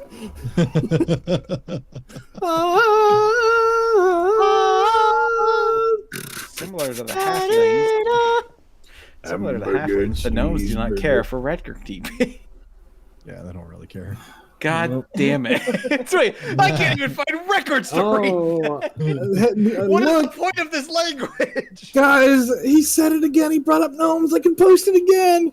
Oh, yeah. It's been a Oh wait, while. there's one other thing we haven't done this session yet. Yeah. Greymane or Battleborn? Okay, there we go. You got We got it stones in. We got it in, but... I said Greymane or Battleborn. Alright. I mean, I don't think there's anything especially that we do in the forest. I think Grant will make a few comments on, like, the weather being far different. Yes, that's typically what happens when there's more forest than plains. And freezing temperatures. So trees absorb cold. Sure, let's go with that. Huh? Amra looks at Lavender like, you heard that too, right? You just see Lavender like standing in the middle of whatever kind of path that we're making. She just stands there kind of zoned out. She's like, where's Emmerich? I think he's back on the boat. Right? He stayed on the boat, I hope. I don't... Yeah, Emmerich's been on the boat. Did we leave him on the island? No, I'm kidding. I hope. Emmerich watching as the fishmonger just leaves with him. Shit. Ah, heck. This is not good. I forgot to step off. I slept in. Fuck. I threw I up. got left in the wrong threw parking lot. I threw up. I need to order an Uber. Mom, can you come pick me up? Johnny shows up again. Can you get off of work early? I got abandoned. The school bus did not drop me off at the destination.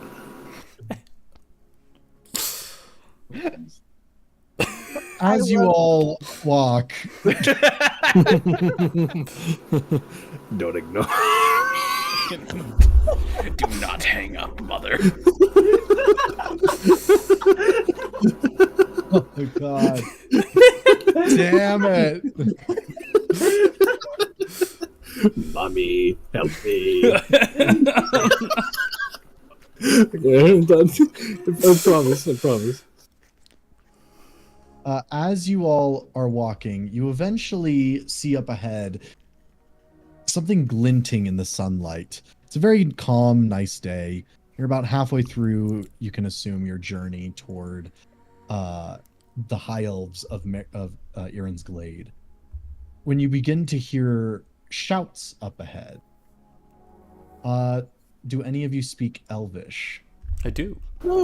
Yeah. What Yep. the fuck do you think, Sean? Who do you think speaks Elvish? Do we all speak There Elvish? is I think one everyone motherfucker except here for who doesn't Cranston. speak. Are they short elves, Sean? Sucks to be Godfrey you. doesn't know Elvish. Godfrey doesn't know it. Godfrey does. Okay, so it's just Cranston. Just Are they small elves No. of a gnomish stature, perchance? I'm the only one out of the loop, it would seem. Dude, Cranston's been excited to like finally come back, like and like see Alma's home. Literally, the second he hears Elvish, his entire expression sinks. He didn't process that there'd be a lot of that, huh? Exactly. This is the full realization of like, this is gonna be my next month or so. Yes. No gnomes. You can hear that the elf, for some of you that are able to hear it, is speaking almost like authoritatively, and angrily. For those of you that speak, you can hear her saying things akin to, "No, stop that! No, okay, no, stop! No, that's not going to work." And it's coming from a few dozen yards ahead of you all. Get a little step in my step. That's not the right phrase. Helping people. I'm gonna go do a little jog up towards that area. I'm gonna put a bit of step in my step. with the My horse. brain is broken. Yeah, with the horse. I'm riding the horse. I just think of that All right. horse entangled for Yeah. Overly expressive. Maximus things. I mean, As you all kind of rush forward, you would eventually come to see across, like in the middle of this little lake, there is a high elf with this like squirrel-like, bat-like creature on her shoulder, and she is speaking down toward the river or toward the lake itself, reprimanding it very harshly.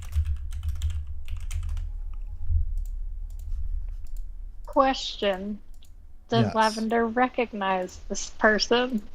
Both Lavender and Amra would recognize her. You both have probably interacted with her before. Her name is 𝐄𝐱𝐩𝐿𝐷�R. Gendra. 𝐗𝐴NDRA. She is one of the druids of Irin's Glade. And she's a high elf, not a wood elf. Lavender is ducking behind someone. Nope.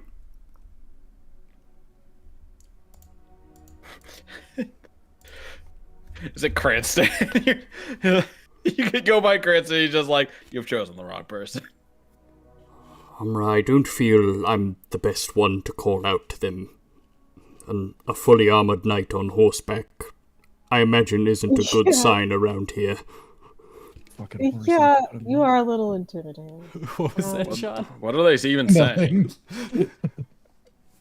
Nothing. Nothing. Hee-hee-hoo-hoo. And with that honor, we'll call out.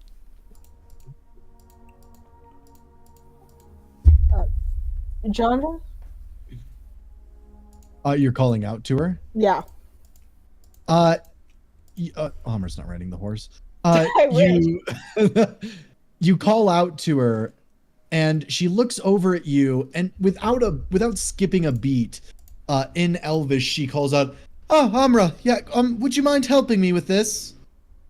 Oh, yeah. This well- lake is being quite rude today." Oh. Is that possible?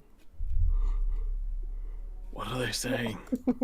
What do you need me to do to help? Maybe more elves reprimanding it might help more. I don't know. It's not letting me leave. The water? And Amra will go over them. Oh, by the way, look out for that as Amra. Oh, gosh! One moment. I need to know. Does a Does a 22 hit? Yes. As you step toward the lake, one of the trees beside it turns and swings a branch at you, dealing that's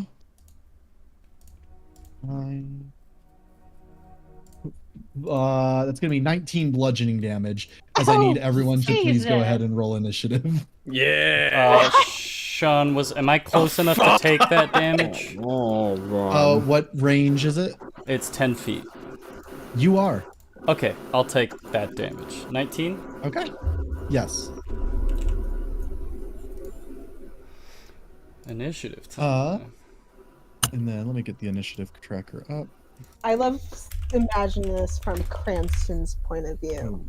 Yeah. You meet this high elf yelling at things in a language he doesn't understand. Responds in that language. She steps forward and instantly gets smacked by a tree. My initiative fully meets his confusion. I got a 6. I rolled a 2. I'm going to have so much fun.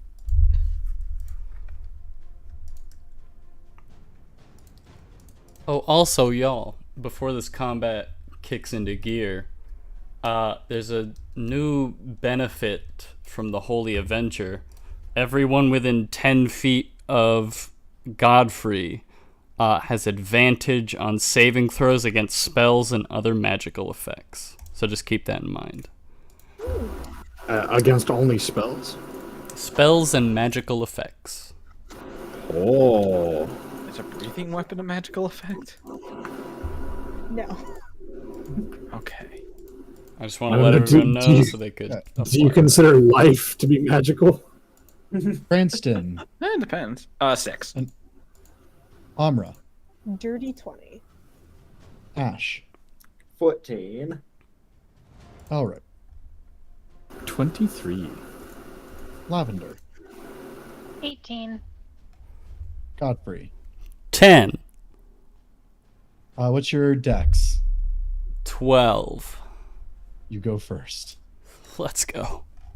It has 6 dex. That would do it. I believe that makes it all good. All right, let me bring you over to the battle map.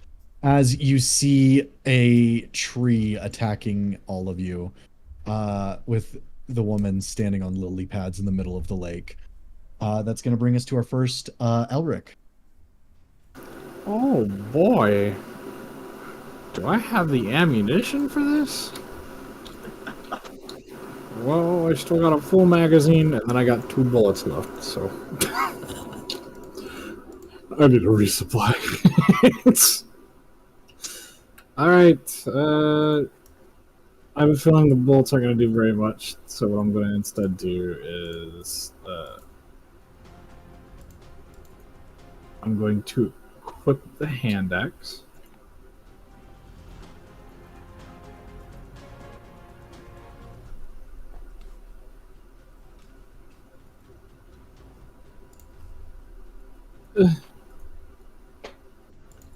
I chop. I need you... One moment. What? Does a 10 hit? No. Okay. As you run off, you see a branch swing over your head. Oh. There might be more than one. What did you roll to hit? I didn't roll it yet, but I am now. How do you feel about a 10? That is a miss. I can't even hit a fucking tree, man. 17. That does hit. Roll damage. Cool. 6 slashing. 6 slashing. My axe. As you slam your weapon into it, you hear it respond back. And it goes something like, you don't know what this means. It's a gnomish. Cranston. Language isn't speaking. Oh my god! You recognize this as Gnomish. No, you're Oh fucking with me. God, You're fucking with me. beautiful. It is Gnomish. It is Oh. these creatures know a language known by its creator. uh, Oh my god. Gosh. What do I hear then? my bad. What you hear is, "What's over there, nice little?" That is what it translates to. It's not very nice. I will There is point out- nothing but a fully confused face on Cranston. Something to know about gnomes in my world. Their language is quite literally just spoken in common so quickly that it's become its own language entirely. Incredible. That is great. Beautiful. All right. Anything else, Alric? No. I'm gonna lose my Did I shit. set these? All right. Amra. All right. Upon seeing both of them, let me do a measuring real quick. Can't only get one of them, but that's not the point. I'm going to cast Spirit Guardians, which is 15-foot radius. Okay. There is Um, nothing more devastating than the fact I'm going last. and then bonus action, Spiritual Weapon. Okay. Go ahead and plop it on down. Yeah, I'll put it there. Got a new meme to post. And that'll be a dirty 20 to hit. That does hit. Roll damage.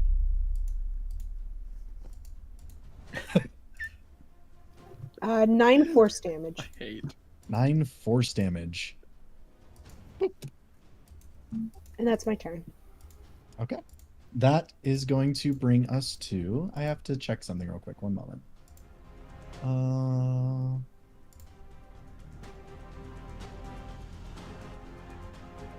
Okay.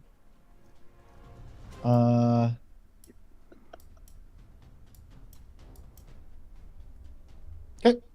That's going to bring us to Lavender.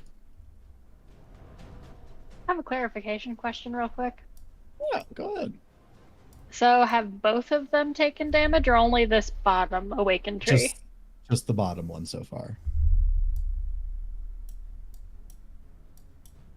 So technically, can you override awakened tree with another awaken How do you mean? from the staff of the woodlands? That's What is it? What does it say you can do?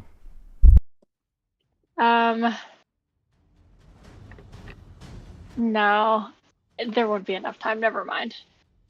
It takes more than an action. Someone's gonna hit it before then. Never mind. Connor has lost his fucking mind in the memes chat. Okay, so Lavender is going to go ahead and bonus action use Flame Blade. And then we'll approach. Really quick, This I have a one- question. Hmm? Were you trying to ask if you could use the awaken spell? Yeah, I misread it. I was gonna I don't say have it my has a casting glasses on. time of 8 hours. Yeah, I misread it. And I'm like, wait a minute. But yeah. So then we'll take 2 swings at it. All right, go ahead and roll a hit. I will also say, Lavender, being a druid, you do obviously recognize these as awakened trees, but you can tell that these are also corrupted trees. Noted. Alrighty, that is going to be a 27 to hit. That does hit.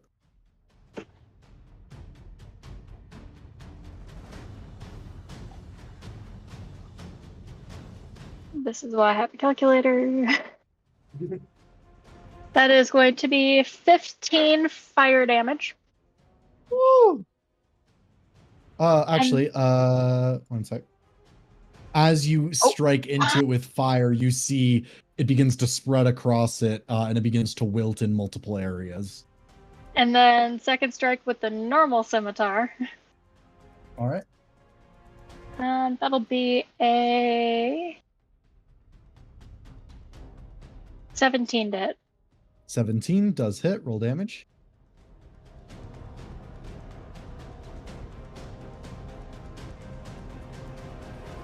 That'll be another 7 slashing damage. 7 slashing. Oop, it is not looking good. Anything else? That'll be it. All right, that brings us to Ash. Ash is going to go ahead and launch a second level chromatic orb into the one behind us. Okay. What damage type? Fire. All right, roll it. This is never before a more heartbreaking initiative roll I've made. I'm sorry for what I just posted. All right. Nobody knows. 18 to hit. 18 does hit. Roll damage. Alright, that's going to be 4, so that is going to be 19 fire damage. Oh god, one sec.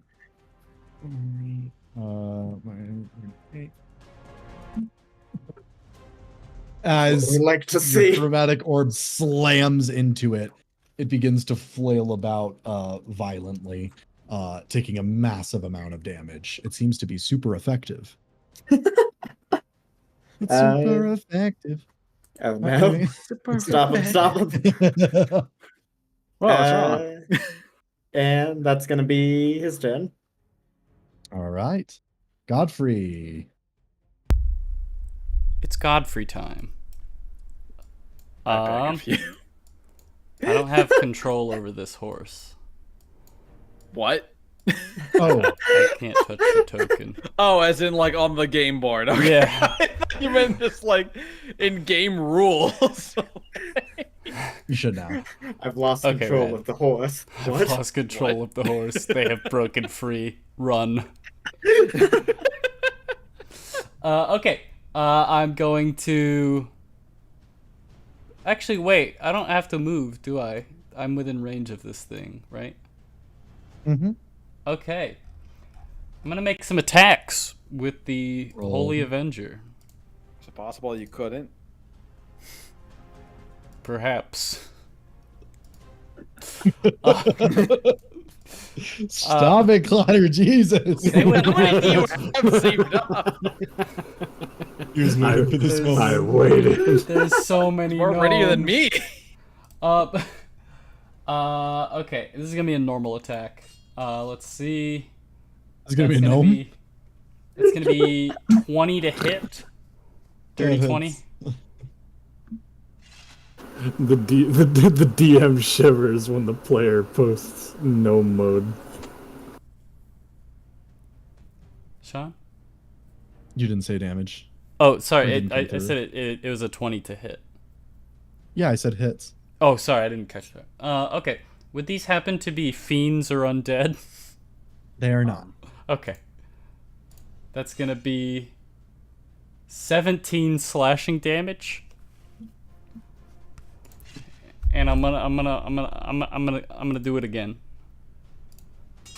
You're going to do it? That's a 14 to hit. That hits? That's gonna be.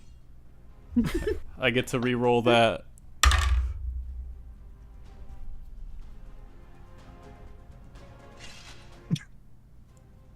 That's a 15 slashing damage.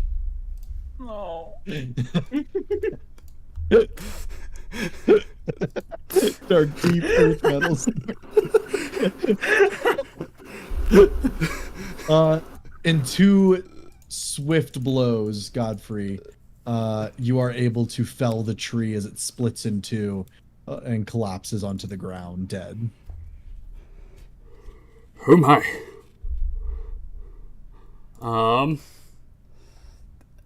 Bonus action. Nothing. That's gonna be it. Cool. All right. One moment. Oh, can I use my movement? If you'd like to. Okay, I'm gonna go 5, 10, 15, 20. Yeah, I'm gonna get there. That's gonna be All it. right. That'll bring us to the other tree, which is immediately going to. Oh, what does it have to roll, Amra? Wisdom save. I'm gonna fucking cry. That is an 11. That's a fail. Roll damage. The foxes snap the tree's neck. I don't.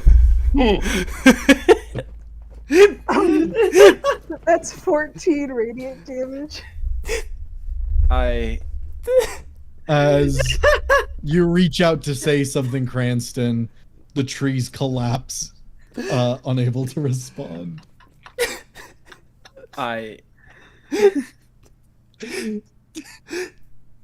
Does anyone know what they were saying?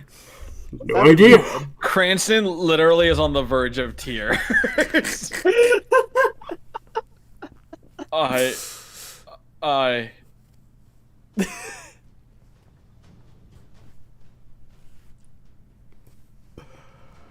Is everything okay, Cranston?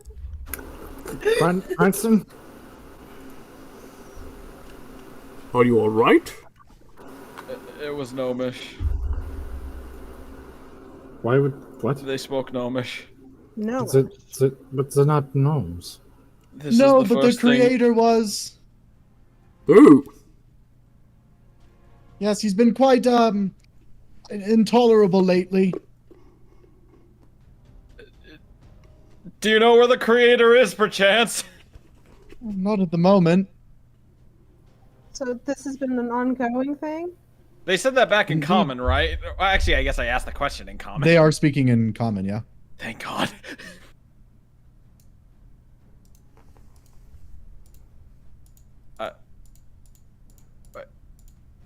Well, let's see if we can help her. Yeah, sure. What seems to be the problem? I don't know what's happened. All I know is you got attacked by trees. It spoke a language I've been yearning to hear for about 5 years, and then you killed them all. I don't mean to be that person, but I didn't do anything. You're fine. Don't worry. Why were they corrupted? They weren't. Maybe we No, help they them were. out at the lake Well, first before asking Corrupted is a questions. strong word. Okay. I'm just going to step up to the lake and investigate to see if there's anything weird about it right now. Roll 1 moment. Perception. Alright. Ooh, that is a 26. You don't seem to notice anything. Alright then. I still haven't been told. What's the situation? Sorry. Roll again. My bad. Okay. Never mind. Sorry. Ignore that. Okay. The lake, it's not letting me leave. I came out here to harvest some of the lily pads, and now it's just refusing to let me leave. Does the lake speak Gnomish, perchance? I don't believe so. Can you I swim? could try. She starts speaking Gnomish to the lake, and there is no response. Oh. I'm sorry, what was that, knight? Can you swim? Also, are we still in initiative? Yes. Oh, we're still in. Sorry. Oh, okay. There's definitely Oh, something sorry. in the water. No, sorry, my bad. No, you're not an initiative. Okay. In that Okay. case. I could help out if you would like. At least attempt to, if it's not letting you leave. All right. Do you speak lake? I don't, but I can freeze the water for you a little bit. I wouldn't recommend doing that, if possible. Oh. What did you do to anger the lake?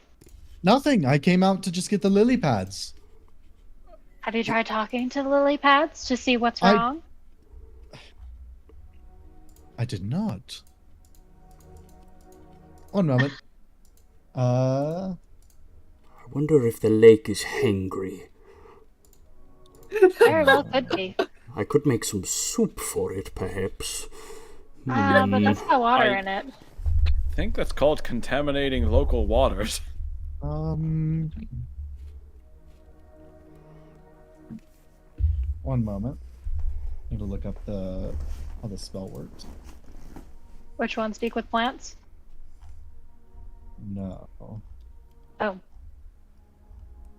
Probably the awaken.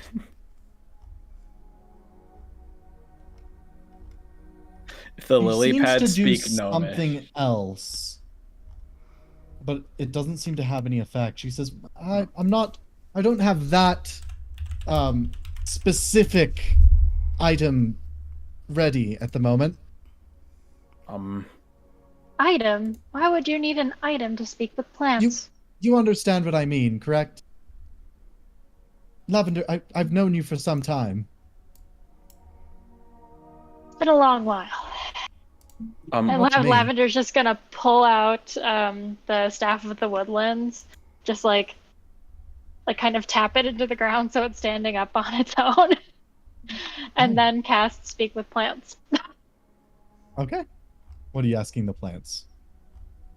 Going to ask the lily pads, why is the water not letting her leave? One of the lily pads seems to drift up to the shore next to you, and all you hear it say is, I don't really know, man. It's just kind of being a dick. Did she anger the water? Nah, man. It's not really the water. I don't think so. Something in the water. Something in the water? What's your name? My name is Lavender. Ah, I knew a lavender once. Like the plant, or? You don't speak my language, man.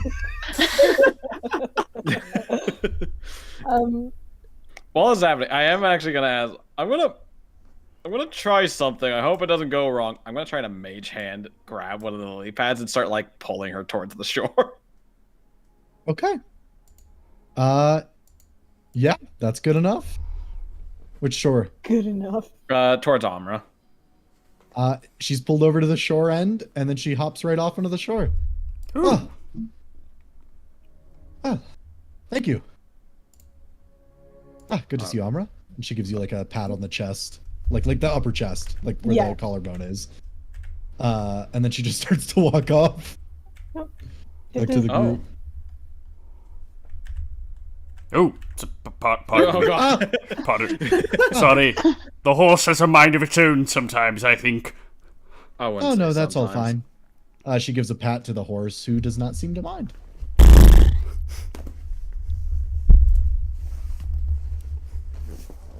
Clarification question. What kind of druid was Chandra? In what way? For instance, like circle. If I guess the closest would be Circle of the Shepherd. Okay. She was not super like combat focused. She was more focused on like maintaining nature. She's more of like a spiritual guide to the high elves that reside in Erin's Glade. Okay. So, you speak Gnomish, huh? Ah, yes, most of us do. Oh. Top of the morning. Oh, I see. I see you speak Gnomish as well. I wish it's good to meet you, friend. He just gives like a nod to that. Language. Of course. Oh, well. Good to see you all. Yes, where are you all off to? About that, we're not quite sure ourselves. We're looking for some people. Oh, you're just wandering? That's nice. We were,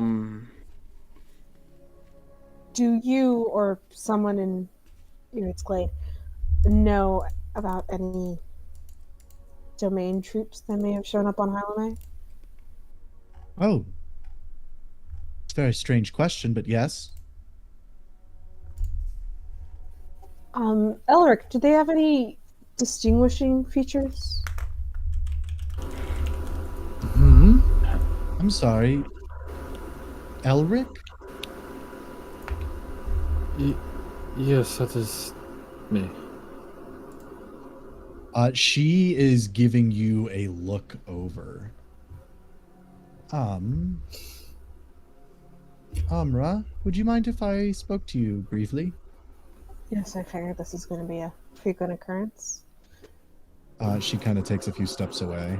It's better if it gets it out of the way. And Amra will go with her. I'm sorry, Elric, as in Prince Elric. Yes, the same one. In truth, I thought they were just rumors, but you're traveling with the God King's prince. Yes. And why have you brought him here, of all places? I'm not one to judge entirely, Amra, but you know the others are. Yes, I know. It's been... And you come asking about troops and... It's a whole ordeal. Are you working for the God King now? Is this new? No, never. Never. You're traveling with humans. I only see one other elf. They're friends of mine. I met them when I was at a tough spot in the domain, and they've shown time and time again that they can be trusted, including Elric. I am keeping a close eye on him as long as we are here. And the reason we are looking for some troops is due to some issues in miscommunication. Amra, your word means a fair bit, but it's not enough to just grant open access to the son of our greatest enemy. Awadi's going to have to hear about this. I know, and I am totally prepared to have to deal with that. But these people we are looking for, they mean something to him. And he means something to me.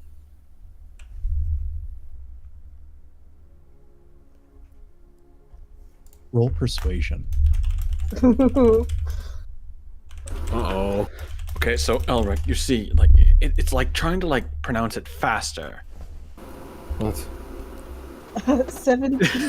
He's just teaching him Gnomish in the background. Chandra kind of exhales slowly and she looks around and she goes, okay, I can get... I'll have to ask them to travel to 𝐒𝐴𝐴𝐿 to hear you out. But this has to be dealt with immediately, but I can try to arrange for you and your friends to spend some time there. But do keep in mind they are going to have to place him under heavy security. I know. Borderline arresting him. I fully understand. I'll be sure to talk with him about it. And I don't know how he's going to react, but if the troops are those that you're speaking of, the ones I believe you are, they were defeated about a week ago. I can take you to the battlefield, but as far as I understand, only a few escaped into the woods, and we've been tracking them down. I see. Thank you, Chandra. I just want you to know I am fully prepared to take full responsibility for this. I hope so. Here, I can lead you all to 𝐒𝐴𝐿, and from there I can request an audience with some of the higher-ups. Thank you. And trust me, I know that this is abrupt and hard, but he can be trusted.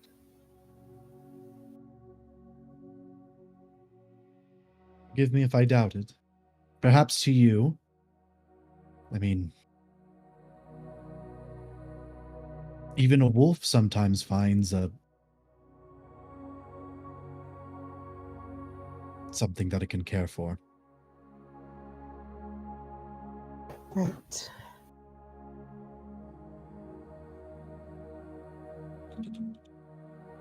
All right. And then she goes back to the group. All right. Have any of you ever been to Erin's Glade? I know Lavender has. Ooh, I haven't. It sounds fun. Sorry. Oh, no, you go ahead. Godfrey, I've never left the Dominion lands before. It is all very new. It's a wonderful home you have. Very nice trees. You have very wonderful grass. I like it. I've been in Highland, but I've never been there before. We never got very far. Yes. Neither have I. And what is your name, Elf? Ash Silverlily, pleased to meet you. Same to you. I notice your darker attire and, well, the way you carry yourself. What is it you do? I'm a wizard by trade, a knight of Nasaeth. Ah, I see. A healer. Or perhaps a bringer of death. Yes, you could say that. Glad someone understands. Oh, good. Well, this way, if you would like to come. I can get us some, or get you all some housing within Erin's Glade. You have our thanks. Can I insight when they say housing? Yes, go ahead. That's a 2. Go ahead. 17. She looks at all of you, and then she looks at Elric and kind of squints. You can tell he might have some different housing. He will say nothing for now.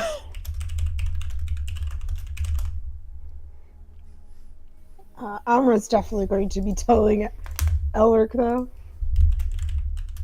What does she say? The first bit is like directed to the group of them. You're going to be kind. You're going to be respectful. You're not going to be sneaking off to do who knows where. You guys are all on thin ice currently. And Elric, I am so sorry in advance for what is going to happen when we get there. They're not going to execute him, are they? No, they're not going to execute him, but they might, like, softly arrest him. It's no surprise. I'll be fine. We really should have come up with a different name for him when we were coming here. Yeah, but we didn't think about it. But I think something tells me. I'm sorry. It's just something tells me that hiding his identity would be worse than just being upfront about it. I have to agree with Amra on this one. Our whole point in coming here is to try and help them. And putting on a fake front is, well, contradictory to that. I do agree. I don't know. Being I think truthful. that could have been cool. False identity as I could have made up for you. Cool! Yeah, you could have been Elafield, the foreign fisherman of Okoshu. Do you... Yeah, it could have been cool, I guess. Perhaps another time. Next time I'll call myself Cranston. Ooh, that's a good one. That would be fun. I've been using that one for a while. I'll make sure that I get in trouble with the town guards next time when I use that name. This is going to be a very frequent occurrence across all of Highland. So the best thing we can do is be respectful and be honest. I can give respect, but I can give honesty. If Elric is put to the sword, I can't stand by. Thankfully, I doubt it'll come to that. as long as you're near, as long as you are with me, I doubt it'll come to that. Very well. I appreciate it, but I'm with Summer. I'm sure it will be fine.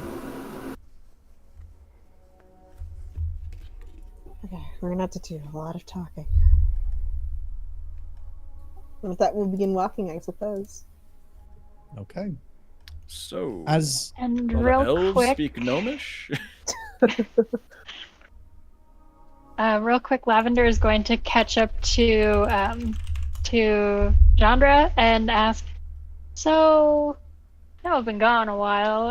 There been any people asking about me? Any questions? Rumors? many rumors, yes. Would you care to explain? Oh, well, I was kind of hoping you would. Where Well, have you been? Everywhere and nowhere, it seems. But, Vic. yes. I was north, and then I was even further north, and then I crossed an ocean.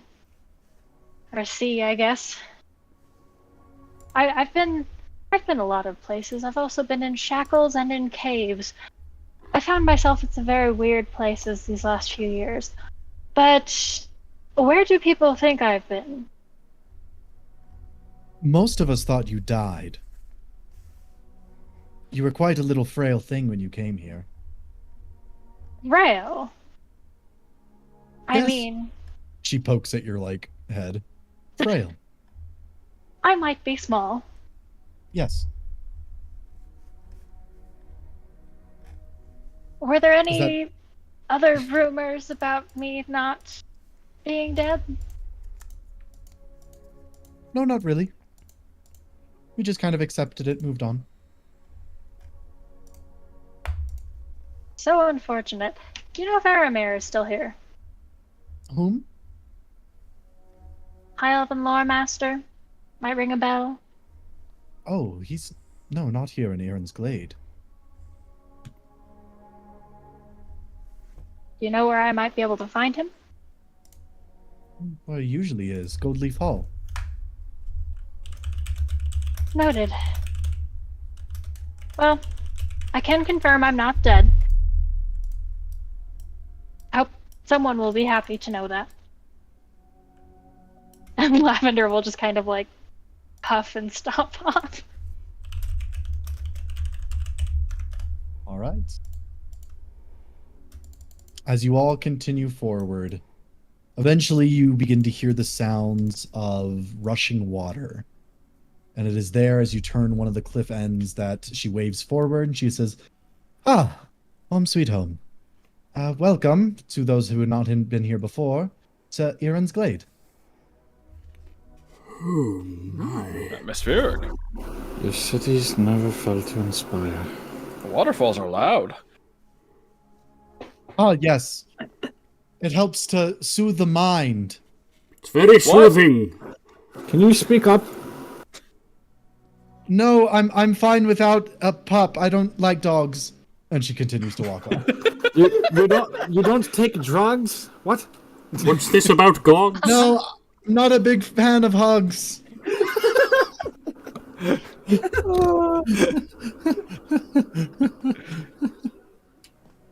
As you all are ushered into the front entrance, you would see multiple high elves moving about.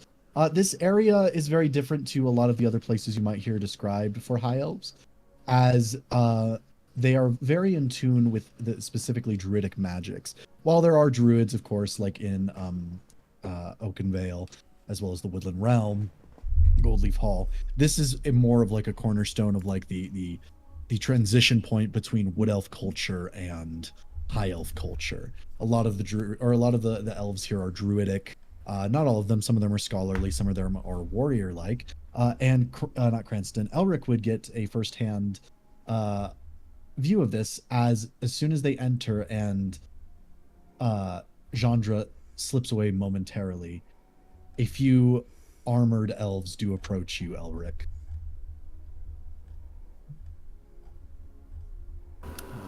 He'll stand there. look to the others and go, well, You got a personal escort. yeah. Try to stay out of trouble. I promise nothing. Okay. And Cranston, when I get back, we need to go shopping for gifts. Right.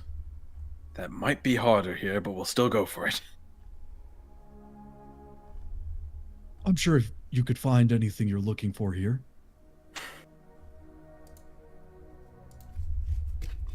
It's then that you noticed there is a wood elf man standing at the top of one of the nearby stairs.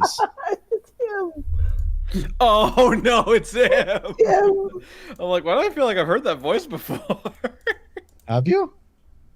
Wait, is it not the guy that we met before in the other glade place? No, it is not Oris. Oh wow! It I sounded know very who familiar. it is. I thought it sounded like him.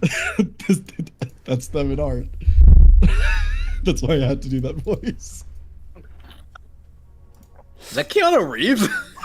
It is absolutely Keanu Reeves. I almost spit up my drink. Oh my god. Wake the fuck up, What Prince. even? Wait the fuck up, Prince Elric. Yeah, This wood elf would come down the steps. They're dressed very regally, but in tune with their surrounding area. They are very well kept in the high elf and wood elf traditions. And as they come over to you, Elric, they do offer a bow of their head. He will return it. Fate might normally find us as enemies on the field. But here you will be under my protection. I thank you. You don't have to stick your neck out for me, so. Well, depending on the council's ruling, it might be you sticking your neck out for us. But not until that has been decided. Ominous. You seem rather friendly. I mean, most elves that I meet tend to be a bit reserved when they meet me. That's your first mistake, Prince Elric. Assuming that all of us elves tend to act the same. It's a mistake that I don't make with anyone, even children of the God King. I suppose there's still some old Dominion thoughts still running in my head. Quite. I am Prince Neltanus. And while you are here, you are all safe. Soon the council will convene, and from there, you will decide what to do with you all. It'll be this evening, under the moonlight. For now, rest, recover, gather what you might need. But for you, Prince, you will be taken to a more secure landing. I understand. And with that, he gives a nod to you all and starts back up into Erin's Glade. That's Be safe. Be safe for all of you. You as well, Eric. Yeah, it really feels like we should be saying that to him, huh? With that, you are all showed to your rooms that are like in a single like block of Erin's Glade itself. You come to notice that Erin's Glade really isn't as big as you might think it would be. It's large, but it's more of like a large settlement, or like a large house, but a small settlement in and of itself. But yeah, is there anything anybody would like to do in preparation for the evening?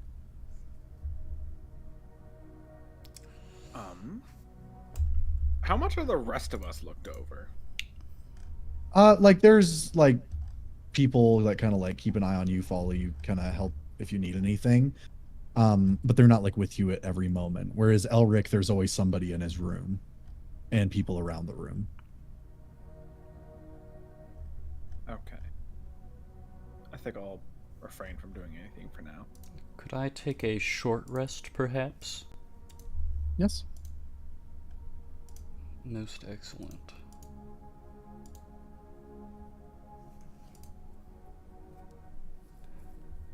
Oh, can I borrow a charge of someone's healer kit?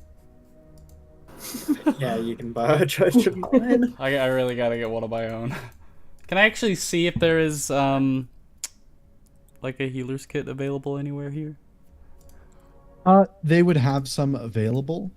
They would expect something in trade. I have gold. They kind of squint their face, or like their faces cringe up at that. Not gold, I see. Sorry, I'm new to this land. Not from around here. How about a flail? Just lifting up his flail. Oh, I love Godfrey. I'm so glad he didn't die. Sure. And one of the elves takes it and walks off. Can I take this with me? Yes. Very good. You have my thanks. Picks up the healer's kit. I'm going to go to my room now. He's gonna say goodbye in Elvish to them. All right. They kind of look at each other and they don't say anything back. Gotcha. It's like when you try to order something in France, and the guy just responds to you in common.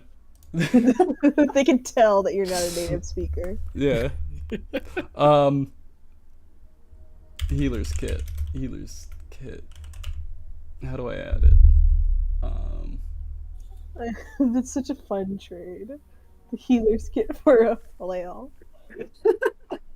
How would I add a healer's kit to my inventory? Is it an official item? Yeah, it's official. Yes, it is. It doesn't have any like charges on it though, so I just custom add those. Yeah, I have like a note on mine. I'm just gonna make a Song goes custom real item for hard. it because I can't find it.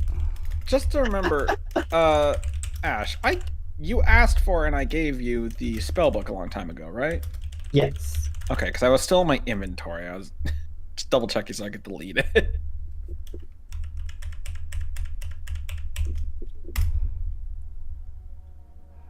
I have a healer's kit now. Oh, right. I should probably get more crossbow bolts. I got one. If you want, you could have Amras. You could probably have ashes too. I don't remember the last time I even thought about using them. Yeah, I haven't What? used my crossbow at all. I probably go to buy. I pull up gold. They just look at me weird. I go complain to you two. It's like, I pull up gold and then they just were weird about it. And you're like, oh, you can have mine. I'm like, oh. Yeah, I have 20 if you want them. I would very much like that. Thank you. Also have 20. Jeez. I would like that. Were you injured for 39, Godfrey? I thought you only took. I was not. I made the classic blunder of overestimating how much it would be. Also, I want to say, Naltanis was my character from the expedition West March. I remember. Yeah. Soul. I didn't know he looked like Keanu Reeves. No, that is the exact character art I used for the character sheet. I only remember him from his like the multiverse version of him. Yeah, the pixelated version. Pixel guy. Yeah. Let me see if I can find the card from that. But sorry. So how fast should I get Cranston killed so Paulus can join the campaign?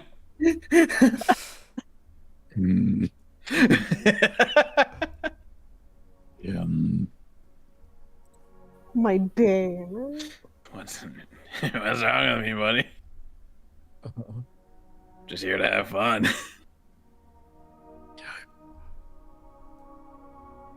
All right. Does anybody do anything before the nightfall comes?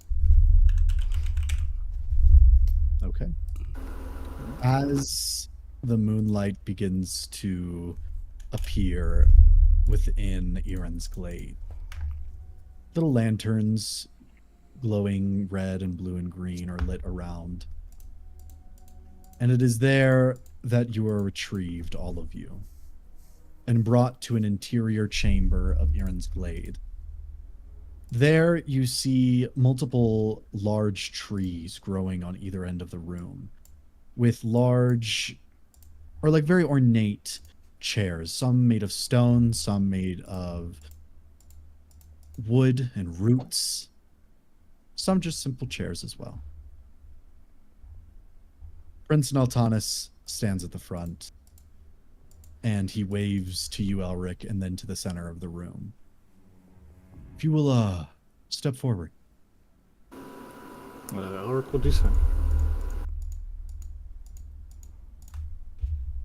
Now, we will meet here and discuss you having come to us, and from there decide what it is exactly we intend to do. And with that, you see one of the trees begin to part, and stepping through, one moment, I have to pull up something.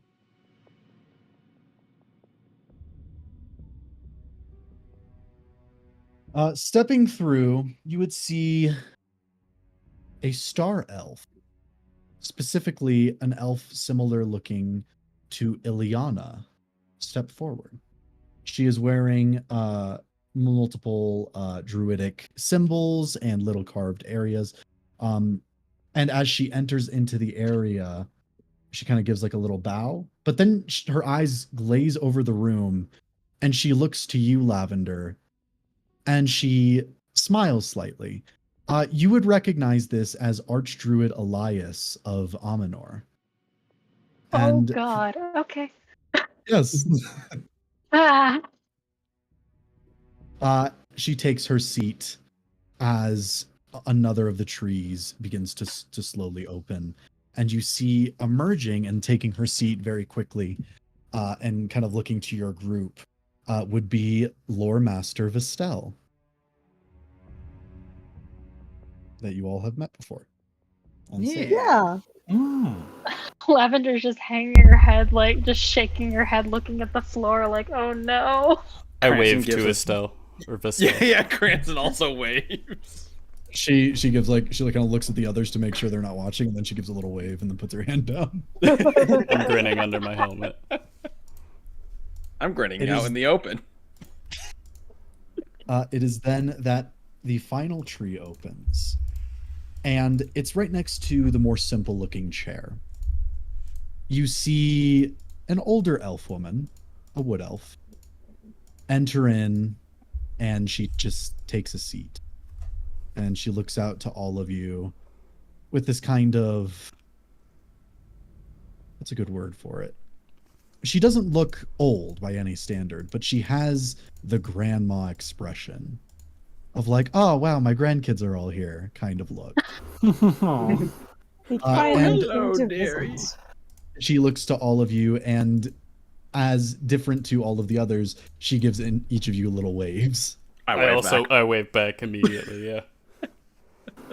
Naltanis then takes his seat and he says, introducing myself, Prince Naltanis of Broken Mother, Archdruid Elias of Amanor, Archpriestess Awadi of Broken Mother, and Lore Master Vestel of the Far East.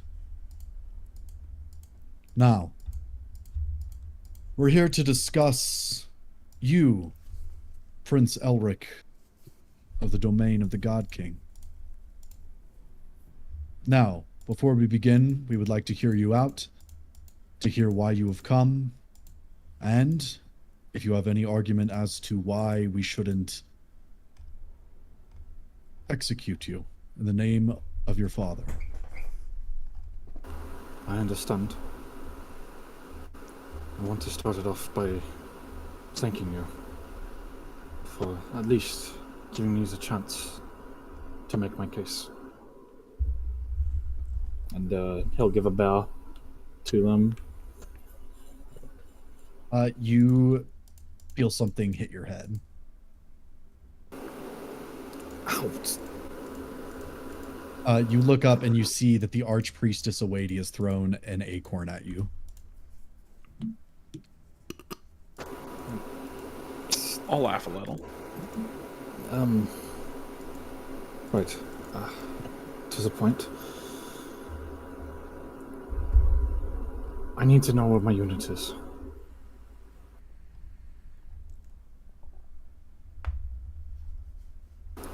There was a battalion. It was sent here.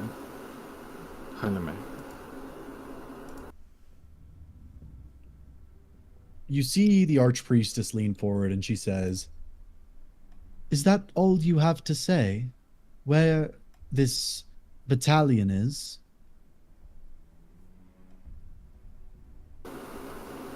I need to know where they are so I can stop their attack.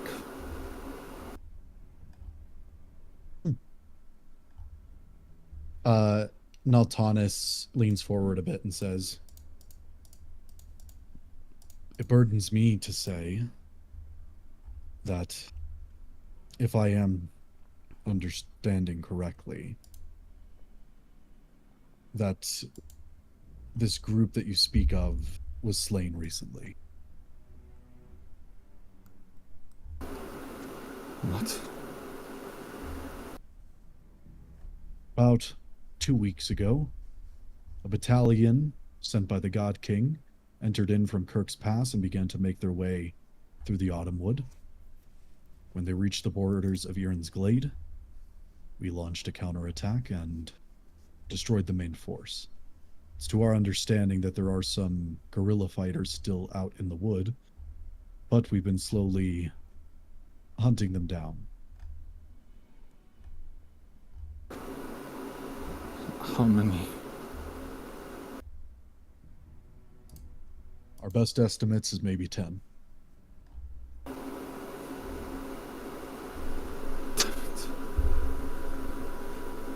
Damn it!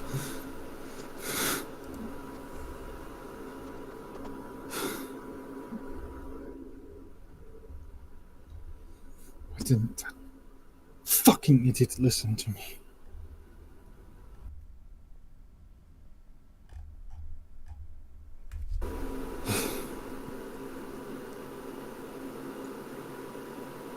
How many of your lives were lost?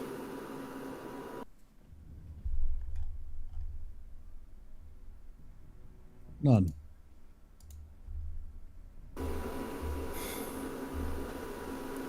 We attacked in the night when they had made camp.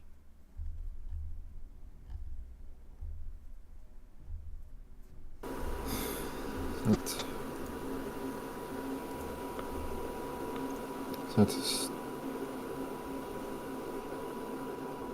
I'm glad to hear that.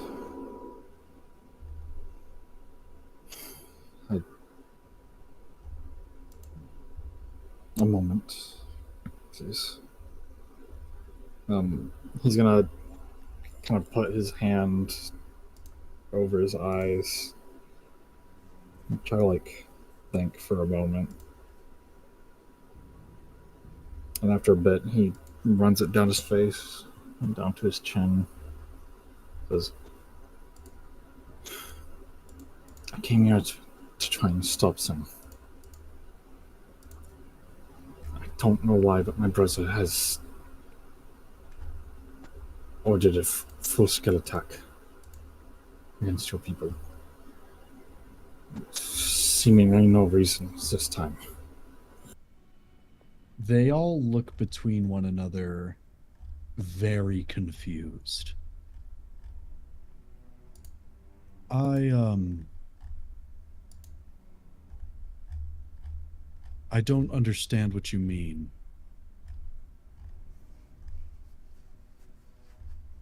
What do you mean? There was only one battle group that was sent into our borders, and we have not seen any buildup of forces in the recent weeks. What?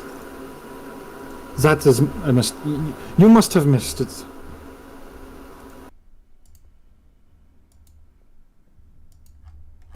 There should be more on the way. Vestel clears her throat. It is my understanding that most available troops under the God King's discretion have been taken to Land's End and to 𝐄𝐱𝐩𝐥𝐿. There are still remnants here and there, and of course the Templars in Kirk Pass. But the only large-scale developments have been in the capitals of the Northern and Central Territories. Your group was the only one we fought. Or they fought. Naltanis and his men and women. He looks so confused. And he looks over at the others. The archpriestess leans forward and she says, "Are you sure that your men weren't sent here specifically to die, Prince Elric?" No, there's no way that he would send thousands of troops to their deaths.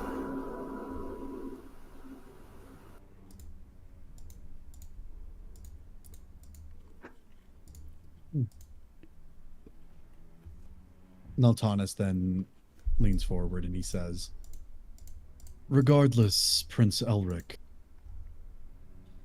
we would like to get to the matter of discussing you and your continued stay here in 𝐼𝐿𝐼. To execute me. Right? It is a possibility. But we are willing to... Well, I'm willing to put forward at least the notion of sparing your life in exchange for something. What will that be?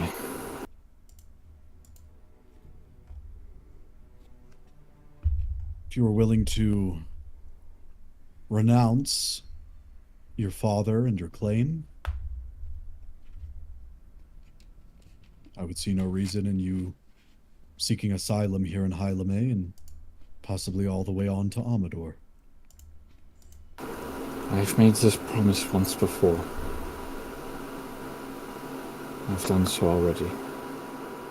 But my father is still my father.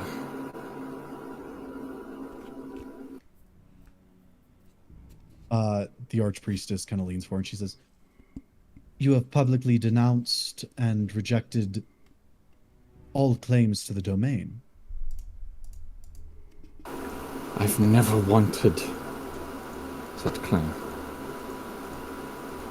All I've ever wanted to do was to help my people.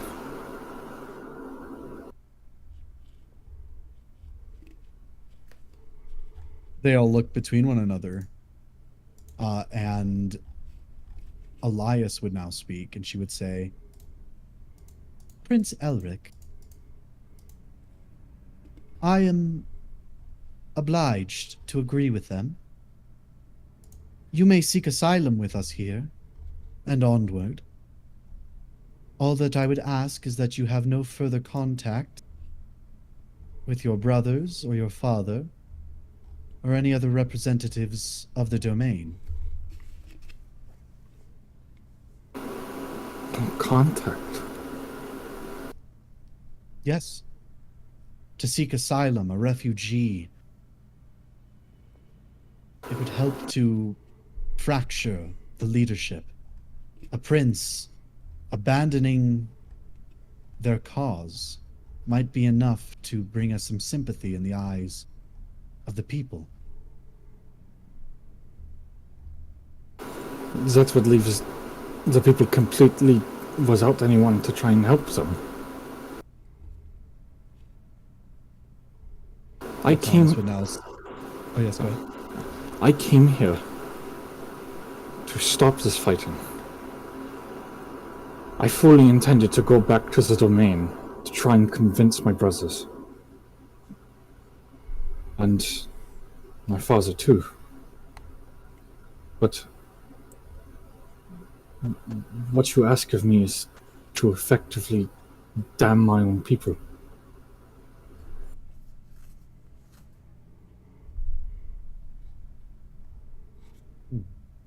You ask me to destabilize the realm, to bring chaos to it. That would leave them, as you said, effectively leaderless. They would have nothing.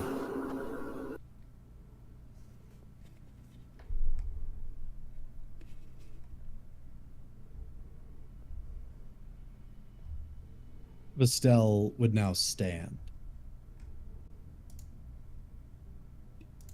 I don't necessarily agree with his judgment, but he did help in saving me and my people some weeks ago. As such, I believe that the favor is long overdue. I suggest that instead of slaying him for no real good reason, we return him to a single boat and send him eastward back into the domain.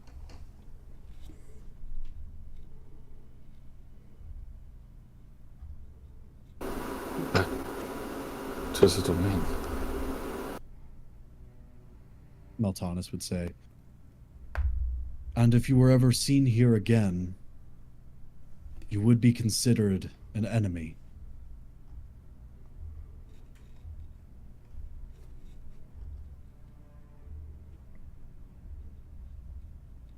An enemy.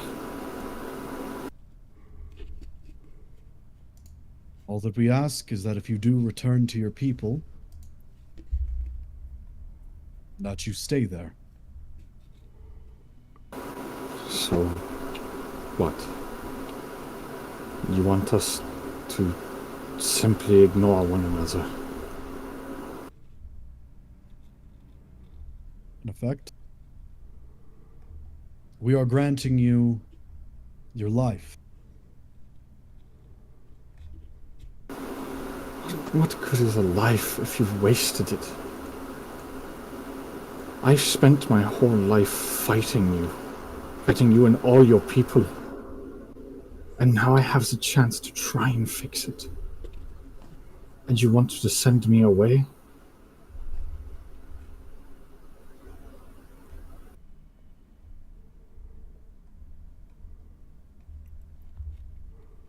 You ask me to denounce my people. You ask me to go home and simply let things fester.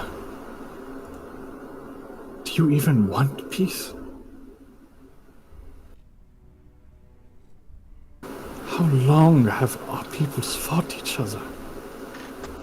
How many more need to die?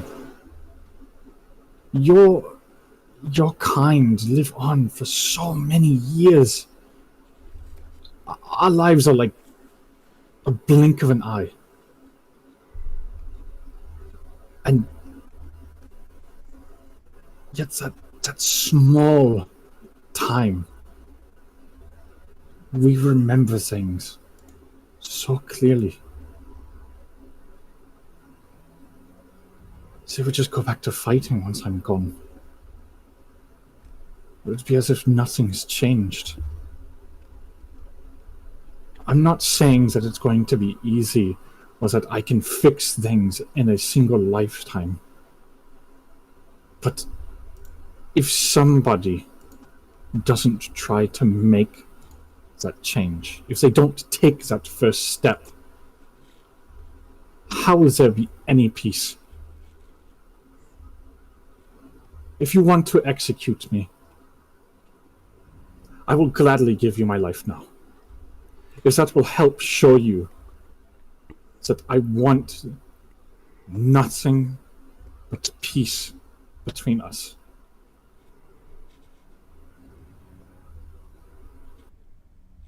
The archpriestess would lean forward, and then she would stand, and she would make her way down to you, Elric. And as she does, she comes up to you with her staff and she says,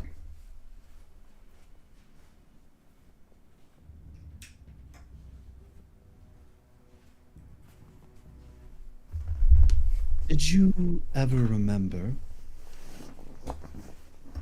coming upon human villages burned, destroyed, right on the edge of the domain?" To clarify, Clatter, the Wood Elves have never entered into the domain of the God King. But there have been villages burned. No, she is asking a rhetorical question. No. Do you recall seeing legions of us elves attempting to break through lines of your soldiers to come to Land's End to obliterate everything? No. You speak of peace, Prince Elric, and I do want that. But you must understand something important. We do live long lives. But in all of our long lives, the Wood Elves have never sought to return the favor of marching into your lands, of killing innocents.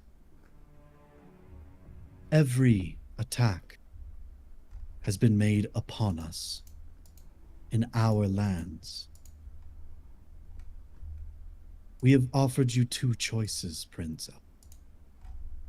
You can return home and try to fix things there, or you can abandon it and find a new life for yourself in the greater world beyond the borders of the domain. But do not think that on empty promises alone we would allow a loyal prince of our sworn enemy to wander aimlessly through our lands. None of us here doubt your intentions, but it is simply a risk we cannot take.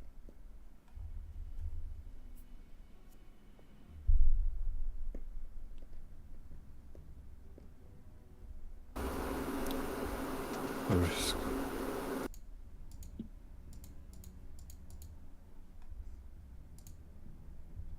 And then she turns and returns to her seat.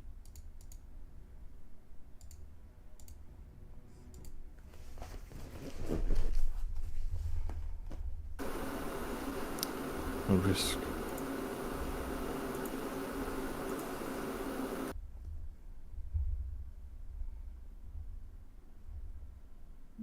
Prince Elric, this is an Altanis now speaking. I will allow you to decide your fate. We can do the option none of us want, and we can kill you. Or we can send you on your way back home, or give you asylum. The decision is to you. And they lean back, but before anything can happen, through the windows of this interior room, a large shadow is cast, and the building shakes slightly, as outside you all see something gargantuan land on the massive, wide porch. And there you see it shrink down slowly into a figure that slowly approaches the doors. Is this a buddy of yours? Godfrey says to the elves. The elves look, and you see... One moment. You see specifically Elias kind of smile. And it's there that the door opens, and you all see an incredibly beautiful human woman wearing a very tailored set of red robes. Sorry, white robes. One more dragon off our list. Hello. She looks around, and then she goes, Ash Silverlily? Yes? Oh, wait. Do I recognize her, Sean? You do. Oh boy. And Cranston. Oh. No. I just realized. Are you in trouble? She moves through, simply not caring for the proceeding going on, as she walks up to the both of you, and she lowers her staff and quickly aims to deliver 2 swift hits on both of your heads. Come on, mine's only recent. I thought I was quite clear when I gave you both your summons. Cranston, you got a summons too? Well, I'm not there yet, technically, but I'm basically on the verge. Elric looks to the council and back at what's going on here. The council seems to know exactly who this is, and they're just not saying anything. In all fairness, your dragonliness, we have been somewhat busy. My goodness. I didn't realize. What, do I have something on my face? No, Forgive me, I thought I was talking to them. Okay. I just realized I don't want to talk with you anymore. I've already exited out of the dialogue. I've already skipped it. Who are you? She turns back to you, Elric, and then she looks back to the others. Well?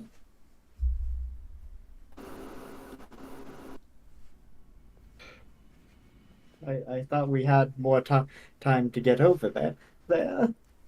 I mean, I still hadn't gotten my message yet, technically. Granted, you did warn me last time I saw you. I did. We can make this quick. Come now. And she starts to walk toward the exit. I like regretfully follow while Elric, I don't think we have a choose choice in life. this I'll one. meet you somewhere. Hopefully a 𝐄𝐱𝐩𝐥𝐵. Bye. As she exits onto the patio, you see her suddenly transform into a glimmering, beautiful white and blue dragoness. Her scales almost translucent, something you've never seen before in any kind of dragon. And with that, she awaits Ash and Cranston to board onto her back. Are we just letting this happen? Do I just like hold on to so. here? Oh my god! And with that, the dragoness takes off into the sky. And they're gone. Okay. All right.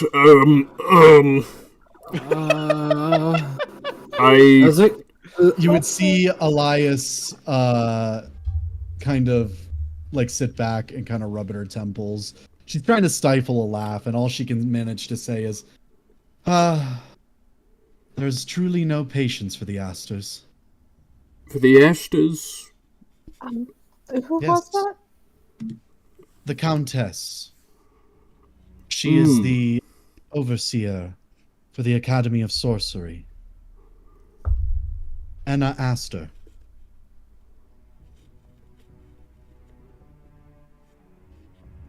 Shut the fuck up, Logan. He Quite keeps a- messaging me. Prestigious position.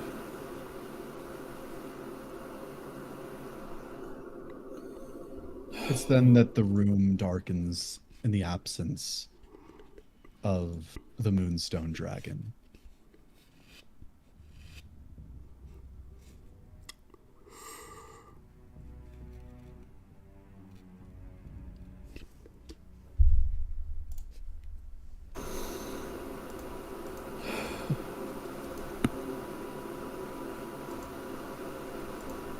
I will accept returning to my home.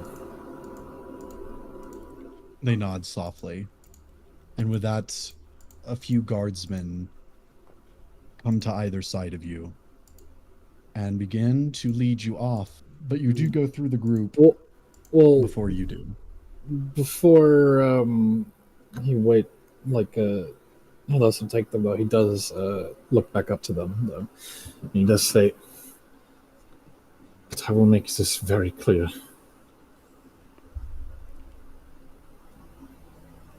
I am not giving up on that promise. No matter what you may believe, I will do everything in my power to change things. And if I die doing it, then I will have died for a good cause."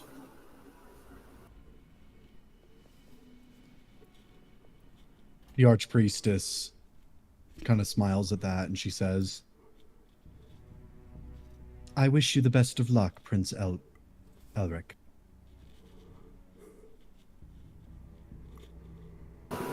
He's going to offer her a bow. All right. That only leaves Godfrey, Amra, and Lavender behind. That was fast. Hmm.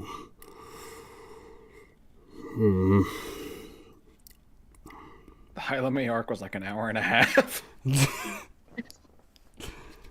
Hylamay does not exist. A million thoughts running through her head right now. Is there nothing we can say? I